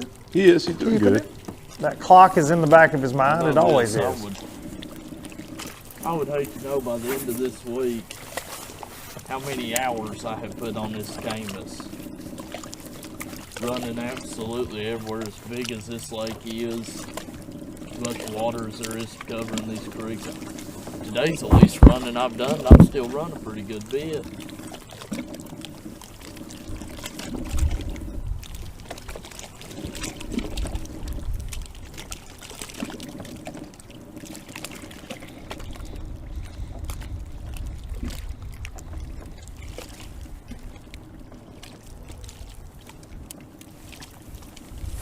Chris is the kind of guy, when he travels up north to fish, as soon as he sits down to a restaurant, you know he's going to order a sweet tea.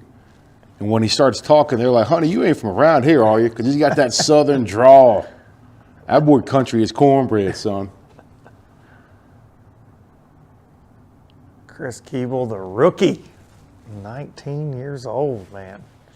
Like you say, he's an old soul, man. He's holding his composure. He's been doing it. Got a great support system. He's taking a run at it, man. He's taking this serious. Oh, a little boat to boat to boat to boat right there. A little double boat to boat. Brad Knight, one of our anglers, recovering today.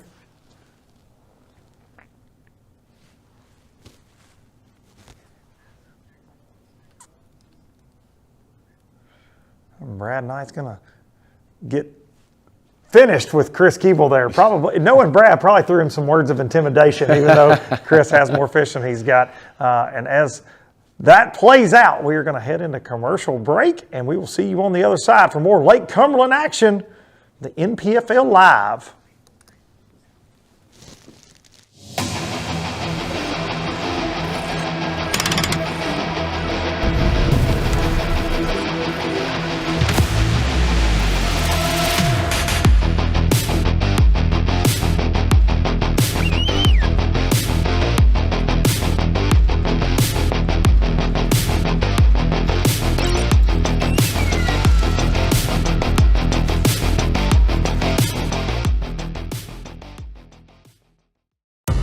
This is my passion, and this is my tackle store. Because Fisherman Central is owned and operated by a group of anglers who are as passionate about fishing as I am.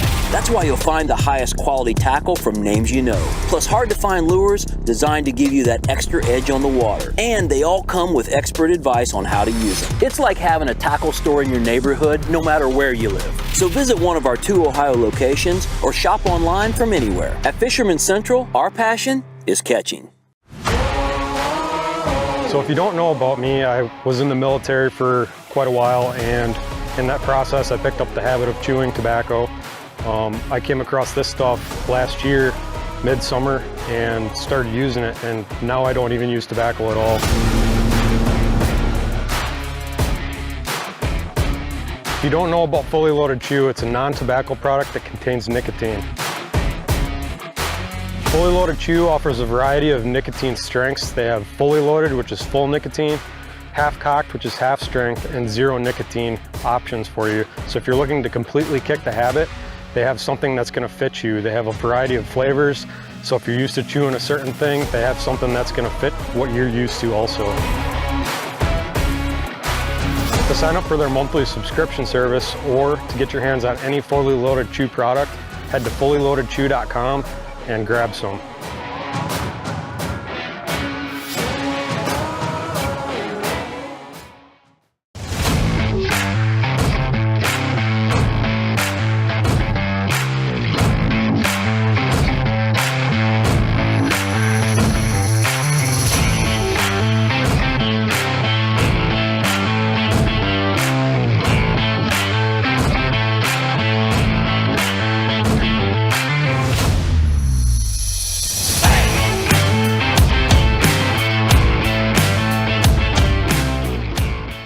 Are you looking to install your own fishing electronics? Well, the Bass Tank is here to help you. The solution is the Bass Tank Power Harness. It takes the guesswork out of installation. No more voltage issues or interference. Designed by an engineer so that you can get professional results right there in your own garage. Installation done right with the help of the Bass Tank Power Harness. You can feel confident knowing that your installation was done right. The Bass Tank Power Harness. Give us a call or order yours today at thebasstank.com. And then accidentally drink the, hello, we're back. Right on, man. No surprise, got the jerkbait in his hand, doing work. Brad Knight came through and gave him some words of advice. Got his head back in the game. Words of encouragement or intimidation. You never know with BK. Knowing Brad was probably the intimidation part.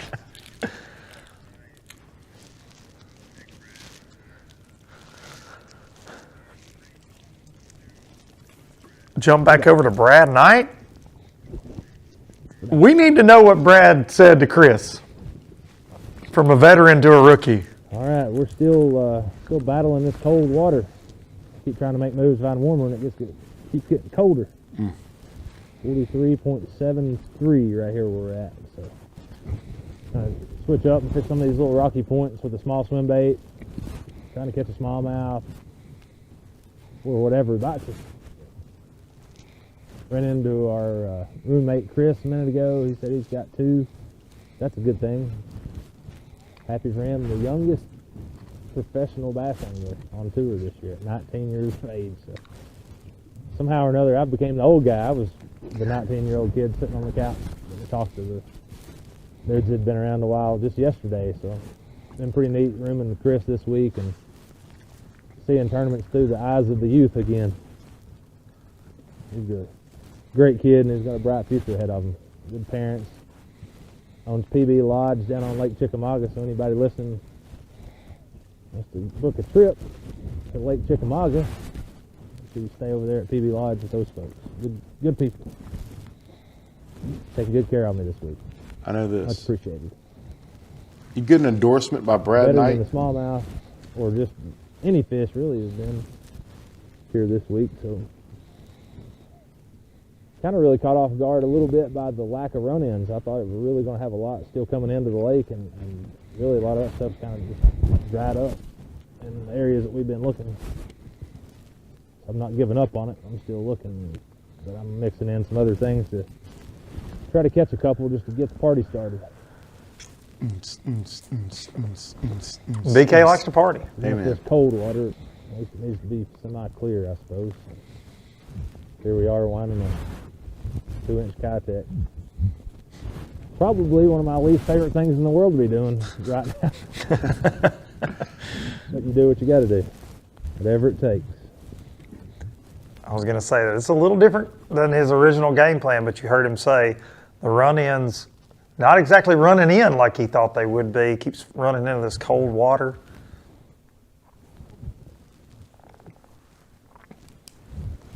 And the run-ins were Keith Carson's playing as well, just on a different end of the lake, and we've not seen that pan out for him today so far either. It's been that more vertical cover or those suspended fish that we have seen really take hold today. That's right.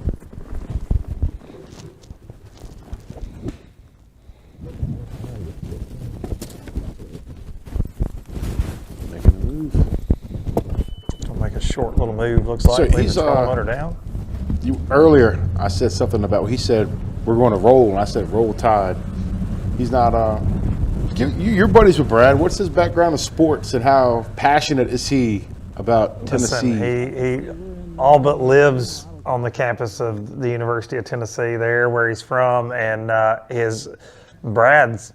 he owns is part owner in a radio station, WECO up in East Tennessee. Shout out, right WECO, but they are a Tennessee Vols radio affiliate, and he's very plugged into Tennessee, so yes, he is not a Roll Tide guy.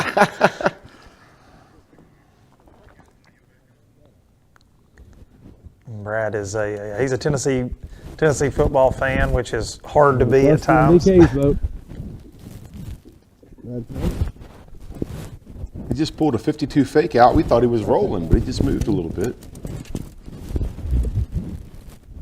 We'll improvise in here.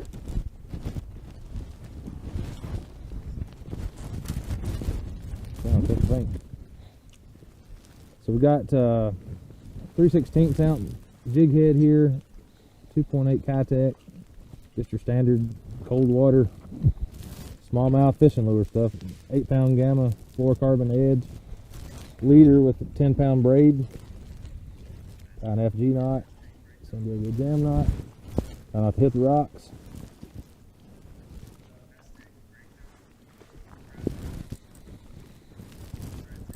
Yeah. That tag in.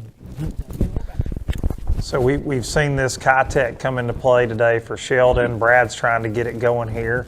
And a little bass tank breakdown.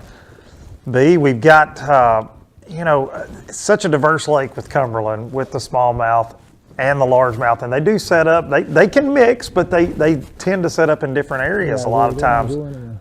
And what Brad's is focusing on with that little swim bait is trying to catch a big smallmouth. But in the winter time, that little finessey swim bait, a lot of guys used to throw grubs on these Highland lakes before that Kitech came out. But that 2.8, that little small finessey Kitech on that ball head, that ball jig head, they're going to throw anywhere from an 1/8 ounce to a 3/16 to a quarter if they're a little deeper, but the lighter you can get away with, the better, because it makes that bait really have a natural action. And it's slow, it's painful. Yeah. You're out there winding that thing around just hoping that the rod loads up, and a lot of times, especially with the forward-facing sonar with that little swim bait, they're actually fishing for suspended fish. You're not actually contacting the bottom, so you're just throwing it out there in no man's land a lot of times. And then another technique we see on this lake of some of the long points, they call it scrubbing.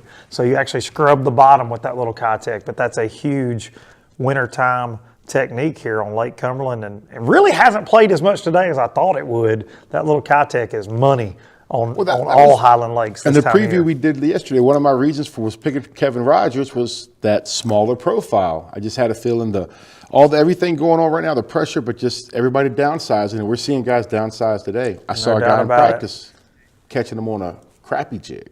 Oh, Can't say who it was, top secret, G42 classified, but just it makes sense why he's doing what he's doing. Cold water, finesse. It's going to get you a bit. Brad Knight and our Bass Tank breakdown. We appreciate the folks from the Bass Tank supporting the National Professional Fishing League. Of course, the Bass Tank, the official live scope gurus. I'm calling it. Absolutely. They can rig it. They can sell you one. They can rig it. They can tell you what settings you need to do. Their slogan, they don't just talk it. They know it, right? That's Like right. they use it. They get out there on the water. So we appreciate the folks at the Bass Tank. And they have stuff in stock. I will say that. A friend of mine this week reached out looking for a unicorn in the electronics world right now with some of the supply chain issues we're seeing in the country. And the Bass Tank, man, they stay pretty loaded up. So if you're looking for electronics, you want to check out the Bass Tank for sure. You want it, they got it, man. They're trailblazing, trend-setting pioneers when it comes to that forward-facing sonar. Their harnesses, top-notch. Like, they got it going on over there.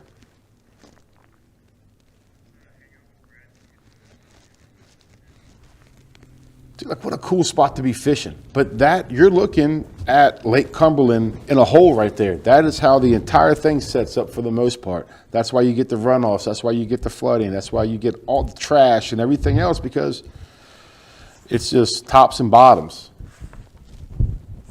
Not a whole lot of valleys.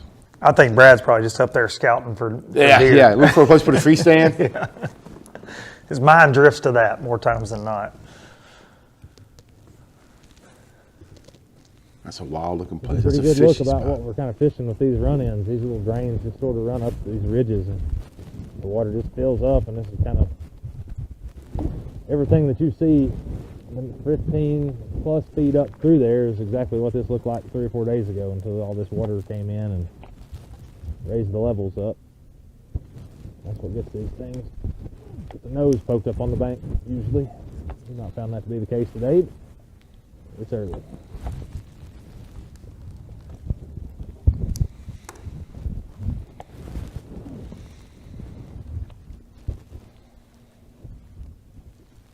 God, I want it to happen so bad though. Too bad, probably.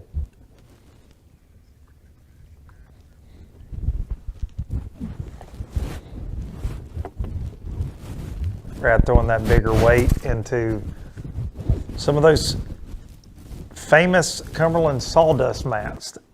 And he mentioned earlier, you know, sunshine will help that bite a lot. We're not seeing any of that today. And got a little tough service there with Brad Knight. We're going to jump over to Pug. South Carolina angler having a tough day, man. Still cranking though. He didn't put it down. Couple of unfortunate events.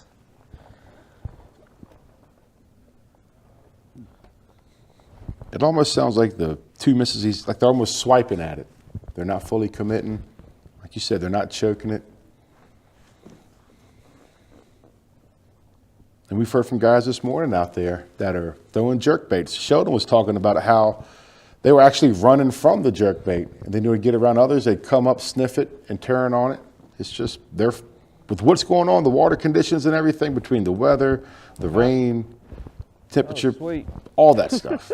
Got them all jacked up. Well, I was about to give up on this cranking bit, and like I literally said it, you know, I'm done with this. And I don't know, 2 casts later, I caught another fish. I mean, it's smallmouth, probably 14, 15 inches.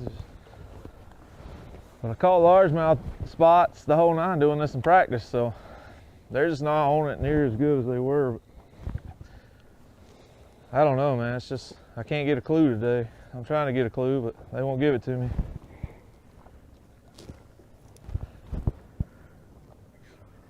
Had a couple fish pull off. Caught 2.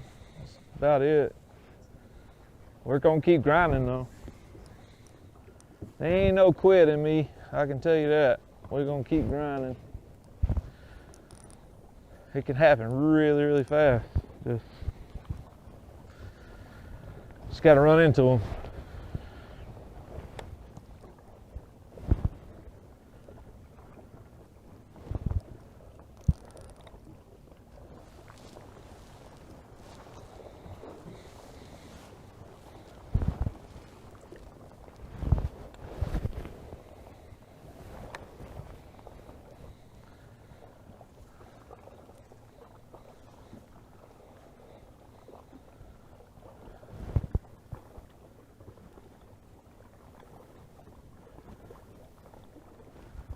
I like the commitment to what you have confidence in. That's right. That Pug is, I mean, it's burned him twice, but man, you've got to hook them to lose them. You know what I'm saying? Like you've got to get a bite to have those unfortunate things happen, right? Yeah, that's right. At least you know they're there. Exactly. Got a technique you've And had they're a couple somewhat bites aggressive. on. They're not going away from it. That's right. Just finding the right ones, right? Absolutely.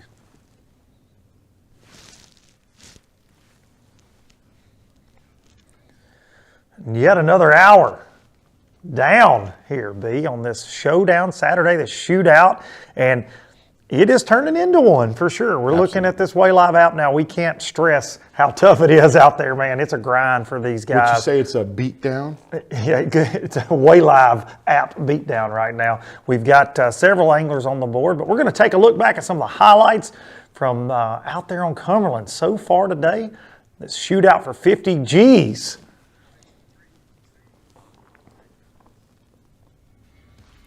These highlights brought to you by Progressive.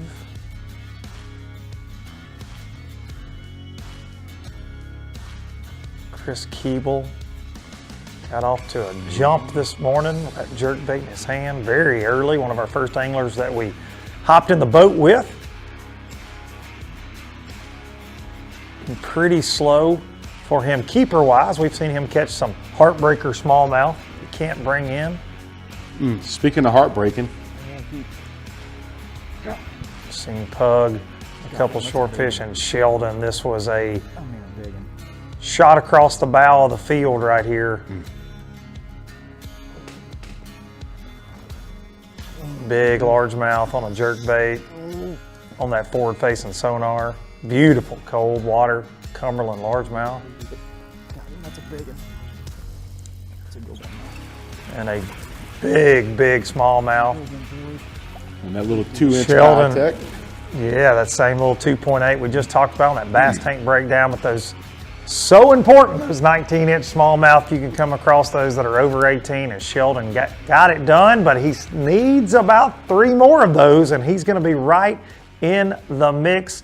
And we would like to welcome you back to the NPFL Live Studios. Myself, Luke Duncan, and Fat Cat Newton. We got James Watson out on the water for this first stop of this second season of the NPFL. And B, it's living up to that grinder term that's been thrown out so many times. The wheels ain't fell off yet, right? No. The wheels ain't fell off yet. Some of the guys I thought they were going to, like when we seen old Pug, man, he lost that second one. It's just like you can hear it in his voice, but like he just said, he's going to keep grinding.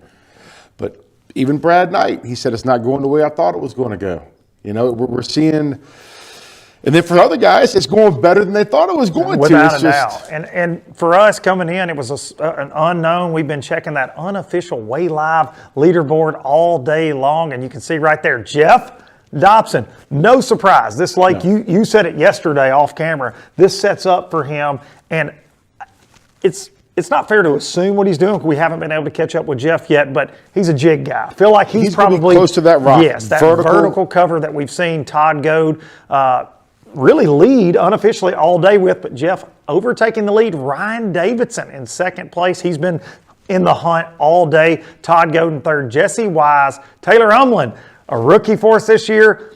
Comes with a pedigree, though. I hear great things about Taylor, the young man. But not out of his mouth. Not out of his mouth, you don't hear it. You hear a lot of good things about Taylor out there. Absolutely. Another Taylor you hear good things about and he backs it up. Taylor Watkins, the winner of stop number 6. 5th place in our Progressive AOY last year. Josh McDermott, Jason Foster, John Policini, and Sheldon Collings rounding out that top 10 and Sheldon with only 2 bites, but the right kind so far, B. That's right. No, it's he's the scariest dude in this for me so far. Yes, without a doubt. Based off of that live scope and what he's been able to put together, their quality, he can tell the difference in the size of these fish. We've heard him say it. Oh, that's a big one. Oh, yeah, well, that's probably not going to be a keeper. Oh, well, that one may be. That he can decipher the size of the dots on that live scope, and that's going to be key as this day goes on, man. He gets 3 or 4 more bites, he can blow it out. Absolutely. Without a doubt. Like you said, he's the one, even though 24, a young man, he's an old soul. He's been around, and he knows how to handle the pressure and not let the wheels come off. So I agree with you, my friend. A guy that we're fixing to check in with that I'm surprised we haven't seen a bass go in that live well yet, Keith Carson. What do you think? I mean, all of our success seems to be in that clear water down the lake. He chose to stay close. That live well will be fully loaded before the day's end. Okay. I think You're he will calling have it. a fully loaded live well before check-in. That's just what Keith does. He always brings us to the edge of our seat. It's what Keith does. He's never out of it, though. Always Never. just fishing for a few bites. Let's check in with Keith Carson. Let's go hear it from his own mouth what he thinks about the afternoon on Lake Cumberland.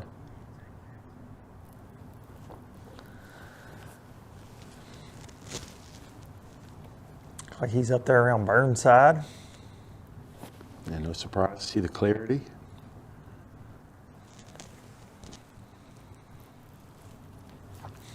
You know, this is kind of like me eating eating crow or a little bit because it is a flat he's fishing. Well, I'm moving. I've been fishing like kind of steeper bluff walls, so I moved to this flat here. There we go. I've got a little drain here, and still throwing the same bait. Throwing this little swing head here with the Berkeley Crash Crawl, and still only at 2 bites. I'm just trying to see if we can get something going, but this creek that I'm fishing, it's got really clear water in the back, and that clear water is kind of pushing this way. The issue though is that clear water is really cold. So about a mile that way, the water temp was 47.8, and now in here, let's see what it is. What do we got? 45. Oh my gosh, I probably need to leave. I didn't know it was that cold. I probably should leave, actually. The downsides of not having that tip gauge on the trolling motor. Yeah. Dang it, that's not good. Yeah. Gosh, I was really wanting to catch them in this creek, and I've got like a million reasons telling me to get the hell out of here, so dang it. Yeah, it's not good. That's what I love about live right there. Decisions. It's hard to, you know, as a fisherman, sometimes it's hard to know the right calls to make, and it's especially difficult when you haven't had many bites. Like, if you haven't had many bites, then you don't have any knowledge to go off of, and then basically you're just guessing. So I know that 45 degrees is not good. Let's hit this boat ramp. Let's hit this real quick, and then hit a couple more spots, and probably just run back by the ramp and just go fish up there. I got some spots right by the ramp that were pretty good in practice, and the water temp there was almost 47 this morning, so that's better. He said he had a million reasons to leave, but he only needed to find one to stay, and that was that boat ramp. That's right. That's exactly right. He's going to go check out the boat ramp, and we are going to go check out our leader, James Worldwide Watson, caught up with Jeff Dobson out on Lake Cumberland. Let's hear from the skinny dog. We managed to catch up with Jeff Dobson right now. Just watched him boat a 17-incher, all right, almost 18-inch. He had to flip it over. He took 3 minutes to measure that fish. That's how close it was, smallmouth, to being an 18-inch keeper. He's got a 3-pound largemouth. He said he's got a 4-pound spotted bass in his creel and a scoreable smallmouth. So he's got all 3 in the bag right now and doing pretty good. Just like the last guy, he's out there. He's throwing a finesse jig. All right, it seems to be the deal today, especially as cold as this water is. A slow-moving bait like that seems to be effective. So Jeff Dobson right now unofficially leading. He doesn't know that though.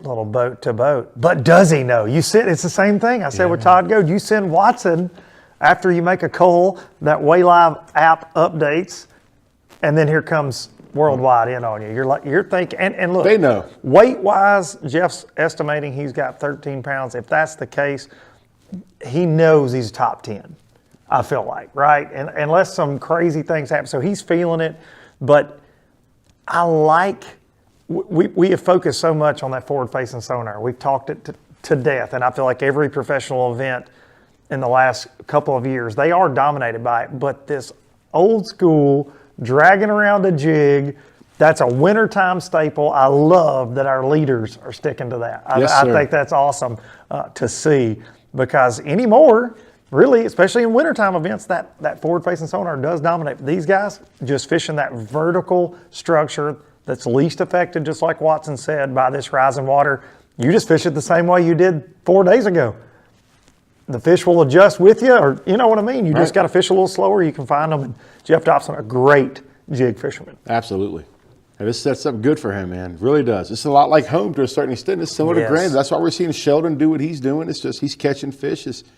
He hasn't found the quality that Jeff has found. A 4-pound spotted bass? Strong, son. Didn't expect to see that. Now, they have them here. I have seen them weighed in before, but that really wasn't what I thought would push somebody What do they call it? A 4-pound spotopotamus? Or Yeah, something that's a spotopotamus, for sure.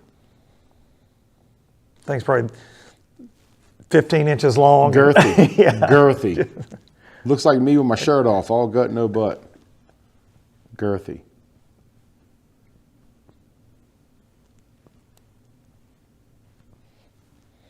Like a trash can lid? Yeah, like a Something trash like can that, lid, yeah. I take pride in it, though. All right, Jeff, go ahead, man. Just set the hook. Boom goes the dynamite, man. Let's get a 6 or 7 pounder. Let's go and blow this thing out of the water, right? Let's come in with 26 pounds. Unofficially with a 2-pound lead, based on the Way Live app. I mean, he really is one bite away from potentially sealing it. Absolutely. With what we're seeing, I mean, the time's going by. And he's also a good contender for the Big Bite Challenge with that 4-pounder in there. No doubt about it. Just past the 12 o'clock hour here, you know, and not sure when Jeff checks in. Maybe Worldwide can find that out for us, but time ticking by pretty quick for these guys. But he has an amazing bag for the conditions today. And I always think these guys guess a little light sometimes, so it may be a little over 13 pounds, right? Yeah, most of the guys do. We've had a few.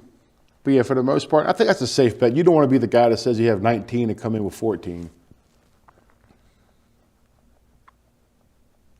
Get excited and enter your weights wrong, you know? Yeah. Well, we had that happen last year. I went looking for him. It was Drew 6. I typed in 17 pounds. He was like 11 pounds ahead of everybody. We went and found him. Took like a half hour to find him. We were navigating, got to him. He was like, what are y'all doing here? We sat there filming him and then realized he had not put it in correctly. He said a 17. He had like 7. So it can happen. Like you say, though, man, you get shook up and you start punching numbers in and everything. You're trying to get back out there. And we just appreciate the guys taking time to punch in their weights on that Way Live tracker. It helps everybody at home keep up and helps us tell the story. Absolutely. Right now, unofficially on that Way Live, we've got 45 guys registering a keeper bass, but slow down and think about that a little bit. 45 out of 120 registering a fish. It is a tough day out there on Cumberland. We've seen some fish catches. We're seeing guys, a lot of 1s and 2s out there. We unofficially are at 5 limits though, and have one more angler. Taylor Watkins, unofficially in 6th place, has 4 bass right now. So some catching going on. 4 guys unofficially in double digits. Jesse Wise, who was at 8 pounds just a little while ago, has made another cull, is up to 4th place with 11 pounds even. Oh, as I said that, Todd Goad made another little upgrade, and he's back in 2nd. Jeff Dobson hooked up. Boat to boat. Is that a smallie?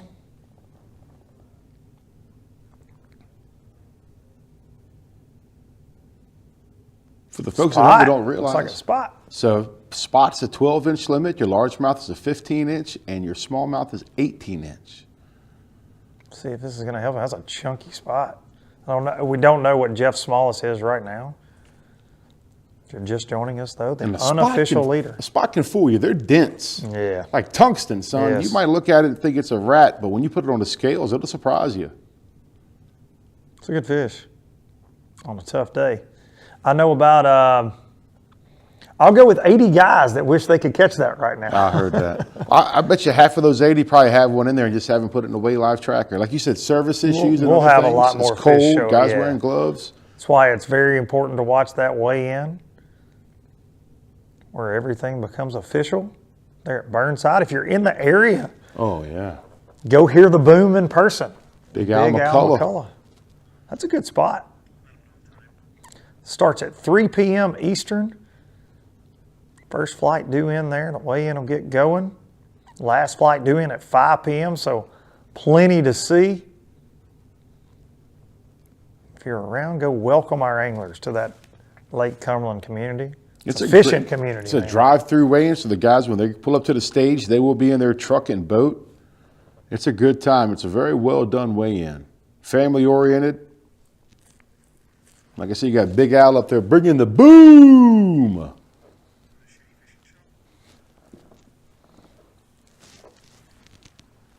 There he goes.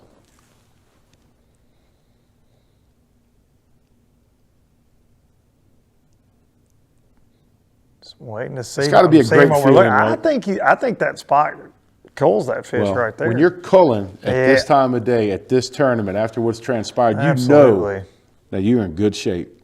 Especially somebody like Jeff. Jeff's been around. He knows how the game is played. Yes, fished the FLW Tour for many years, had success there. One of our veteran guys. Now that looked like a largemouth. He's remeasuring it there, but that spot really did look like it could cull it. But now he may have a couple 12-inch spotted bass in there for all we know. I like this, getting a good look at the box. We get an idea of what he's got. Probably won't pull all of them out. I doubt we see that 4-pound spot come out of the box. I got last year, John Cox pulled a big one out of the live well. I got nervous because when he pulled it out. They tried to jump? Oh, yeah. Look. There's a cull, okay. There you go. Another upgrade for Dobson. We're going to let, now that Dobson's got them all sorted out, another upgrade for our leader. Unofficially has 13 pounds, 9 ounces. I'd say that's going to cull him up a few more ounces at least there, that cull, maybe even a half a pound. So he's going to be getting close to that 14-pound mark. And a lot of guys coming into today thought that might take home that $50,000. Will it? We will find out this evening, that's for sure. Right now we're going to hear from some of our amazing sponsors that make all this possible. And we will see you on the other side for more Lake Cumberland bass fishing. So, you're looking to buy fishing electronics, huh? Are you also looking for true experts to help guide you through it? Well, at the Bass Tank, you've come to the right place. We are live forward-facing sonar pioneers with thousands of hours spent learning through winning trophies, cashing checks, and just having fun. Whatever brand you need, we have it. We offer free shipping, and we have 2 financing options available. Our experts are here to help you. Call us today or visit thebasstank.com.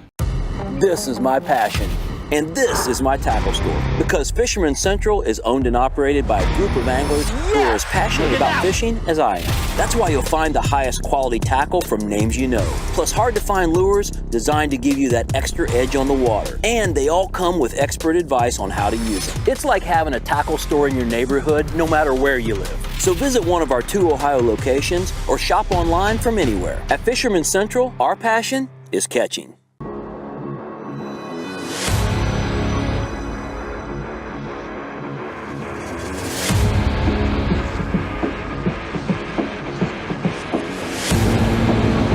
I'm Doug Chapin, and this is how I fish fully loaded.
Guide Batteries have been supporting the fishing industry for 42 years. The future of fishing is lithium batteries. Pro Guide Batteries has joined the lithium world. Get all-day reliability with lithium Pro Guide batteries.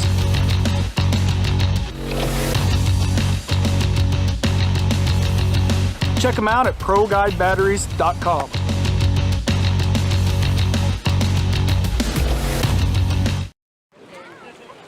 All right, guys, no insurance talk on beach day. I'm down. Yes, please. Don't get me wrong, I love my RV, but insuring it is such a hassle. Same with my boat. The insurance bills are through the roof. Be cool. I wish I could group my insurance stuff. Like the house, the car, the RV. Like a cluster, an insurance cluster. Yeah, I doubt that exists. It's a bundle! It's a bundle and it saves you money! Hi, I'm Will from Progressive and I couldn't help it over here. Super fun beach day, everybody. Welcome back to Lake Cumberland and a look at our leader, unofficial leader, Jeff Dobson, sitting on top of that Waylive leaderboard presented by Beat Down Mounts. And I like to give these guys a hard time about accurately filling out that Waylive app so we can tell the story. And last year, I was always, man, I'm giving them a just pile of mess at every single tournament. I'm talking at the pre-tournament meetings. Fill out your Waylive, fill out your Waylive. Yeah. Well, this year, Beat Down stepped up and they make these premium marine electronics mounts, right? For your live scope, they raise and lower. Super cool, innovative mounts. So to add a little incentive to what these guys are doing, the angler that is the most accurate to their actual weight at the drop-through weigh-in with what they put on that Waylive app is going to take home a beatdown mount. We're going to do that at every single event. So little incentive for these guys to get it together. And I may put together a little Luke Duncan trophy for them at the end of the year for being the least liar of the bunch. Yeah, no doubt. It helps so much, man. It really does. But yeah, make me one of those too. I'll get you a trophy, but I'm shooting for one of the beatdown mounts myself. I don't know how to get in on that, but Watson got his, and he's shooting me pictures of his last year, bragging about it and all this stuff. They're very unique, dude. James Watson, he fished. Oh, yeah, he got a beat down. Oh, yeah. Well, he didn't. No. He wasn't using it for fishing. Thought he just ran his mouth like we do about everything in life. But if you're just joining in, Jeff Dobson, a pattern we're seeing develop with a lot of our leaders. We have a lot of vertical cover. James Watson mentioned earlier the vertical cover less impacted by the rising water. The fish that live on the vertical cover really don't have to do a lot to reposition. It's very different than a bigger, wider, flatter area. Some of the back ends of the creeks or things that they could stay out in the middle of the ditch and not get up there on the bank, which we've seen from guys like Brad Knight and Keith Carson not having that success right up on the bank this morning. And Jeff Dobson and Todd Goad certainly stair-stepping their jigs down these banks, and it's paying off for them so far. We've got an opportunity last year. We had an opportunity to, when we were down in Texarkana, to go to a very, very special place. And it kind of became the unofficial but official nonprofit of the league here, the NPFL. And we got a chance to spend some time with these folks, and they have a project they're working on that they like to call the Kindling Project. And we're gonna talk about that now. I think you are the best person for the job on this because you've been to this place. Talk about that ranch and the work that they do before we see this piece here. Yeah, man. So I get chills thinking about it. Before I get into it, you guys can actually go on YouTube and just punch in "Running WJ Ranch" to see a video. It's like a 3-minute video that they did, but it'll pull at your heartstrings. So it's an equestrian center. I get chills. It's hard for me. It's so special. It's an equestrian center that helps special need people. It also helps veterans with PTSD and these different things, creating relationships in the equestrian center with the horses. It has so many stories to how it has turned lives around, from the special people that are there just to help people for no other reason, just to help people. There was one particular story, it'll be in this YouTube video. Child was suffering from autism. At a young age, he was nonverbal. As a kid, all through his youth, nonverbal. Started going to the Running WJ Ranch. Was able to go to college. It brought him out of his shell because just that connection that you can have with the horse and the equestrian center and the staff. It's just so special, man. It's hard for me to put in words without going there. I suggest everybody to go watch the Running WJ Ranch video on YouTube, and you'll want to do whatever they want you to do because it's that special of a place. Absolutely. Well, we're going to check in with a little piece we filmed about a new project they have in conjunction with the Running WJ Ranch. Let's take a look at that right now.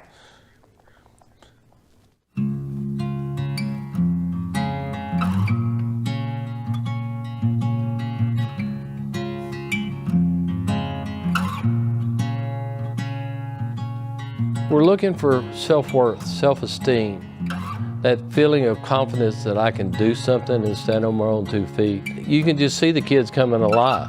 They have a task that they can perform. And in our world, it may take 6 or 8 of us to do one thing, but that's okay. It doesn't matter how many of us take. Some of us have fingers and some of us don't. Some of us can't see very good or hear very good, but that's okay. So Brittany and I came up with the idea of creating a product. We're bagging kindling to create jobs for some of our older adults. And we have partnered with 5 different nonprofits, and each nonprofit is going to play a part in the process. Adults take wood from manufacturers here in our area in Texarkana, and they size the product, they split the product, they take it around the corner and they measure it out into our bags, and they're bagging the product for us. I'm Hunter Bogman. Sam approached me a few weeks ago, asked me what I did in between tournaments. I fished for the NPFL. He said he was looking for an outside sales guy for this kindling company. Explained to me a little bit about what was going on. Just so happened I was going to be in the Texarkana area the next day, so I swung by and we visited for a little bit. I got to see a little bit about what was going on with the ranch and how much it does and how this kindling company is going to provide these jobs and provide income for different people. It really hit home.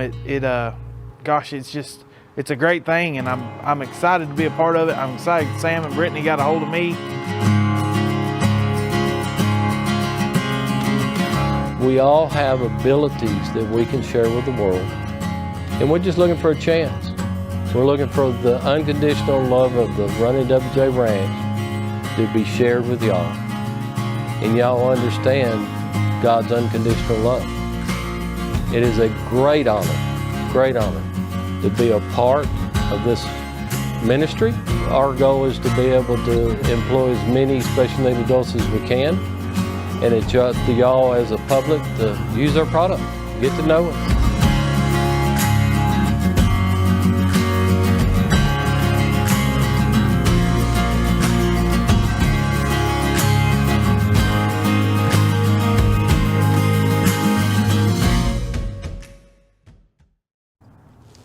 Very cool deal there. It is. It very much is. And you got Hunter Bogman, one of our NPFL pros, working with those folks this year. And Hunter, a very, very special dude that we are lucky to have fish with us and just lucky to get to be around, man. Awesome dude, awesome energy, phenomenal fisherman. But if y'all get the chance, go to YouTube, Running WJ Ranch, and watch that video, and you'll learn a lot. Selfless people, nonprofit, and it goes to a fantastic cause. So good stuff. Back out on Cumberland here with Brad Knight. Here we go. A fishing millionaire. That's right. One tournament he won $500,000. That's right. Move up the river. And I'm trying to get into maybe a creek that's not as wide as some of the other ones I was fishing. I'm trying to get something that's a little narrower, to where it's just places for them to have more concentrated. Trying to find warmer water, and the more I move and try to find it, the colder it gets. So we're up the lake a little bit. It's got great color for fishing. On a crankbait now, rock crawler. It runs 10 foot deep, and water temperature is 42 degrees. So I don't know if I'm going to keep going back in this creek further or up the river any further. We're going to start running into sheets of ice. It can't get much colder than that. I anticipate being a lot more run in, and you can see there's a great run in, but they're dry. So we've had a couple that have had the water coming in. That water's in the high 30s. So not giving up on it entirely, but trying to mix a few other variables into the game plan today just to get a bite. A little bit of a struggle today, as it has been all week, but we knew that was going to be the case. Just trying to stay active and trying to run across some fish that are up shallower, trying to bite, if there is such a thing. But something I was saying a little bit ago was just got to give a big shout out to my buddy Todd for letting me borrow his boat. We've been in a huge crisis in the bass fishing industry, or all industries really, with all the post-COVID stuff and delays on getting parts and shipments and whatever else. So I've been without my engine that just got shipped to Phoenix last week from Mercury finally. So hopefully next week I'll be in my new boat. But I've had just a lot of people let me borrow rods, boats, depth finders. So just a huge shout out to all my friends. It takes a huge village to keep this operation going, and I get a lot of Brad Knight throwing the shout outs there. And talking some real stuff too. It is. It's a tough time in the industry to get parts and put it all together. And you know, a lot of pro anglers, they change boats every year, and he hasn't been able to get his new boat. He hasn't been able to get an engine, you know, and then you got guys missing electronics. There's a lot of things to put that puzzle together. And Brad fishing out of a borrowed boat there, and that's what he was mentioning. But over to Sheldon Collings, who we've seen with 2 really good fish, but he's not been able to put another keeper in the boat in the last couple of hours. Looks like he's back to throwing that small Kitech.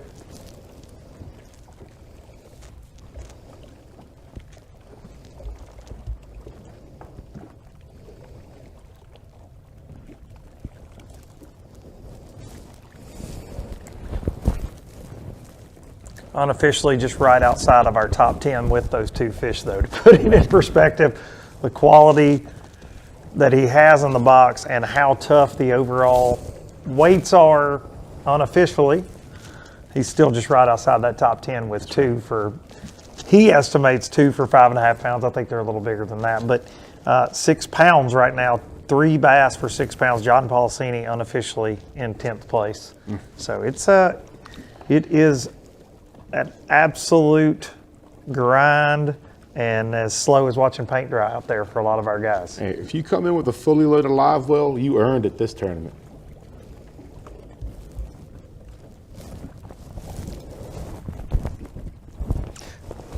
Just looking at the unofficial leaderboard, and Todd Goad made another upgrade, and he is slowly but surely catching Jeff Dobson. Have him unofficial with a little over 13 pounds now. Things tapered off a little bit. Have you changed anything? No, we're pretty much fishing for smallmouth right now, just because the quality's so much better on them. We just got done fishing a bluff where I caught a bunch of 17 inchers in practice. Well, I think I caught 4 or 5 more 17 inchers down through there. So this bluff, I seen a bunch of big ones follow my jerkbait in during practice, so I don't know if they were 17 3/4 or if they were actually 18 inchers, but I did catch 1 keeper down this bank in practice. So we're gonna run it for a minute, and if I don't see nothing here pretty soon, we're gonna go try to find something else. But I'm glad we got what we got so far, because I know it's tough. I just need 2 more bites. Got a long time to do it. I think we might have, he hasn't updated his app. Sounds like he's got a 3rd fish. Saying he just needs 2 more bites there.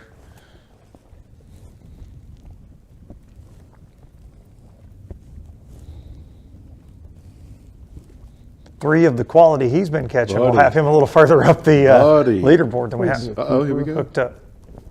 Nope.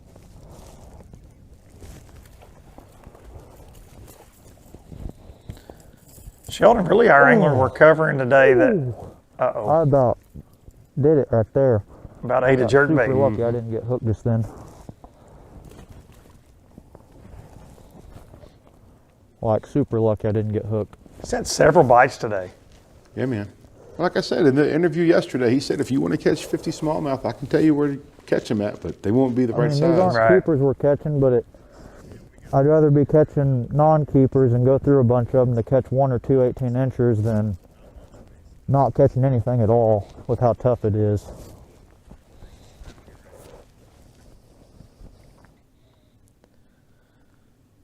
We mentioned earlier to be every bite you get, regardless of size, keeps your head in it, keeps you paying attention. And Sheldon certainly has had several bites today. So I think as the day drags on, he's still one of my picks because he catches a couple more of those quality fish. He's going to leapfrog some of these guys. His demeanor and everything, he knows he doesn't get rattled. I agree with you. And he is absolutely due for a victory out here on the NPFL. He had some close calls last year, and this could definitely be the one for him today, the Showdown Saturday shootout. And right now, we're going to check in with Mr. Skinny Dog Worldwide Watson. He's out there bebopping and flip-flopping, if you would say, Fat Cat, trying to fill your shoes, and that'll never happen. We know he can't. James Watson. All right. Duke Lunkin, Fat Cat, we're going to leave you here. We're going to leave Wombat in the boat with Jeff Dobson for the rest of the day. Wanted to update you guys right now that I'm about out of popsicles and really craving some more. The camera guy and the boat, actually the boat driver, Chris, ate the last of the popsicles. We're going to head over here to the boat dock and get some more. And plus, there's lots of houseboats there. I'm going to knock on every door I can to possibly find a bathroom right now. Hopefully, somebody's in their houseboat and I can use their bathroom. But that's going to be it for the on-the-water updates from me. There's still some fish to be caught today. Look out. I would like to say it's warming up, but it's not, all right? The water temperature's going to stay just like it is. It's a cold son of a gun out here. Definitely a great day for a popsicle. So back to you, Duke and Fat Cat. Thanks for having me, guys. Bless his heart. That's all you can say. What do you call you, Duke Lunkin? Yeah, is that a thing? That's a thing. Yeah, that's him and Gerald Swindle like to call me that for whatever reason. And Duke Lunkin. You know, it is what it is. He said he appreciates working with us. Well, you may never get to do it again. We'll see. Yeah. What are we doing? Like, we're pretty, like, we got it going on, man. It's fun, man. We've had a great time. We appreciate James being out there, and, you know, he adds that element of fun and expertise, man. He's a great angler. He's a successful angler. He's really good at fishing, not that good at catching, but he's an awesome fisherman. He can cast a lot. Yeah, good casting. Really good at casting. But we appreciate James risking it all out there in the cold and running around, and while we're comfortable in the studio getting pedicures and whatnot, we appreciate he was James. bumped up like he was going to get so hypothermia. As Watson mentioned, we were able to kick Watson out of the coverage and get a camera onto our unofficial leader, Jeff Dobson. So now we're in the boat with Jeff, trying to track down $50,000. See, see back there? Right here's where I caught that 21-inch smallmouth this morning. I'm hoping I can get another one. I wonder what the water temp is. Seal the deal. I feel like I'm 1 3.5, 4 pounder away from it.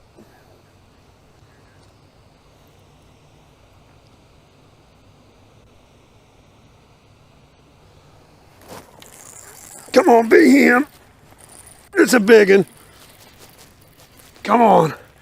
No, it ain't. Never mind. Whew. Every one of them's a big one today, buddy. All right, no Every doubt. bite. I mean, that's a keeper spot. There's a lot of guys that would fight you for it right now. Well, I thought it was that 20-inch smallmouth I'm looking for, but it's just a spot. What's weird is I didn't catch one spot in practice, and I think I've got a 4-pound spot in the box, and then this one, and 2 more in there. So it's been an interesting day. I don't think he's going to do me any good, but I'm going to double check.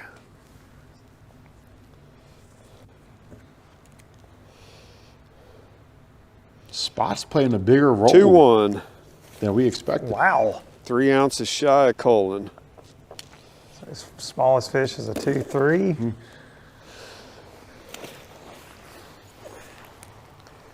Those spot, they are thick. They're just built dense, different. boy. Yes. Dobson working that jig program. Maybe right into a shield and $50,000. Taking home his share of almost. And I can assure you, even though he doesn't know what everybody else has, when they put a camera in your boat, you are thinking it's happening right now. Those gears are turning for him. You see him, he was 3 different things that I've done to catch fish today, but they've all been on the same bait. This is a mega custom tackle jig head that I tie up a special skirt material for wintertime fishing. Instead of silicone, it's rubber. For whatever reason, I feel like they get more bites, but I'm targeting these little inlets like this right here. Just little indentions in these bluff walls. And then falls. There's big rock falls that fall down these, and they create basically a landslide, and those are kind of fish magnets. Then a couple hours ago, I went and flipped the back of some creeks and some shallow wood and caught 3 largemouth really quick, but they weren't big. I want one of them big smallmouth. I think if I can get one of those 20, 21 inch smallmouths, I can cull up to about 17 pounds and seal the deal on this thing. I really had a pretty rough practice, but everybody did. This is just head to the grind and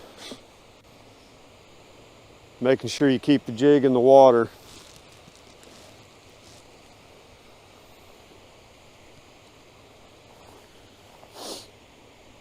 And trying to stay warm. Key is to stay warm. I'd say Jeff's avoiding the popsicles. Yeah. So he can stay warm. Never heard somebody complain about the cold and You have just got popsicles to fish this in the thing boat. so slow. Watson. Painfully slow.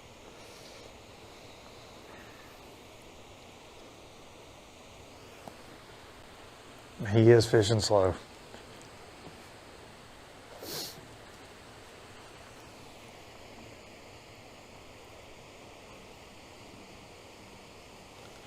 Takes a lot of patience. And that's wintertime fishing. I think that's what psychs a lot of people out is you can't just, and we've seen guys fishing fast. I mean, they will come after that jerkbait when they get interested in it at times, but this, when I think Find about one of those just little stick up in the water. It's those little sapling trees that they were actually out of the water the other day or right on the bank. Lake's come up, I think 12 foot since the last day of practice. But if I can find some of those in the water, I can usually get bit off of it. Kind of using active target from Lawrence to find them, like I'm on one right now. And the key's to not get hung up on it. And when you get it loose, that's when you get bit.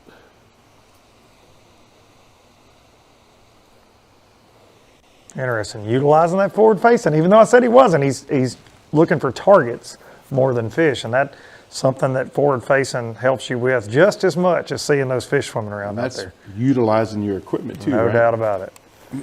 And he's always been a jig fisherman. Jeff loves to throw a jig, but he's just integrating the two things, the new school and the old school right here for this wintertime throw down here on Lake Cumberland. Showdown Saturday. One-day shootout for $50,000, and we're winding down. We're getting close to that last hour of our coverage, and we're going to take a quick break to check in with our amazing sponsors that make it all happen, and we'll see you on the other side for more live fishing from Lake Cumberland.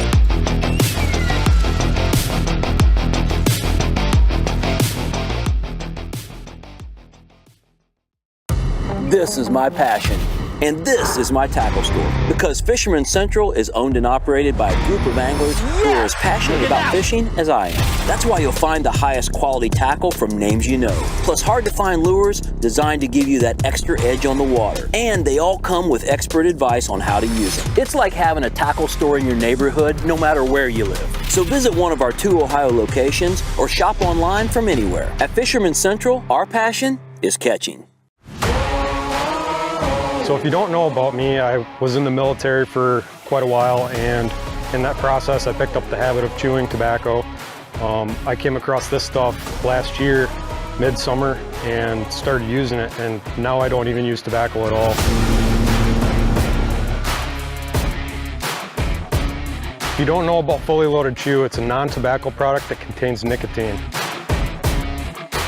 Fully Loaded Chew offers a variety of nicotine strengths. They have Fully Loaded, which is full nicotine, Half Cocked, which is half strength, and zero nicotine options for you. So if you're looking to completely kick the habit, they have something that's going to fit you. They have a variety of flavors.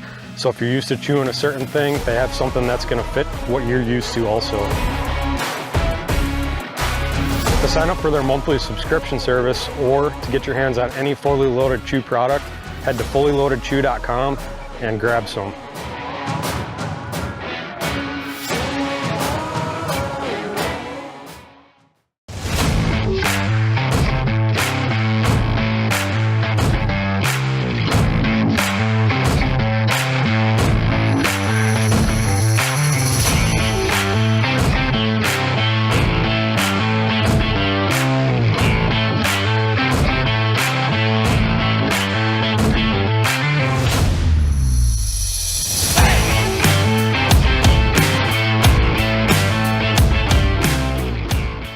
Are you looking to install your own fishing electronics? Well, the Bass Tank is here to help you. The solution is the Bass Tank Power Harness. It takes the guesswork out of installation. No more voltage issues or interference. Designed by an engineer so that you can get professional results right there in your own garage.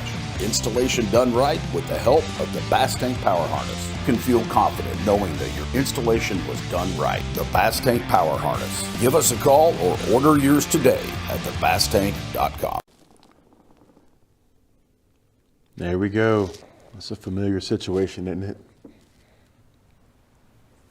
Welcome back to the mud. Thunderdome. That's right. Ooh, knees. That's inappropriate. Good, huh?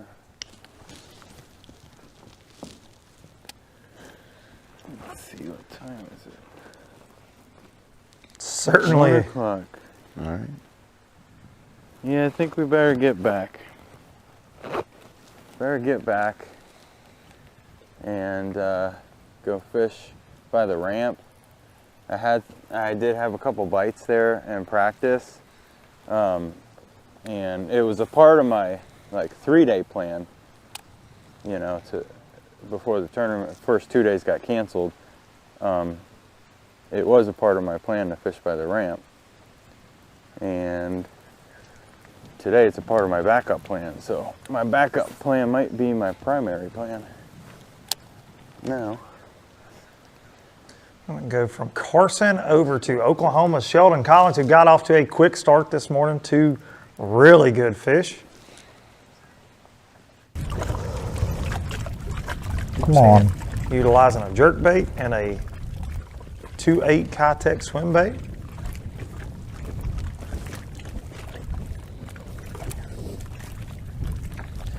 Utilize an active target as well, that forward-facing sonar.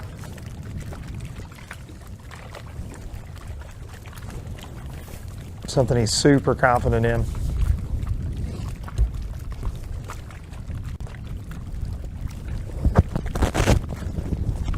Oh, I can breathe. I don't know what that is.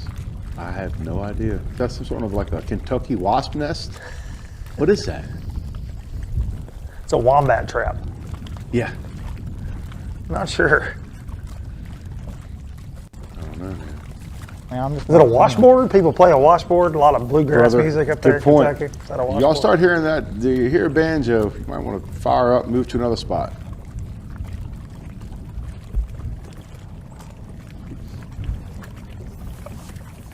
Hooked up. Be an 18-incher, please.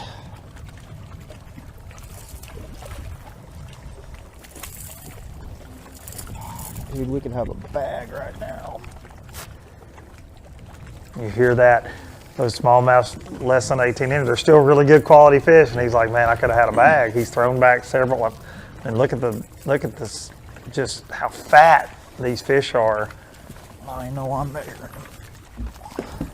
I'd rather be safe than sorry. They're pretty, but they ain't long enough. That's just the gamble with fishing for smallmouth here. You know, he got fortunate, caught a largemouth in one of his smallmouth areas this morning, but they've got to be 18 inches, and that's a big fish, man. Yes, it's a big fish. Oh God, the second bird I've heard. You just threw 2 pounds back, you know?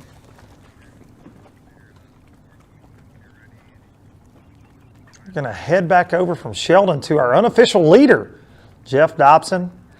We're able to get a camera in his boat as we do our best to cover this one-day shootout. We had Watson running around all over the place and caught up with our unofficial leader. On our Way Live app, we've got 5 guys that are really in contention right now, I would say. But that being said, you got a guy like Sheldon with a couple quality fish. They're just a couple bites away from being in contention as well with the quality that lives in Lake Cumberland. So really, still as the minutes tick off the clock, still anybody's ball game. Absolutely. I feel like. So we go off with a 5 o'clock check-in. That's right. Exactly where I was about to go. They'll still have 3 hours. But what I was saying earlier, according to Watson, is not going to be a factor of it warming up. There is no warming trend. No sun whatsoever no today. Sun, no nothing. Today it is what it is.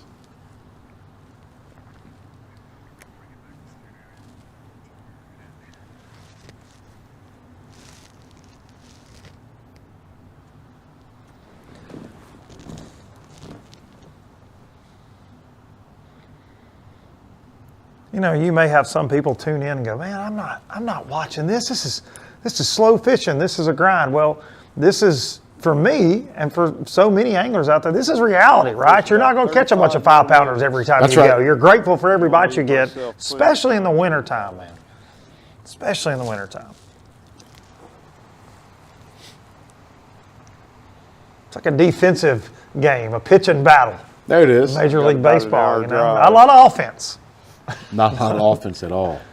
55 minutes this morning, and I'm sure traffic will make it hour and 5 minutes. So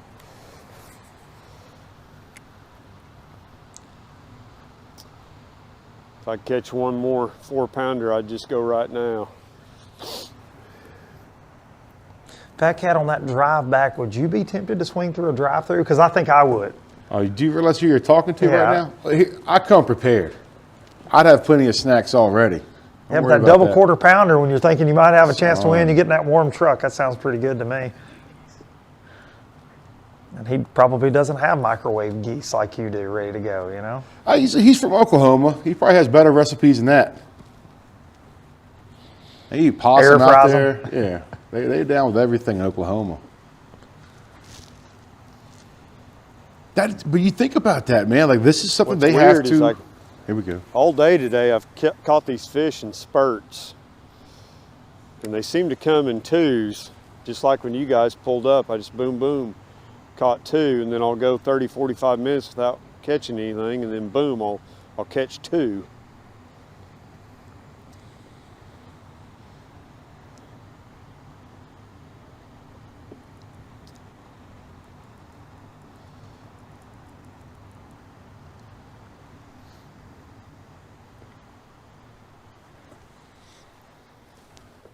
You know, part of his game plan is thinking about when to get back to the ramp and loading up to get back there to where it is.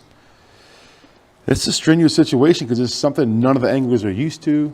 A lot of different variables come into play. Now it's not just you blowing a tire or this or that, but somebody else could do something ahead of you. It's a lot of different variables to go into it. It's scary, especially when you got a live well that's fully loaded like Jeff Dobson. That's right. But something to think about though, you could hit a log. That's true. You could have a mechanical failure. Sure. In your boat, we see it all the time. It's no different, I think. You know, you do have a few more factors in that trailering situation, but, you know, hearing him say, man, it's an hour and 5 minutes. What's an hour and 3.5 pound smallmouth today I had to turn loose. They were 17 and 7/8 was one, and the other one was 17 and 15/16.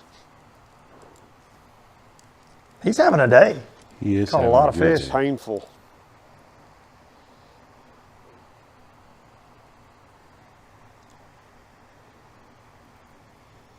You think about a 1/4 inch more, 1/8 of an I inch, bet a 16th lot of inch, guys have had to turn them loose and it's today. game over. There's a lot of those 17 and 3/4 inch smallmouth in this lake.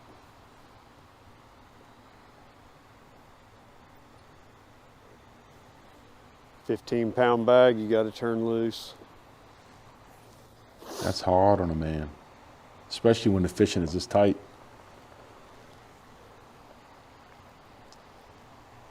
I know I could go in the back of that little creek I caught them largemouth out of and catch some more fish, but I don't think I can cull any fish doing it. So I'm gonna stay out here in this deep water and try to get another 4-pounder.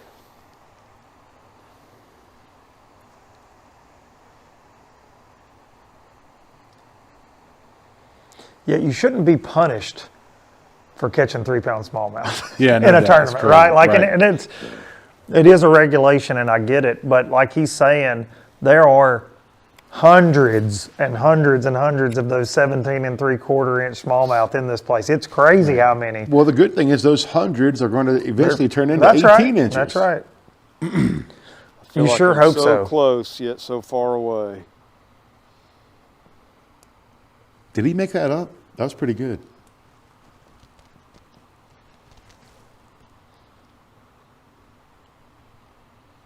But see, he was in a similar situation at Grand. You know, he was doing really good at Grand, and he was in contention, like where he's sitting good now, but he may be leading now, but it's not his tournament.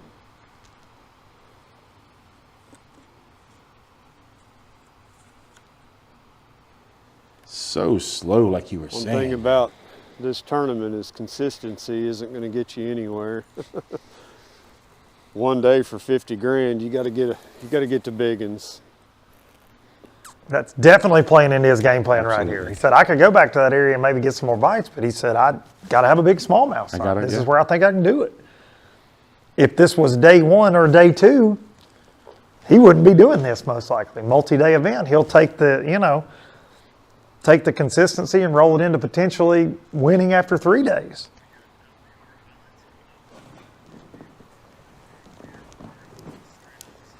If you don't mind, I'm going to check that fish real quick.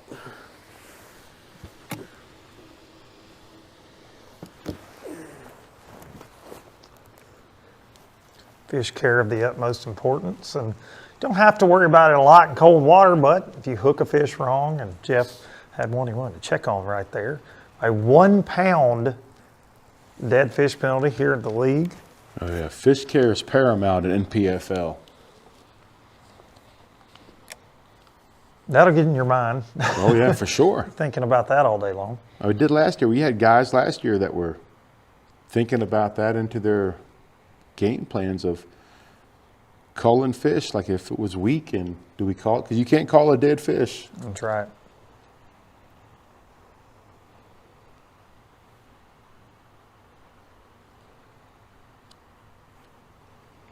Jeff Dobson slowly and methodically working those rocks, and while he does that, we're going to check in with some highlights from the day out there on Lake Cumberland. We enter the last hour here, B. We are on the downward stretch here, the home stretch. Stop number 1, 1 day shootout right here for $50,000. Let's take a look back at what's happened so far this morning. Brought to you by Progressive Insurance, the namesake of our Angler of the Year. Title that'll be given out, Jeff Dobson, your unofficial leader right there, with a mixed bag. I'm gonna keep Pug Clements having a tough day out there. Jeff Dobson says he has a 4-pound spotted bass in the well. A big smallmouth, largemouth, and a couple spots. So definitely that grand slam that Cumberland is known Yes, for. sir. He's got a true mixed bag. Dobson Boom goes again. a dynamite. No, it ain't. Mouth I'm looking for, but Chunky little spotted bass. Sheldon Collings. Been getting that jerk bait going most of the day and mixing in a little swim bait as well.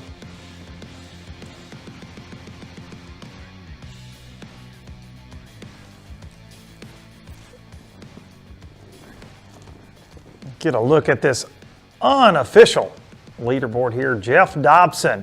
We're giving him a lot of love, but you look, Todd Goad, unofficially right there behind him. Of course, all weights will become official at that drive-through weigh-in this afternoon with Al McCullough starting at 3 p.m. But Todd Goad, Josh McDermott, Taylor Watkins, Ryan Davidson, all within striking distance still, unofficially. Jesse Wise with a limit, Taylor Umland, Randy Kukral, Jason Foster, and John Policini, probably throwing a spinnerbait somewhere in the mud, I would guess.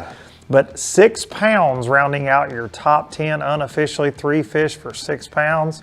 And it's tight and it's tough. That's right. all you can say. No other way to put it. That's the only thing you can say right now is it is a grind. We have 45 anglers or so that have registered a bass out of 121 anglers. Not exactly easy out there, is it? By any stretch of the imagination. Man. It's what we thought it was going to be. Honestly, when it comes down to it, with all the adversities we've had to overcome, the anglers have had to overcome, and the ownership, the tournament director, I'm going to be honest with you, I'm glad we're fishing today. No Because doubt it was about it. for a second, I didn't know if it was going to happen or not, just because of everything from the water level, from the rain, from the floaters, from so many different Cold variables. weather, cold water temperature. We've had freezing ice, and it's, man, we're glad to be where we are right now. Well, and a lot of people question the one-day event. Wow, man, that's that's unprecedented. You can't do that. A one-day tournament for this kind of money. Well, it's better than canceling the event all the way around, right? Guys had a week of practice. They had a week of lodging. They just lose that money. We talked about that in the preview show with James Watson. He'd fished a major tournament one time. They just pulled the plug on it the night before, after everybody had been out there practicing in the conditions. So having some kind of event was our best option, and it's been exciting keeping up with it. We're doing our best to move cameras around and try to catch up with the guys that are out there blasting them today, but it's a first in the world of bass fishing, a one-day $50,000 shootout. It's crazy. Hand out over almost right at $500,000 Yes, sir. in earnings this afternoon to guys all the way down into 40th place. So, dude, I like it. The valuable AOI points that you would normally, pick up over 3 days, as far as to the culmination of what you would come out with. Now it's just that one day, man. There's no second guessing. There's no, hey, man, I'll try this tomorrow. No, Bobby, you got to make the best of it today. It's all out there today. I love the strategy we heard there from Jeff. If it was a normal just consistency, wins out over 3 days, he's probably not out there risking it for the biscuit like he is right now. But he is, and he knows. Like I said, you put a camera in your boat after not going out with one today. He knows we're trying to cover the event. He has that feeling. Okay, and you heard him say, "I catch one more 4-pounder, I can ice it, and I'm gonna stop at Hardee's on my way back to Burnside and start the celebration early." And man, we're getting in that 13 to 14, 15-pound range. I feel like we're going to have a couple guys close to that. It's going to be interesting to see who takes home that trophy this afternoon. I agree, man. The guys were talking about 15 to 17 pounds, and we are tracking that right now. And I still think we have some guys that aren't putting in the Weigh Live tracker. Oh, absolutely. We're going to see some stuff. No service. For whatever reason, we're going to have a lot more fish show up at Burnside. There will be some prizes at the weigh-in today, without a doubt. We could have called this wrong all day, and somebody could be sitting on 18 and just doesn't have phone service. That's entirely possible. We're wrong more times than we are right. But right now, we're going to get back out with one of our buddies that's always right, Pug Clements from South Carolina. That's just inexperience, man. I just don't know. I don't know. Yeah, so I don't know. I guess it's my inexperience. I hate to say it. I don't know what adjustments to make, really. I don't. I wish I did, but I just don't understand how or where they moved to where I'm not even around them right now. I'm fishing from the back to the outside. He come off. He come off. Bro. Man, Pug lost another fish it's just one of them days, man. I don't know. It's just one of them days. Man, I feel for him. He hasn't broke the rod over his knee yet. So he wants to.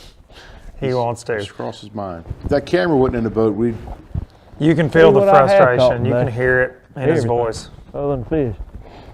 Sticks, stumps, rocks. Still that laughing. Bait won't come over nothing today. He stuck to his guns. Yep. Right. I ain't cussed not one time, I don't think, and that's good. Because I mean, I'm really about to have a high-speed coming for it right now. You can feel it building. It's like the Phil Collins song. In the air tonight. There's some tension there. He's a big personality. He's an emotional dude. Been around him. Nope. Make a dog laugh. That's something I needed to go in the lick. Jump over from Pug right here and get to home Chris and bring it Keeble, our youngest angler in the field from Tennessee.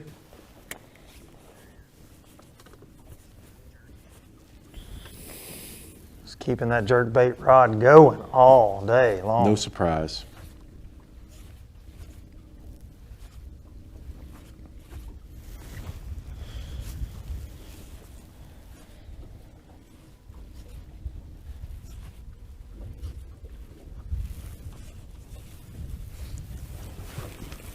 Hooked up. Spot. Is that a spotty?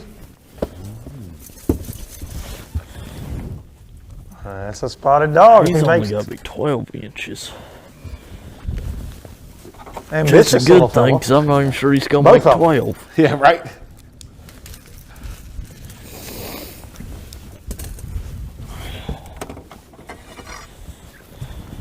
He adds another keeper to the box. That can really. Oh, yeah. There you go. 12 and a half incher. Number 3 for Chris. Not much, but he's number 3. They all 3 make it minimum lengthwise because he had another largemouth that was close this morning. He's gonna. Left, just a little for the little guy. Yeah, let me get that side that ain't so bloody. There we go. The little ones matter too today. That's right. Here's the deal. That he should could be all right. He just got that hook, that back hook a little bit in the gills. He'll be fine. That right there is going to, really keep him in check range. That's a valuable fish. For his first event ever, man. You come out of here with And money. AOI, Everybody if wants you to look where win, he of is with course. everything else going on, like it's... Okay. No matter what the size, every keeper counts, especially in this tournament, man. You want to start the year off, especially when you're a young man that's just getting your career started. You want to start it off the right way, and he certainly is. He's sticking with it, sticking with his guns. 3 keeper bites today for Chris Keeble, and we're excited to see it. Unofficially, before that catch down in 22nd place on our Way Live app, presented by Beat Down Mounts.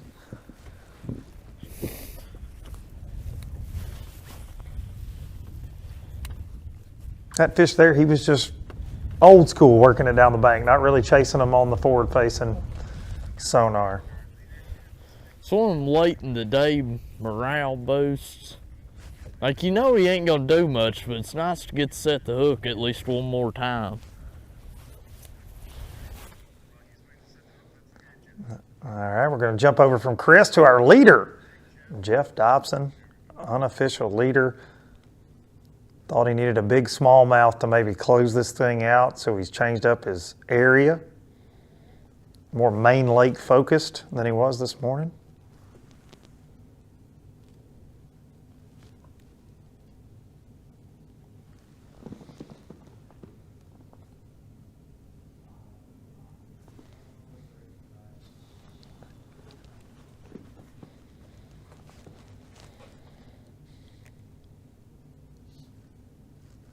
Still going nice and slow. Mm-hmm.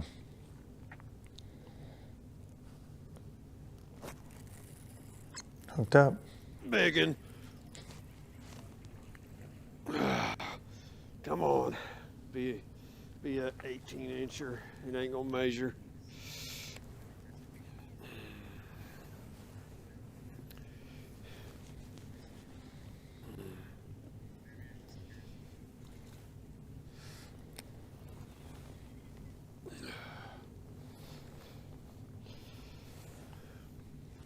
Good smallmouth for Jeff, but it's that, does it measure 17 and a half or does it measure 18? Man, she might. Long.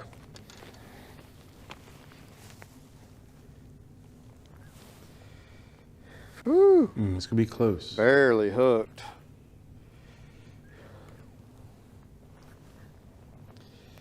Don't think she's gonna go. Certainly getting a lot of bites though, man. He since we caught up with him, we've seen some fish catches. Another 17 and a half inches. Shoo-wee. The Cumberland dance right there. Turn and throw, turn and throw.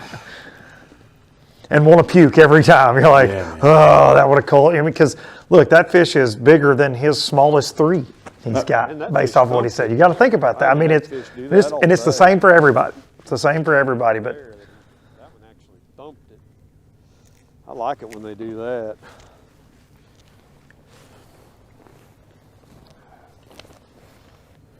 But it is frustrating to work hard and to not be able to bring them back in. Yeah, man, I hate it for them. And I've been here. I fished the first ever FLW event that we had up here.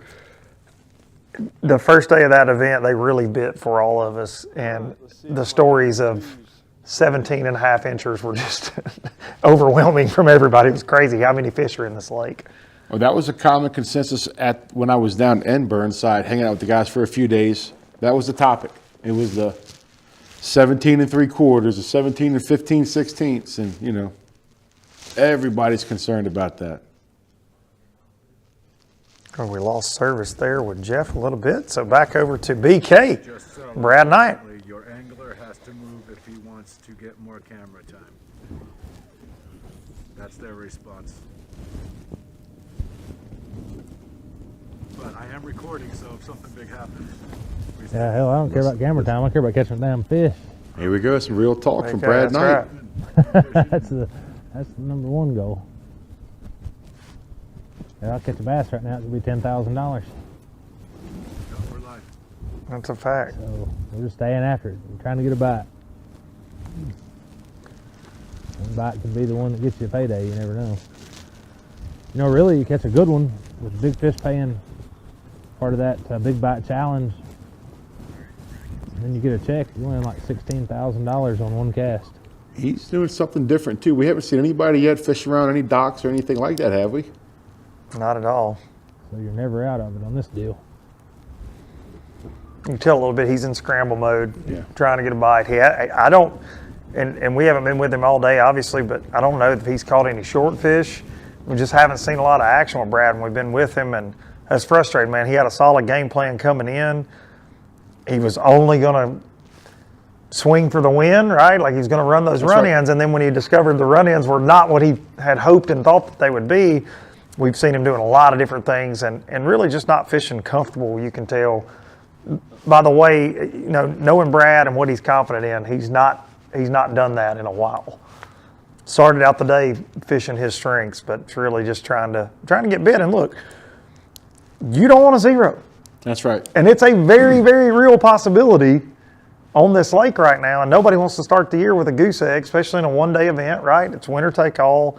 All the marbles are going to go to the top 40 or so guys that catch fish. And I would say what Brad's doing here, he had some spotted bass bites in practice, and we're seeing spots play for Jeff. I would think that's what he's fishing for in this situation, is trying to catch him a couple spots, get some fish in the box, get the confidence, get it back on the train, and then maybe go fish for those big largemouth again. We're going to roll in to our commercials right now. We're going to check in with these fine sponsors that make it all possible here at the NPFL. Bring you all this live coverage from Lake Cumberland. We'll see you on the other side to close this day out, this one-day $50,000 shootout. See you on the other side. So, you're looking to buy fishing electronics, huh? Are you also looking for true experts to help guide you through it? Well, at the Bass Tank, you've come to the right place. We are live forward-facing sonar pioneers with thousands of hours spent learning. Through winning trophies, cashing checks, and just having fun. Whatever brand you need, we have it. We offer free shipping, and we have 2 financing options available. Our experts are here to help you. Call us today or visit thebasstank.com. This is my passion, and this is my tackle store. Because Fisherman Central is owned and operated by a group of anglers who are as passionate about fishing as I am. That's why you'll find the highest quality tackle from names you know. Plus hard to find lures designed to give you that extra edge on the water. And they all come with expert advice on how to use them. It's like having a tackle store in your neighborhood, no matter where you live. So visit one of our 2 Ohio locations or shop online from anywhere. At Fisherman Central, our passion is catching.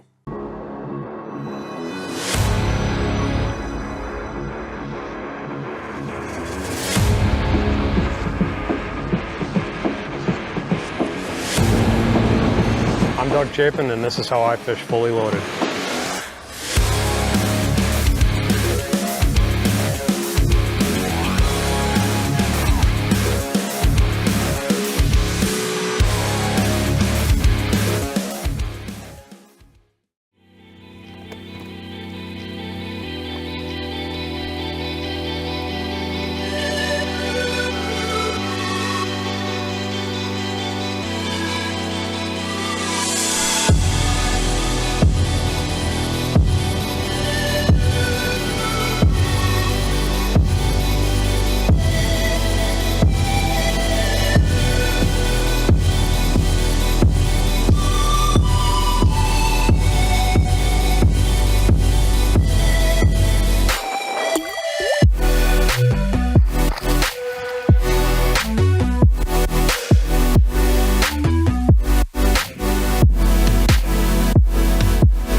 Guide Batteries have been supporting the fishing industry for 42 years. The future of fishing is lithium batteries. Pro Guide Batteries has joined the lithium world.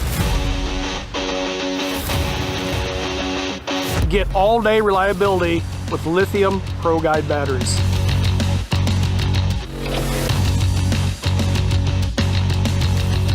Check them out at ProGuideBatteries.com.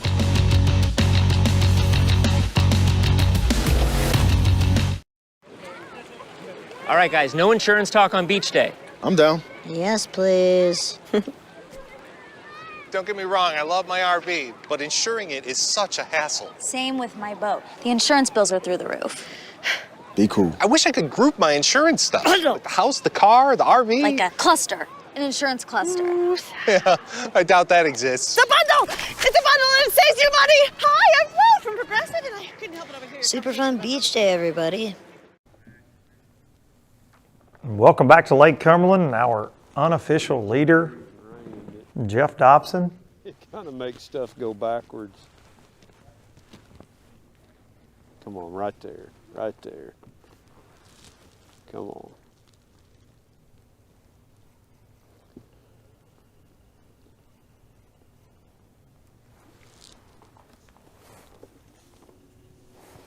Jeff's been working that jig on vertical structure program to climb the leaderboard, but Fat Cat, I'm looking here on this unofficial Waylive app. One of our one of our river rats, Josh McDermott, Indiana, has Mr. Indiana. unofficially overtaken Mr. Dobson for the lead by a couple of ounces there. which we want to stress that is unofficial. We don't know. These guys are judging the weights of their fish and plugging it in. Some of them actually weigh their fish. Some of them guess.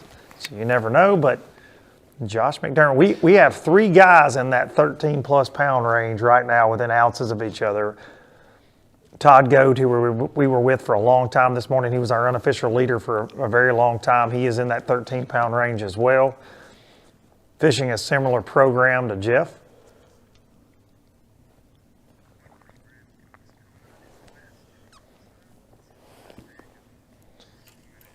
And one thing that we've seen a lot of, and you will always see a lot of in professional fishing now, is forward-facing sonar. And we are lucky to partner with a company that excels in that more than anybody in the United States, and that is the Bass Tank. No matter what brand you got, no matter your setup, they are experts, and we are lucky that they are a sponsor of the NPFL. And we're going to take a look, a little bit of a story on what the Bass Tank is all about with John Hookup Soakup. Hey everyone, John Soakup, NPFL Pro and co-owner of the Bass Tank. The Bass Tank is an electronics accessory installation national shipping shop. We sell Garmin, Lowrance, Humminbird. We've been known for really focusing on the niche of the forward shooting sonar, like the live scopes, the active targets, and things of that nature. We've been able to take those skill sets and kind of put them on display with the NPFL, winning the first UFOLO event with live scope. You know, we've always been fishermen, but the creation of the Bass Tank actually came from a basic problem that I had. In 2018, I was at the Forest Wood Cup, and I actually broke down at the Forest Wood Cup because of improper installation, and it came from the manufacturer on down. And simply put, the industry as a whole has kind of accepted, you know, bad quality of installation when it comes to electronics. And as the electronics industry pushes and creates more demand, more amperage, more things like that, there's a gap between what's actually being put out there from the manufacturer. And so there's a niche, there's a need that someone specializes in electronics. We're all fishermen. We fish professionally. Every single one of us fish to some manner. So we understand the fishermen, but we also are very skilled. My partner, Scott Palmer, is actually an engineer. So everything we do is engineer backed, and we're also backed by, you know, being able to field test things. And that's usually what I'm doing is I'm out there breaking things and Scott's behind the scenes fixing things. And so we know exactly how to take on a customer when they have a need of any kind. And I think everybody knows that when you're spending the kind of money that we're spending on boats and equipment, you know, everybody wants it to work. You don't want to break down in the Forest Wood Cup like I did because it wasn't installed right. And so we bring that same passion to each and every one of our customers for any of your electronics needs. We ship nationwide, we have financing, and we also have the best installation in the business. No shortcuts, it's done right or it's not done at all.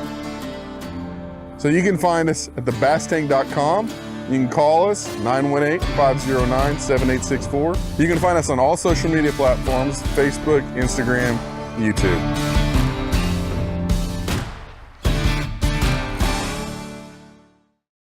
From one electronics expert to another, and another Okie, Sheldon Collings, who's been utilizing that forward-facing sonar a lot today. And a lot all winter. We talked about that at the first of the show. Right. He really spent a lot of prep time. This was something he wanted to get better with, and he, delegated a ton of time all winter in the off season. Went on several trips down to Lake Fork in Texas, O.H. Ivy, fishing Oklahoma Lake, seeing how all these different fish set up and react to different baits on live scope. And he's been putting on a clinic this morning with it. When we've been on him, we watched him use it a few times and seeing how excited he gets. Like we talked about, it's almost to where it'll get you worked up because you know what else is down there. You got 6 more with it, got 5 over here. Then he was watching, he was casting to them and wondering why they were going away from the bait. It's pretty cool watching him break it down and trying to figure out what he was going to do next.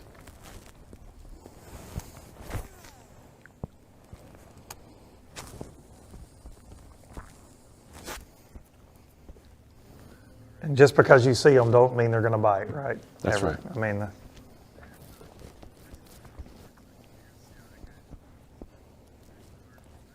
we're going to jump over to Chris Keeble.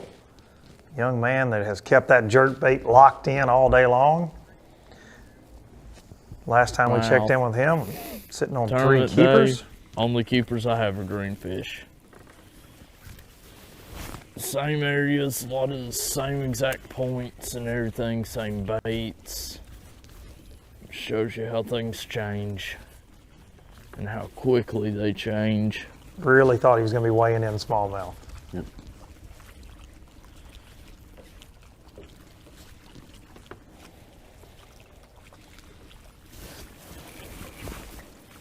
Picked up. God, that's a big one.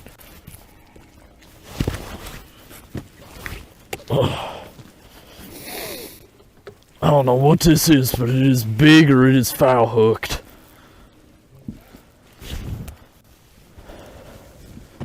There's no landing nets allowed to hand land these fish in that 40-degree water. We'll have to get back where you're at, buddy. Big smallmouth. Big smallmouth. Let's go. Come on. Oh, no, no, no, no, no, no.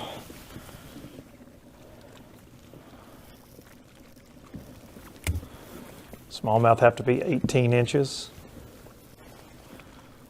in minimum length. Looks like this one should be. Ain't no doubt. He can hook onto it. Like hooking a Volkswagen. Man. Come on, baby. I need you. I need you. Come on. That's what Watson always says to me. Man, not as big as I thought, but it's hooked dead sideways. Oh no. We're gonna see the Lake Cumberland dance. Mm-hmm. I'd be fighting pretty hard too if I was hooked like that. I ain't sure if he's gonna make it. Fish has got more meat on his bones than Chris. Look at the guts. 17 incher. Nope. Beautiful small fish, 17 incher. That's hard on a man right there, boy. I wish he was as big as what he fought like. That would have been nice. Ooh.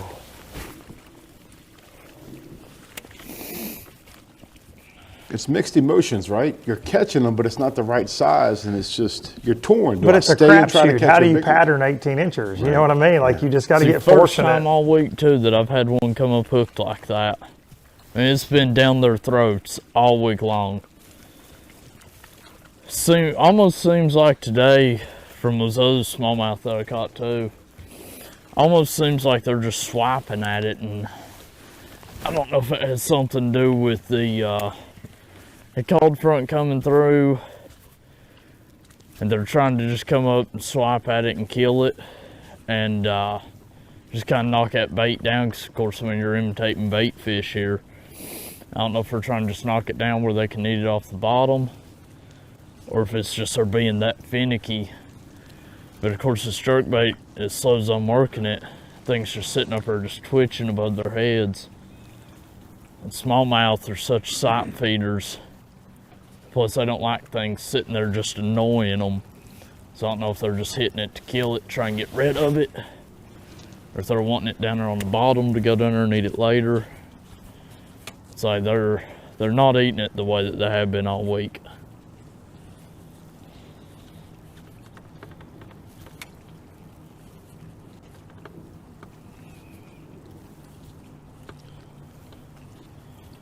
Stuck to his guns all day with the jerkbait. 3 keepers so far. And he said all greenfish. He's got 2 largemouth and a spot. He was really talking to him yesterday, planning on being able to weigh in at least a couple, if not more, of those 18-inch smallmouth. He was tight-lipped, too, talking about exactly what he was doing. And then this morning he touched on it. He's like, yeah, Sheldon kind of talked a whole lot more about it in the interview than I did, but pretty much doing very similar things.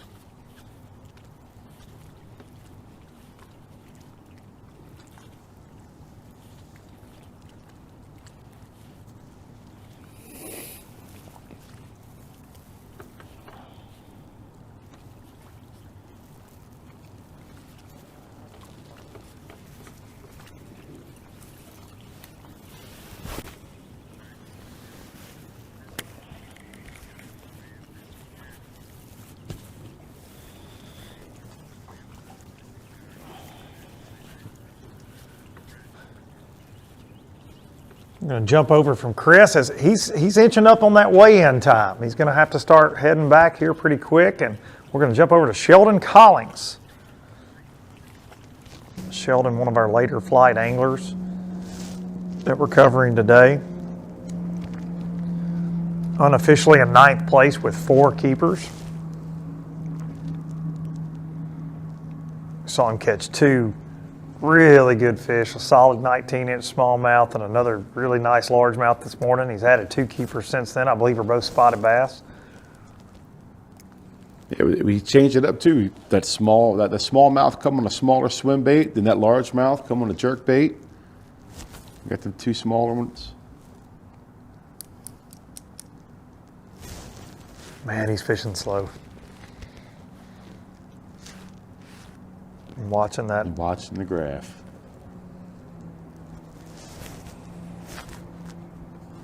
You can see right there, he was throwing at one that he saw, got the bait in its wheelhouse, it didn't bite, reels in. He didn't like something he saw there with it.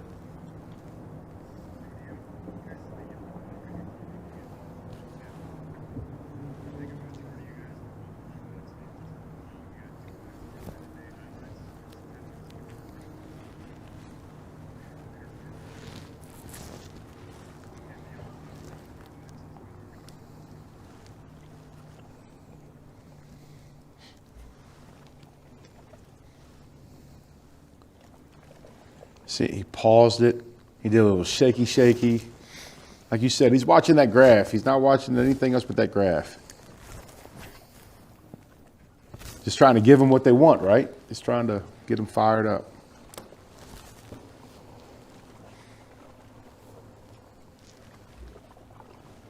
Still feeling, Sheldon? I'm feeling pretty good about it. I mean, we don't got a bunch of weight, but we got us 4. 2 little spots, 1 good smallmouth, 1 decent largemouth. I feel like we're back to where I started this morning.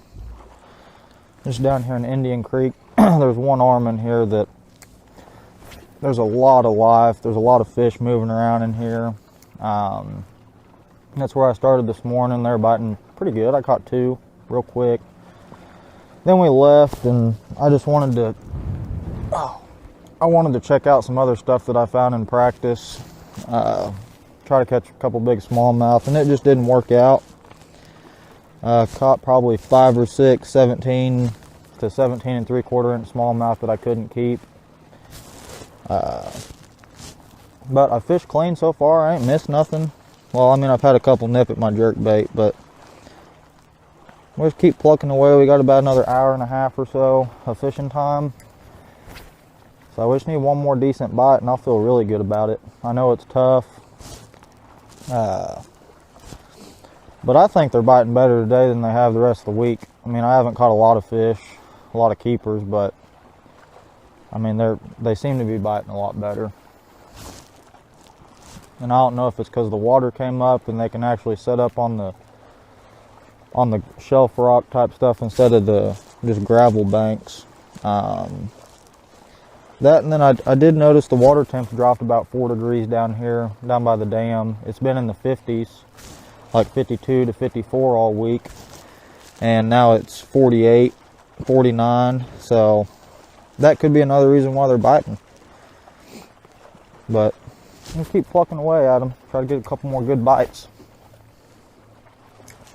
Have you noticed a drastic change from practice to tournament day? The only big change I've seen is the waters came up. Water's got a little bit dirtier, but you can still see 2.5, 3 foot down in certain places. There's not as many fish suspended out in the middle as I was hoping to see, just because the sun's not really out. But I haven't caught as many fish on a jerkbait today. Most of the fish I've caught have been on a little 2-inch Kitech, and I didn't catch hardly nothing on it in practice, but I just happened to pick it up today and caught a few on it. So it seems like they're sucked to the bottom a lot more which I seen that a lot in practice, but all the fish I'm catching on this Kitech, they're down on the bottom. I'm just kind of crawling it. But when I do see a fish suspended out in the middle of the cove, I'll throw this Kitech at him and he'll eat it. Like every one I've thrown at's 8 today. So if I could just see a couple more suspended out in the middle of the pocket, I could catch a couple more good ones. But I'm just not seeing very many of them today.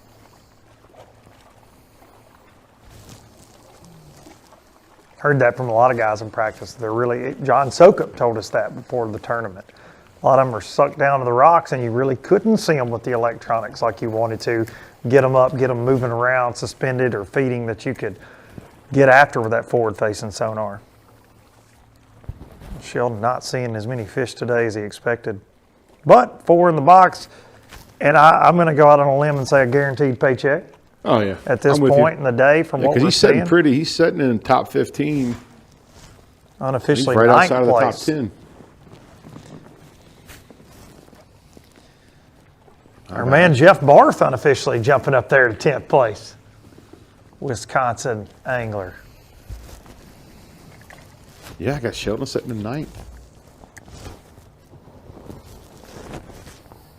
Jeff with 3 for 7 pounds.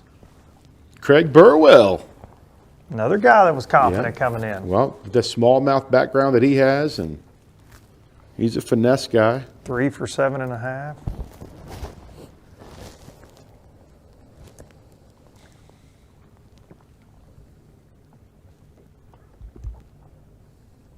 Now down to 7 limits, officially 7 5 bass limits. Some are all smallmouth. I just found the mega load of them. Uh-oh. Good look at that water temperature there, 48 degrees on Sheldon's depth finder there. I don't think they are. There's way too many of them down there. Sitting around a pile.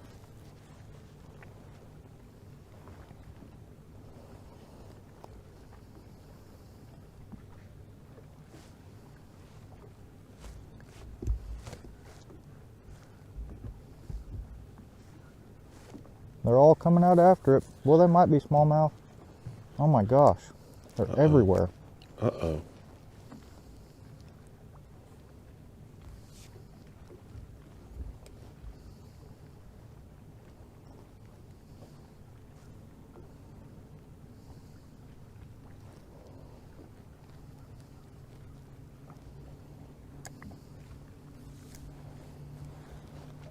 It's intense. I just wait on him to I swing don't know because what I just found, but there's a ton of fish out there.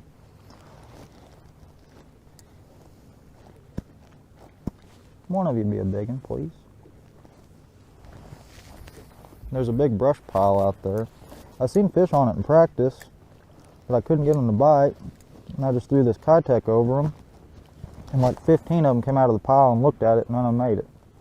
They're down there in like 45 foot. Off the end of this point. A couple big ones down there around it too.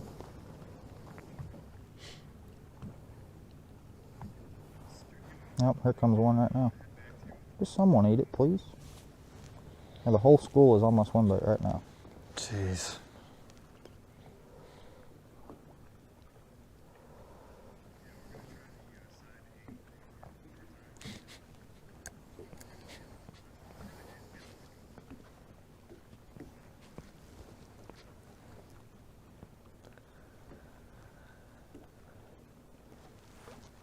They're thinking about it. No, it's got to be spotted bass. There is a ton of them. All over it. Eat it. Spots have to be 12 inches. He needs another keeper, so sounds like he's found a group of participants. They just need to be a little more willing. That's right. Than they are right now. I wish. I wish. I bet you that frog would work. You think so? I have to throw some money down. Dude, there are so many fish down there. Uh-oh, here he comes. That's a big one. They're just coming up and looking at it. He ain't committing to it. Might be a striper. Dude, they're everywhere. All over that pile. That's insane. How can I catch them, Scott? I'd be scared of me too. About to dig out my night crawlers. Figure out what they Piper are. in the back of the boat, the cameraman there. I think he's been Ned teamed up with Sheldon a couple times now. On the bottom. I like to see that camaraderie. That absolutely, it's fun. I miss my wombat. Come on, bass, eat it. Put that on a T-shirt. I miss my wombat. Available at TNPFL.com. Dude, so let me ask you, how much time does he waste doing this? I don't want to say that he's wasting time because he's around fish, but do you? I'm right there on one. We're just coming up and looking. It's so tricky, man, and it's like, do you switch baits? Do you know? And they're very deep, you heard him say, so you can't, that's not a fish he can get his jerk bait to, that they'll probably come on in this water clarity. School up. See, and it's a lot like fishing for one on the bed, man. You're looking at him eye to eye, but you're just waiting on one of them to jump. Could ignite the entire bunch, but we're gonna leave Sheldon with them, and we're gonna get in the muddy water with Florida's Keith Carson, our Progressive Angler of the Year winner in 2021. And it's no surprise about where he's at, the conditions of the water he's in. The only surprise is where he's at unofficially on the leaderboard. True story. Slow day for Keith. Earlier I was talking about highs and bottoms, and there aren't many flats. But if there are flats, that man's going to find them. He's going to find the shallowest, skinniest water, dirtiest, trashiest that he can find.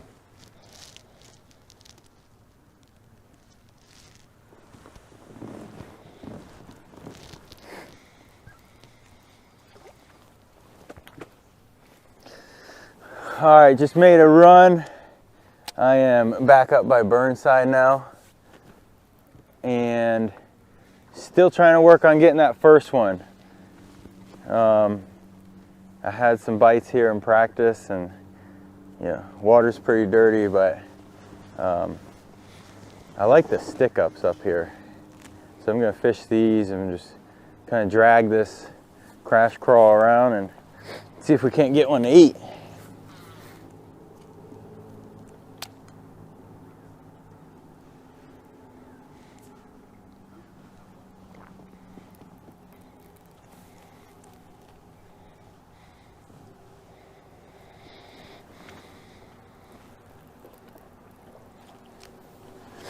It is still cold out. Really, the conditions really haven't changed. Like, I wish something would change so I could, I don't know, feel like something is gonna happen.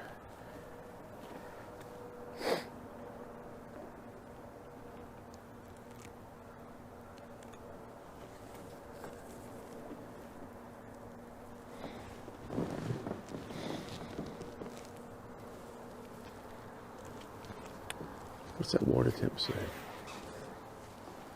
49.2. That's what he wants. Get closer to that 50 mark. That's sweet spot. That's the warmest water we've seen all day, or I've heard talk of, isn't it?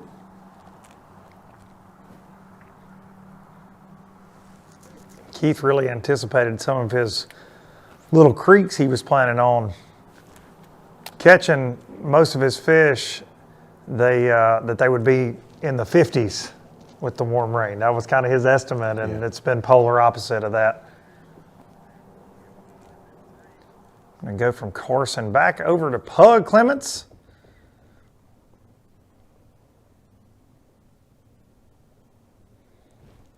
Pug having a very tough day as well. We've seen some near misses with him. We've had, he had 3 really nice fish hooked up, lost all 3.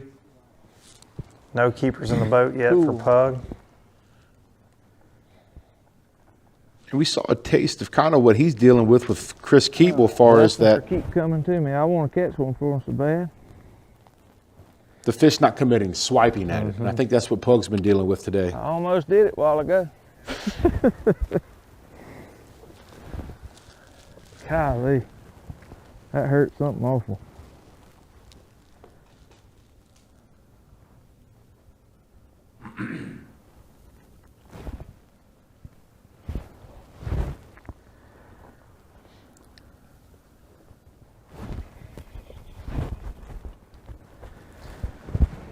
Pug said we were headed into a, what do you call it, a high pressure meltdown at some point. He was on the verge of it right now. And you could tell last time we checked in on him. Shaky head on these points. I literally, I cranked my heart out. I pulled up on a point, grabbed the spinning rod out the locker, and first cast had a 3.5, 4 pound largemouth right by my windshield. Instead of getting down to grab it, I tried to boat flip it. My line broke with the fish in the air, and c'est la vie. Buddy. It's gonna be a long ride home. I panicked, people. I got scared.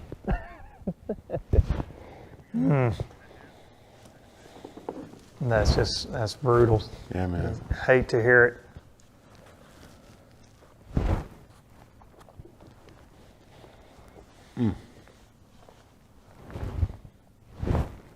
I don't see any broken rods on the deck. You know what I mean? Yeah. Nothing's been broke or snapped up yet, so he hasn't. He's still in it. Okay, let me ask you this. If you put in at the dam and you've got to go back up to Burnside, not really for anything, right? If you zero, just call them and say, hey, you're going to Burger King or Hardee's then, right? I might go somewhere Crystals. that serves adult cocktails. Yeah, some cold pops. Yeah, some cold pops. Just pull the whole rig in there and Uber home. Exactly. Call somebody and tell them to come get your boat. Yeah. Hey, you're going to need to go get yeah. that. Yeah, that's right. Sean Murphy slid up our unofficial leaderboard. Yeah, I saw man. just a few minutes ago. He's one of our local boys. Papa Pump, the Rock of the NPFL. He's a dude I wouldn't cross. Old Swole Patrol. Oh, man. Man. Just hate it for Pug.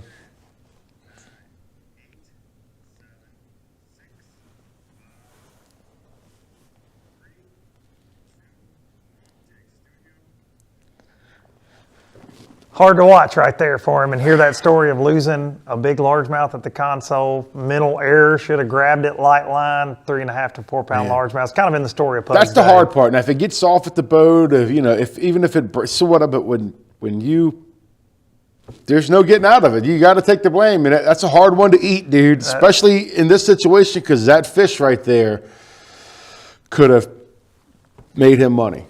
Oh, Potentially. absolutely. He's sitting on zero. Getting closer to that time, he's got to check in. So you hate it for Pug and for all of our guys. There are going to be a lot of miscues out there today. Sure. You're getting very few bites, and then you factor in this heartbreaking smallmouth, just 17 and a half, 17 and 3/4. We've seen it over and over and over today. You catch a 3 pound fish, you got to chunk it back. Just heartbreaking, but an overall just grind of a tournament. But you look down that Way Live app, we've got guys putting fish on the board. Everybody that catches them pretty good today, obviously, is going to be in that top 40. They're going to take home money. It don't matter if it's 3 keepers that gets it done or 5. I mean, I don't know what else to say about it other than that. It's just, it is mentally, it's one of the hardest tournaments I've ever watched. Yeah. I can't imagine competing in it. I mean, just as far as just, what they're going through Think out there. about how, especially in this tournament, how valuable are those progressive AOI points?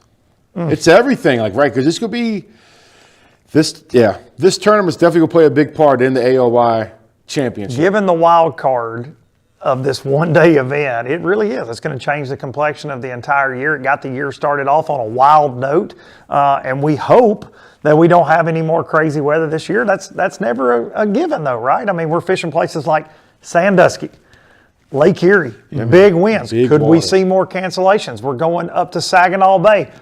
Big wins. Could we see another cancellation? So it's far from over, but we hope this is the last one-day event that we have to have this year and this unprecedented deal. But I want to, again, you're just joining in, applaud the league for the decision to get this tournament in. I know it's mixed what everybody thought about that, but I think overall it was the best plan for the safety of the anglers and the overall, just getting the tournament in. You don't have to throw away money for your lodging, and somebody's still going to win. That's right. Let's take a look at the guys that are potentially going to win with this Way Live leaderboard right now. Josh McDermott, a new name to that #1 spot. He's been sniffing around it all day, but unofficially 14 pounds 9 ounces. Jeff Dobson at 13.9. Todd Goad 13.2. Taylor Watkins, the winner of our last Carrying event. that momentum for winning a grand, right? Coming into the first event this season, guns a-blazing, and there he is. Is that another jig fisherman, though? Because we've seen him do work with it before. Absolutely. Is that what we're I seeing can from see all that. these guys? Honestly, with him and his calm, cool demeanor,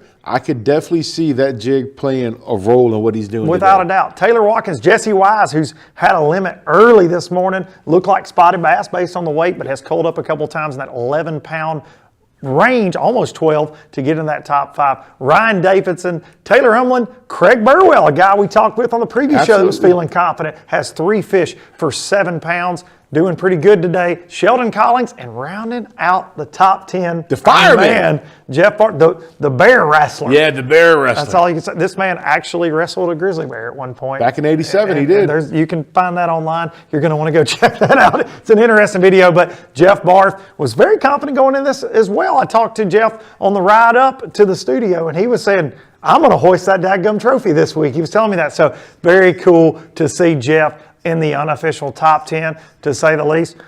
Fat Cat, I think looking at that list, Josh McDermott, we haven't been able to catch up with Josh today, so we don't know what he's doing exactly. But I have to feel like after watching Dobson, after watching Todd, that he's probably doing something vertical, because our suspended fish guys, our crankers, our Kitechers just really aren't making it happen with those better than average fish today. I agree with you, unless he found something the other guys didn't, because we saw that ward attempt just with Keith Carson, that 49.3. Maybe just a little bit warmer. There's a good chance of it, because I do know from past tournaments with Josh likes to get up in the river. He likes to get up in that shallow stuff like a John Policini.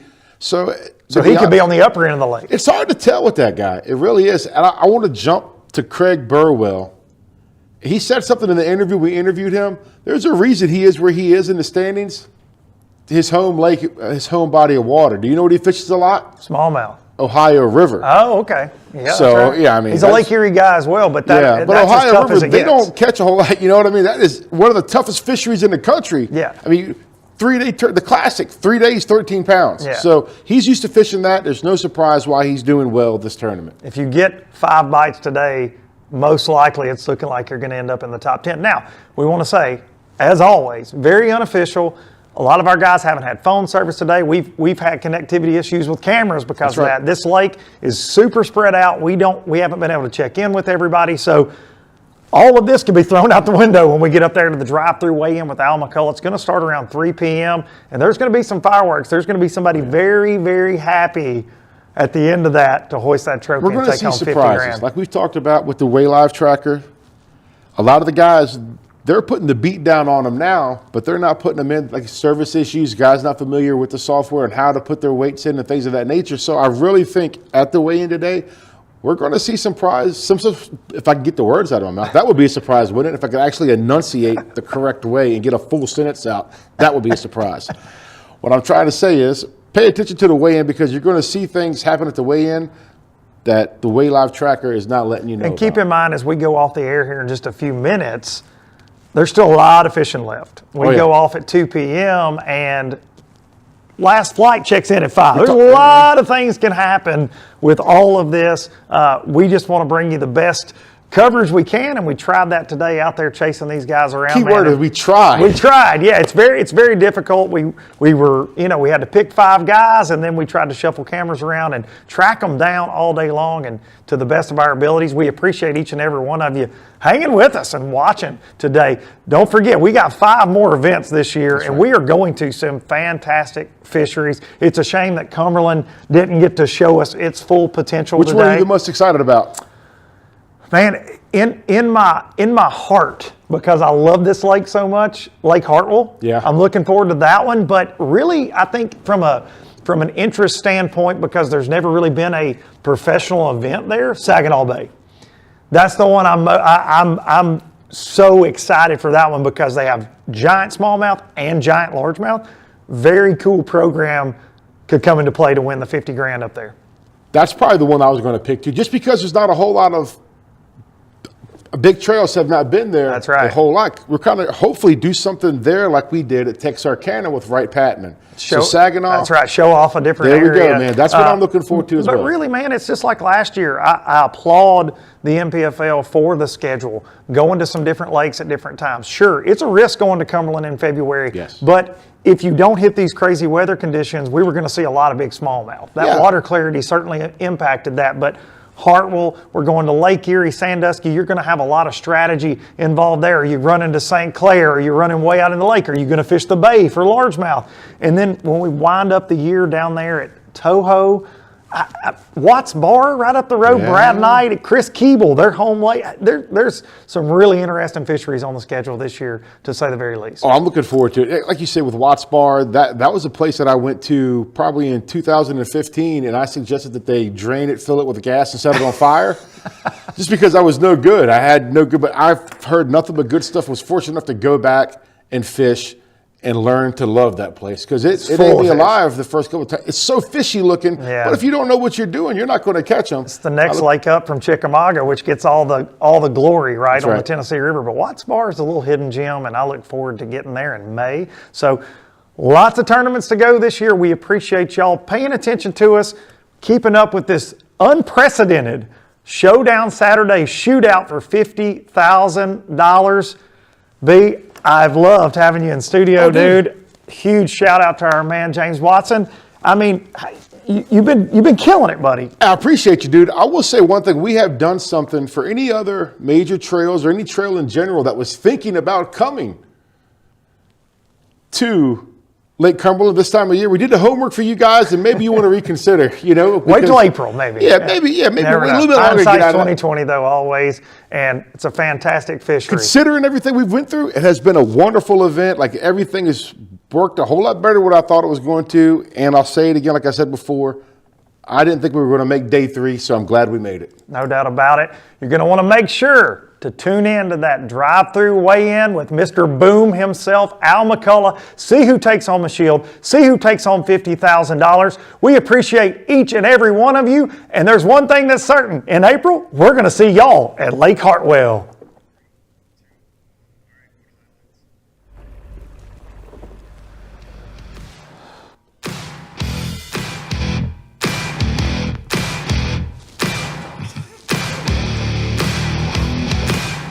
I got lost.